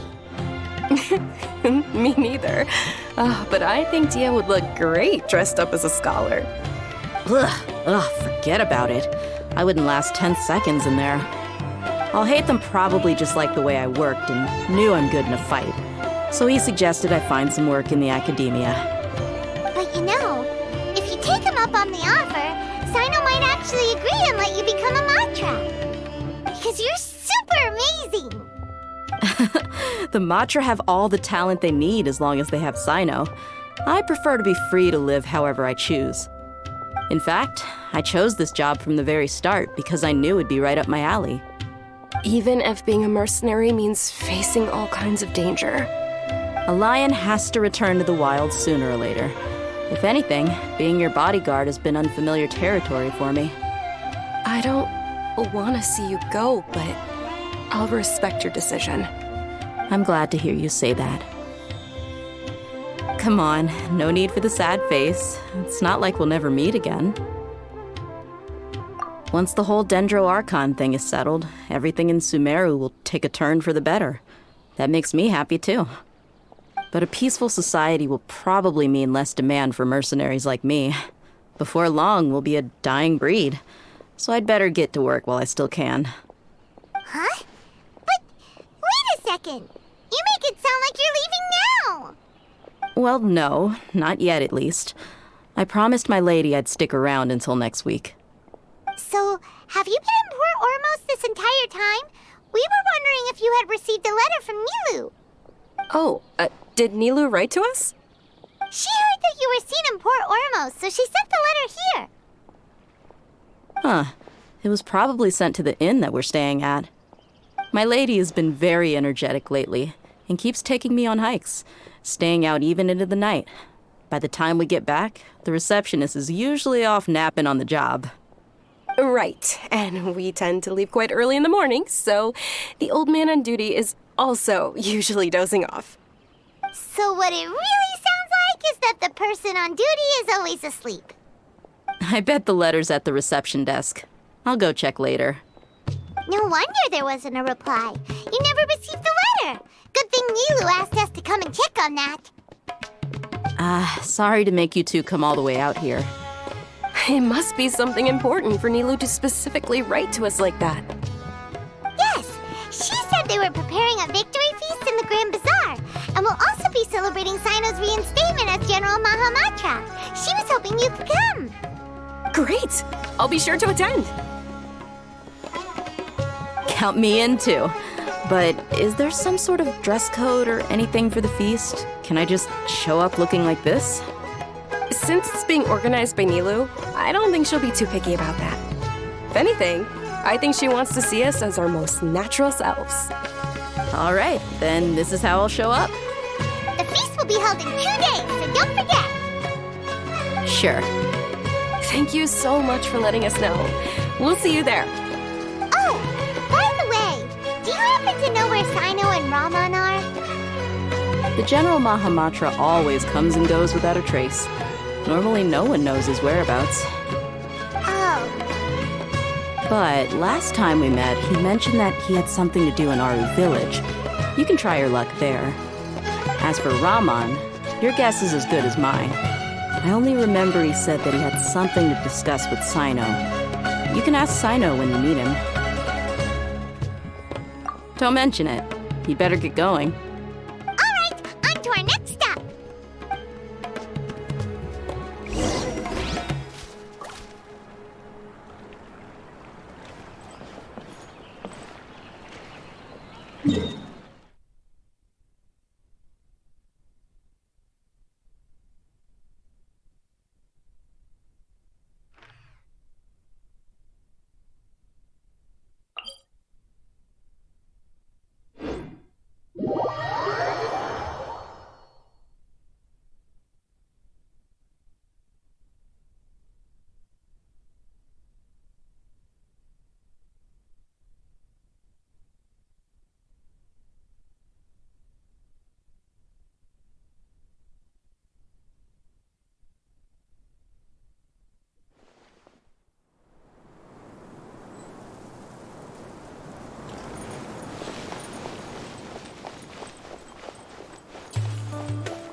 It's been a while since we last visited Aru Village.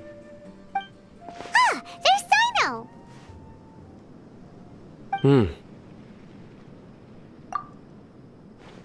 What brings you here? We recovered well, and Tanari agreed to let us leave, so now we're out and about again. It seems Gandharvaville's medical treatment is still as good as ever. And Tanari is recovering well, too. That's good to hear. Yeah, you're the one who brought us to him when we lost consciousness, right? Thanks for that. You're welcome. Tainari has excellent medical skills, and Kale is quite attentive. It was the best place for you. But why are you just standing here like a dead tree? I'm meeting some people. Oh, you mean Candace? I've already talked with Candace and the village chief. They're still at the usual place. You can go there if you'd like to see them. But you know one of the people I'm meeting as well. Oh, by King Deshret's blessing, my friend suddenly appears in the desert. Don't tell me you've run into trouble and need us to help now. Raman! And... huh? Sataria? Oh, you know me? Oh, well, you're pretty famous in the academia. Don't worry, these are our friends. No need to be so guarded. I see. I'm doing well. Many good things have happened recently. Same here. Really, I feel that my whole life has started to shine after suddenly finding a new direction. Oh, tell us everything. Yeah, you go ahead. Alright, well, I suppose I should start by saying I've decided to leave the academia.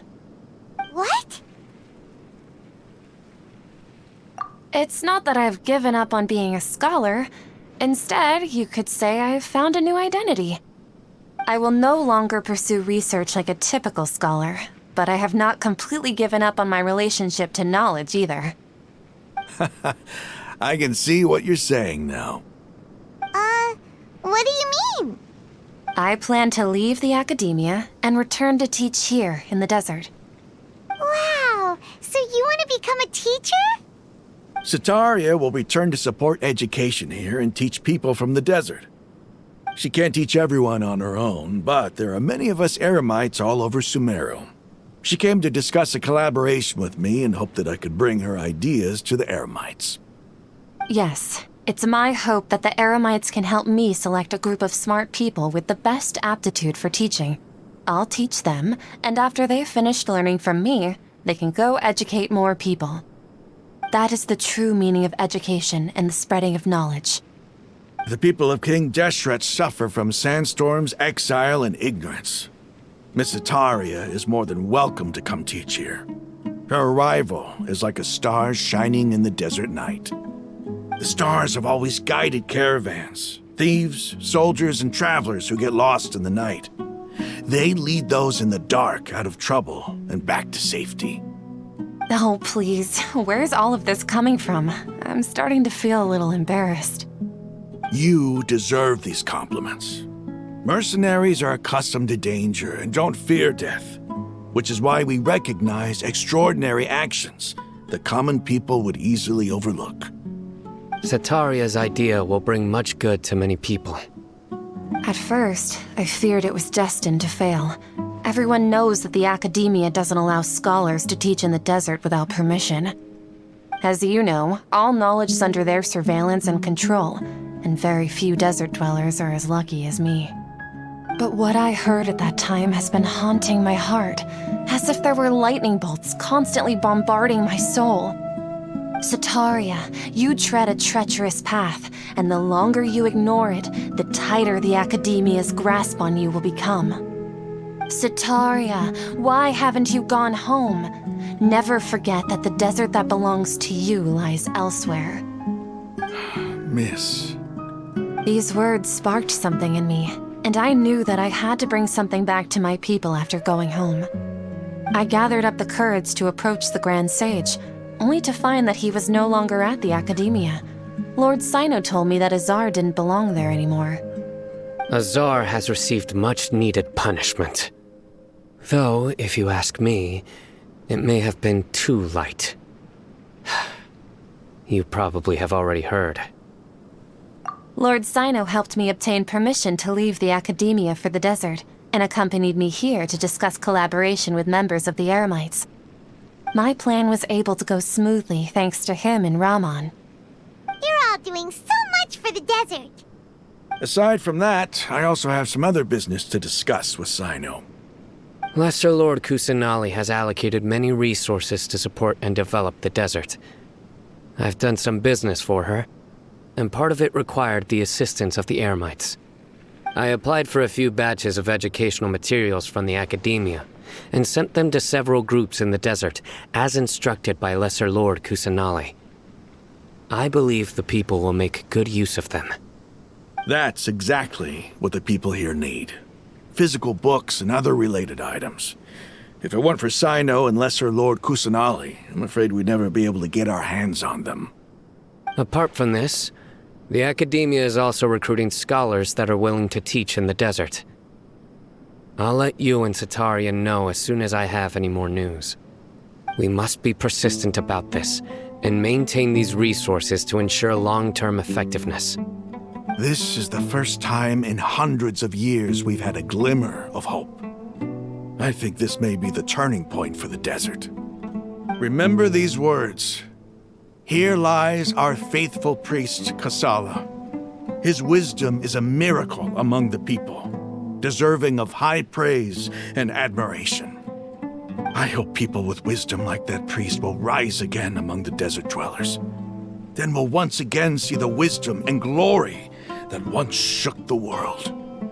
Enough about us. Are you here to discuss some business too?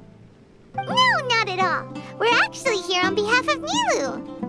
Nilu wanted to write to everyone, but she wasn't sure where the letters should be sent, so she asked us to come find everyone personally. A celebration feast will be held in 2 days at the Grand Bazaar. She hopes that all of you will be able to attend. At the feast, we'll also be celebrating Sino's reinstatement as General Mahamatra.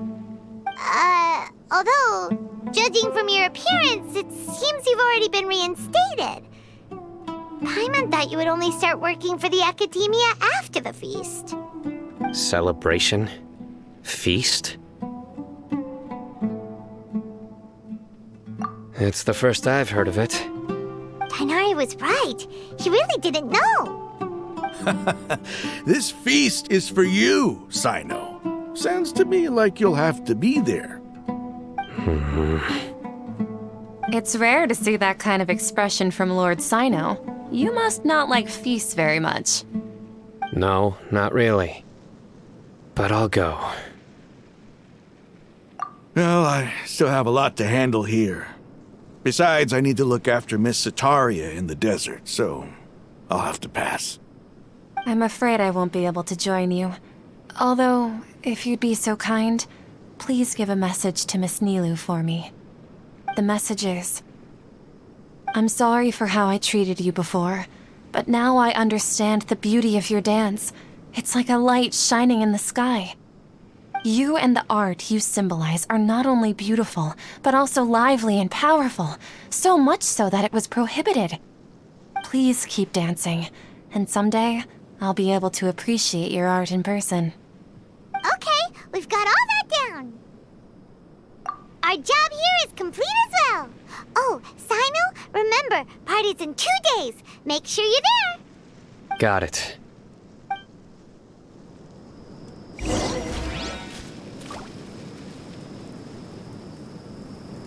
Unauthorized personnel are prohibited. The numbers are correct.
Today's the big day! Let's go to the Grand Bazaar and see how the celebration's coming along.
Everybody's already here.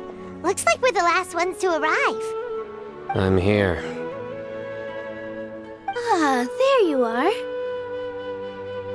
Well, look who finally decided to show up. You look like you came here immediately after finishing up some work. I'm very happy to see you here. But we're not late, are we? It's just that everyone else arrived ahead of time. I propose that the last one who arrived be put in charge of today's speeches. Nah, there won't be any speeches today. Oh, really? Well, even better. Come join us over here. Let's share some great food and drinks, and chat about all sorts of fun things. Everything looks quite good. Wow! Paimon can't wait! Traveler, just look at all the delicious food here!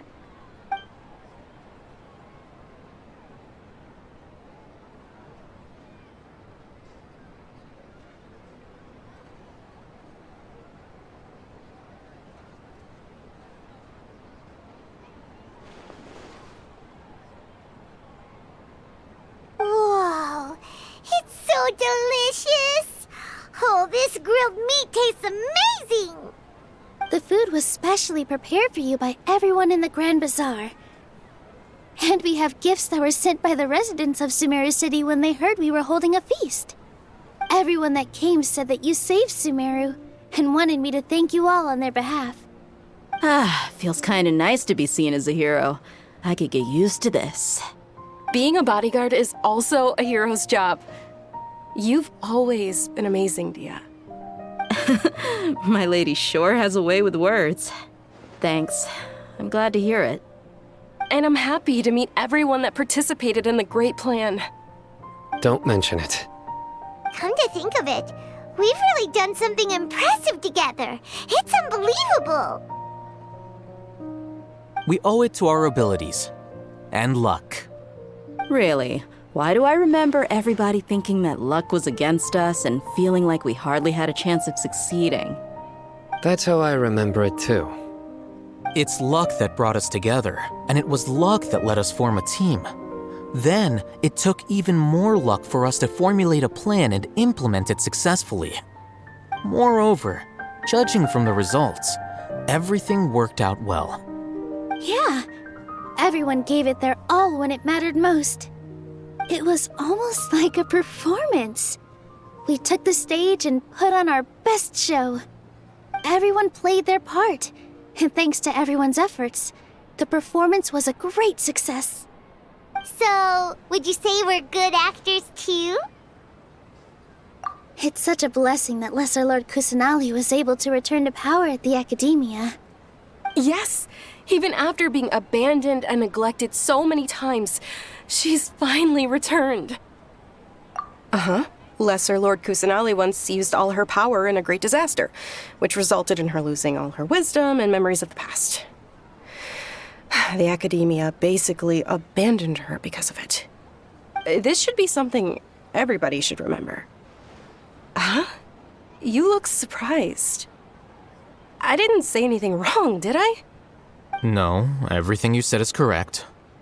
That's good. Something wrong? Yeah, what's with that face? You knew all of this already. Even if those two giants of the Academia are here, I still have to say it. Those sages really have some nerve. 500 years ago, Lesser Lord Kusanali used all her power for the people of Sumeru, and what did they do in return?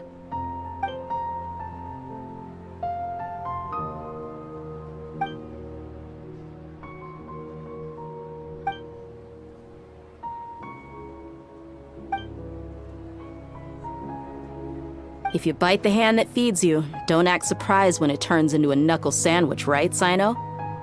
Perhaps I shouldn't say this, but their treatment of Lesser Lord Kusanali calls for a more severe punishment. You could simply tell Lesser Lord Kusanali that you wish to have Azar and his accomplices severely punished. I respect our deity's decision and won't interfere in any way. While we're on this topic, why didn't you accept the Academia's invitation to become the Grand Sage? Are you trying to say that I'm fit to be a sage? Not at all. but every person handling the selection process has said that you are the most suitable candidate to lead the academia right now. Why? Because he dethroned Azar from power? Could you try to put it another way? This is a good thing, yet you're making it sound like I overthrew Azar for my own personal gain. But seriously, though, I always wondered if you had some personal motives behind it. I did have my own motive, but it had nothing to do with being a sage. If the rules of our nation were suddenly cast by the wayside, then it wouldn't be long until chaos ensued. I had no intention of letting their dreams disrupt my life. By that, you mean your life working as the Academia's scribe. Precisely. Wait, is that all? So, that's the only reason why you joined us and came up with all those plans? It's reason enough. You've certainly got quite the personality. You flatter me. All right then. How about you? You've already resumed work as the General Mahamatra, right? That's right. Will you be happy with that life? It's not about being happy. There are merely a lot of things that I must do. Even so, keep your spirits up and try to be happy, okay? And try to smile more every day, just like I'm doing now. Thank you. I'll keep that in mind.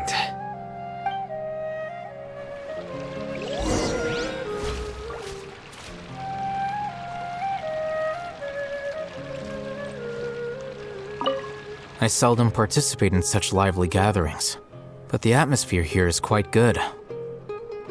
No, this gathering today has a unique meaning. The Grand Bazaar is lively because the people here feel happiness from the bottom of their hearts, unlike the farces at the Academia. That happiness is an emotion that'll be forever alien to those bookworms who have driven themselves insane by studying. I seem to have taken both keys when I left the house. Oh well.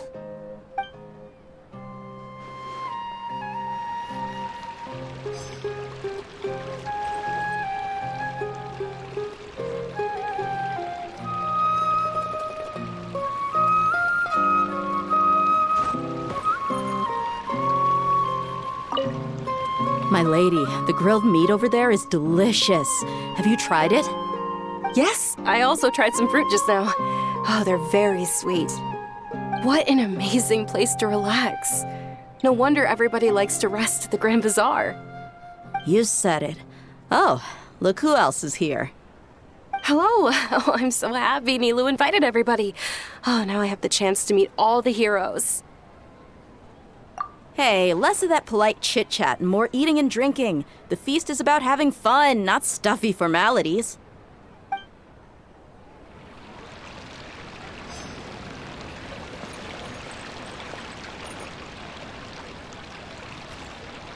Ah, there you are, traveler. Well, how is it? Are you enjoying the feast today? If there's anything you're unhappy with, just let me know. I'll be sure to take note of it. That's good. It's the first time I've ever invited so many exceptional people to one place. I was a little nervous myself. You see, every guest here is quite extraordinary. It's unbelievable that we've got everyone together here. Almost like a fairy tale. Make sure you live it up tonight. I'll be happy as long as you're enjoying yourselves.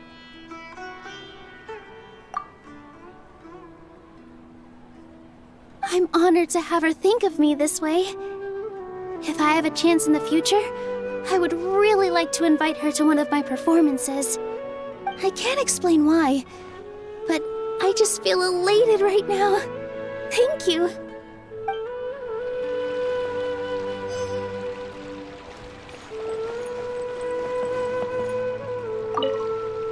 The atmosphere here is good, and everything is delicious. Yeah. I don't often come to such places, but it feels quite good. I have a lot to handle these days. Otherwise, I could show you around. There's always next time. We're friends after all. This feast is pretty good. I like it.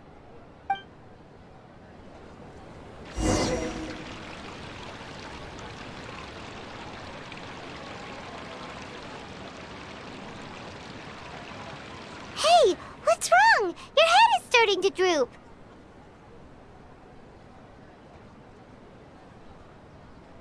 Hey, you can't just fall asleep here. Paimon will go find something delicious for you to eat. You'll wake up once you've put something yummy in your tummy. Of course, just wait here for Paimon.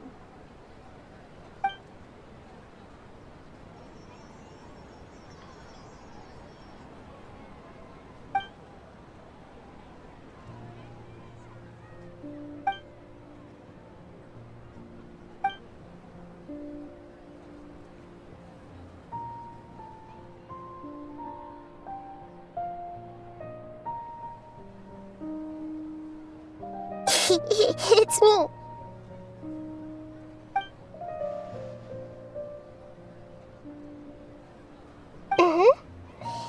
You may blame me for being a bit too self-indulgent. I was thinking about talking with you, and the next thing I knew, I had made a connection with you. The connection between us is amazing. It's like flora and the fence it grows upon.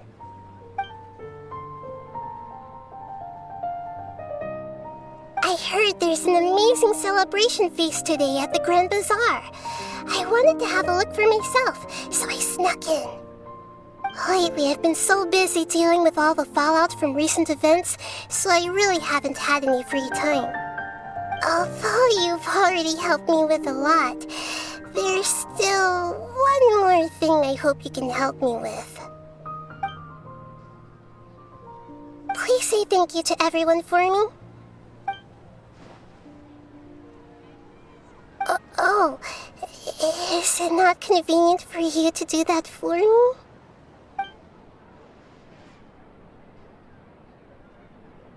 But if I just show up all of a sudden, people will become all quiet and stiff, won't they? What if I end up scaring them and ruining this wonderful feast? That'd be the last thing I want.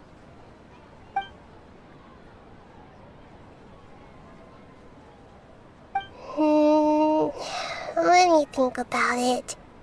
Okay.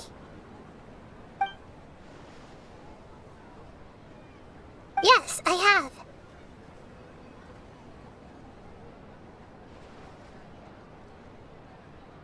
You said I should go thank everyone as myself, right? So... I've decided to borrow your body for the time being. Please don't blame me. The flora also climbs up to the fence to get closer to the sky.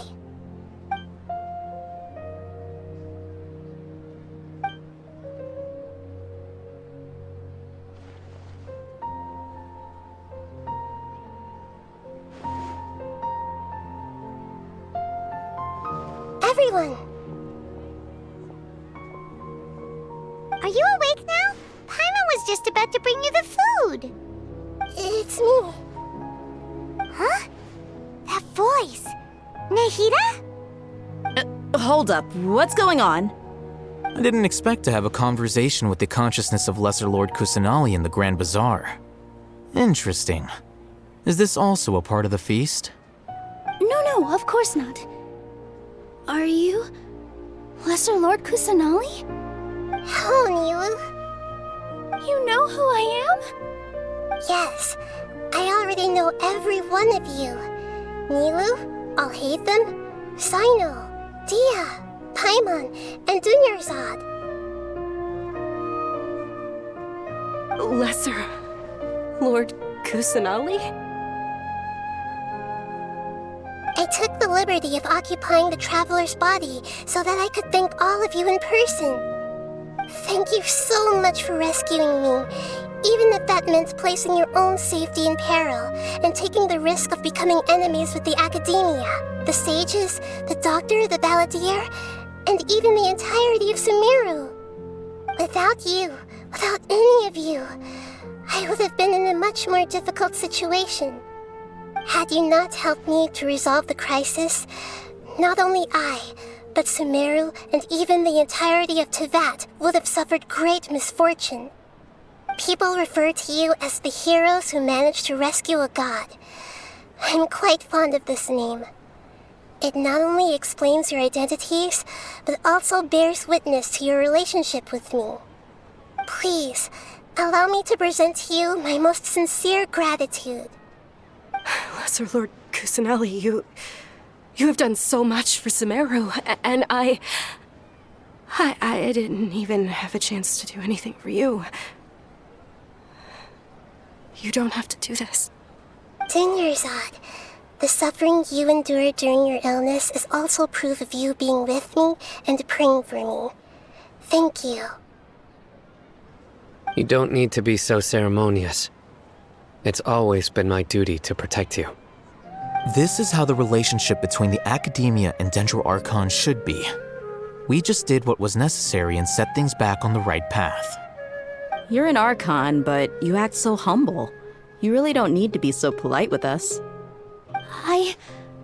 I'm honored to have been able to take part in this plan. I hoped you liked the dance I dedicated to you. Thank you, all of you. Thank you so much.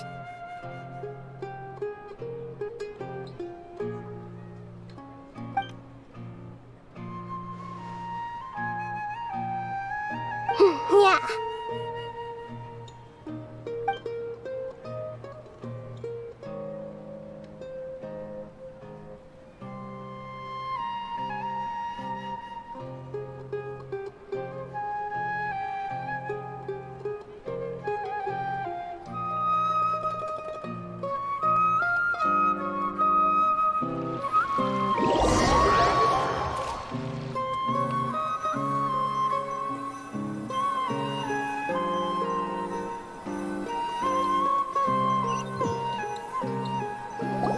Are you awake? Did you rest well? After Nahida left, you ate a lot of food. You've become a glutton. That just means you still have a lot to learn from Master Paimon, the Sage of Gluttony! Alright, since you're awake now, should we go and have a chat with Nahida? She should be in the Academia right about now. If you have any questions, now's your chance to ask.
Traveler and Paimon? What a fantastic night! I'm still immersed in all the happiness and joy, like a candle floating on water. So are we, and that's why we're here to talk with you. Is there anything you want to know? After recent events, the Akasha can no longer function as it used to. I've given it some thought, and have decided to shut it down permanently. But this is definitely not a bad thing. Even from the beginning, I've been planning to shut it down. The Akasha's centralized administration of knowledge has always restrained people's curiosity and curtailed the number of paths available to them. I don't think this is good for Sumeru. Although people may initially feel a little uncomfortable with the loss of the Akasha, they will soon understand that this life is more suitable for them. And as for the future of Sumeru, I'm preparing to regain control of the academia. The former sages have received their punishment, but the new sages have yet to be selected. I will oversee the process personally. I hope that the new 6 great sages will be more focused on academics. Sumeru needs such leaders more than ever. The other big issue is the people of King Deshret. All the residents of the desert, in fact. They have been mistreated for far too long. I've already taken some measures to address this. It will take some time to rebuild everything, but no matter if it's culture, friendship, or trust, we will rebuild it.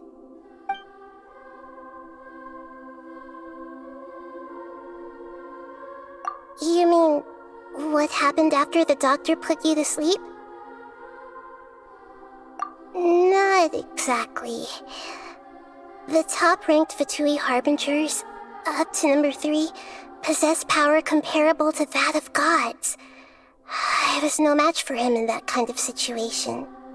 However, in spite of the bad situation, I still managed to make a fair deal with the doctor.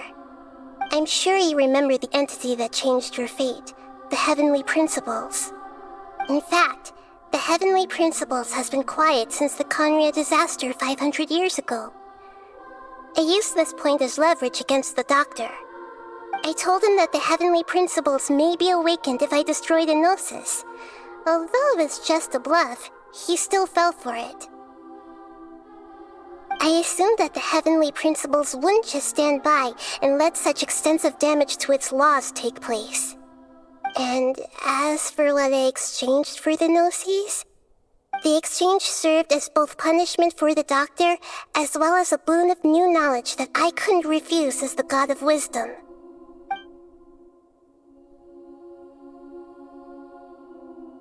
He's still in a coma.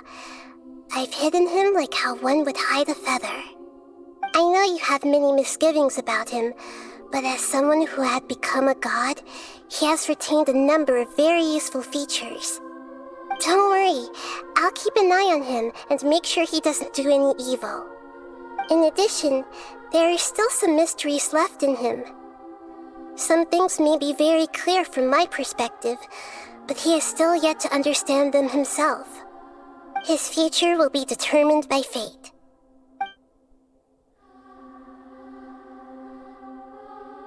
Is that where you're headed next? Fontaine, the Nation of Justice? As far as I know, that nation operates in the judicial system.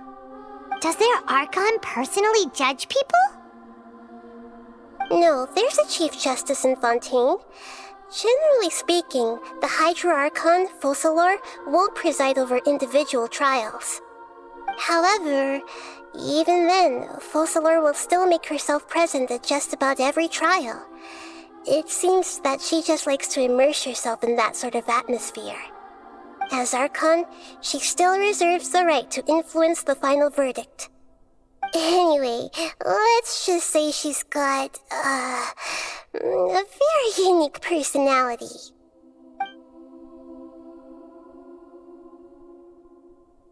Are you sure? Isn't there something else you haven't asked about yet? Huh? You mean...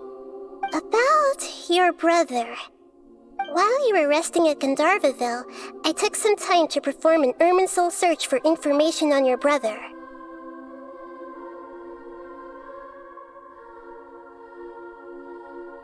Yeah! Isn't Irminsul a repository for all the information and memories of Tevat? So there shouldn't be anything on her or her brother. This is true in your case. Irminsul indeed does not have any information on you.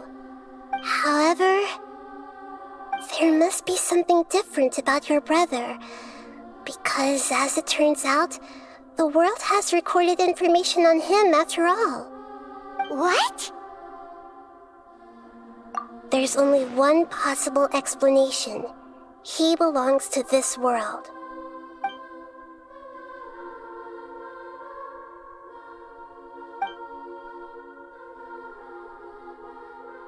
But nothing about this makes any sense! Wasn't this your first trip to Teyvat? According to the records I was able to access, your sibling suddenly appeared in Conria. After the Conria disaster, he began his journey through the 7 nations of Teyvat. But just as his journey was about to reach its conclusion, the Irminsul records on him suddenly become fuzzy. What do you mean, fuzzy? Did something happen to him? All I know for sure is that somebody, for reasons only they can know, is deliberately obfuscating his fate. And whoever it is, if they can do that, who knows what else they're capable of. But even that wouldn't explain how he somehow comes from this world. Something else I noticed was that according to these records, the Fatui have not classified your sibling as one of the Descenders. What's a Descender? Paimon's never heard of it. Look, I'm sure you must be curious about the information I received from the Fatui in return for my gnosis, right? A very important part of the intel was about this world's Descenders. External beings, ones that don't belong to this world. Traveler, you are Teyvat's 4th Descender. Huh? So the Fatui count 3 other Descenders before the Traveler, and her brother isn't even one of them? That's right.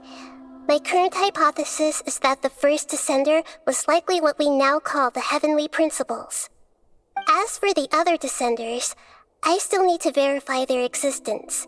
It could take me some time. Paimon's head's about to burst from all this crazy new information. And yet, even knowing all this, I'm sure you must still have a lot of unanswered questions. I must say, I truly regret that I can't help you more as the God of Wisdom.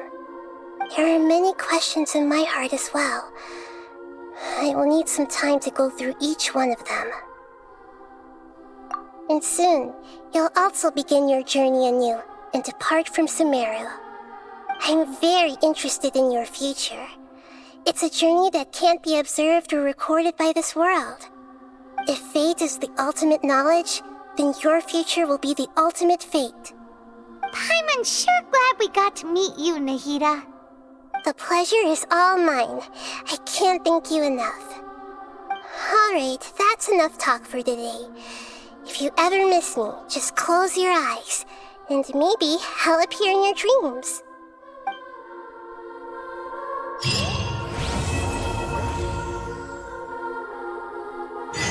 Things in Sumeru have settled down now. Paimon bets people will be coming up with new and interesting ideas at this time.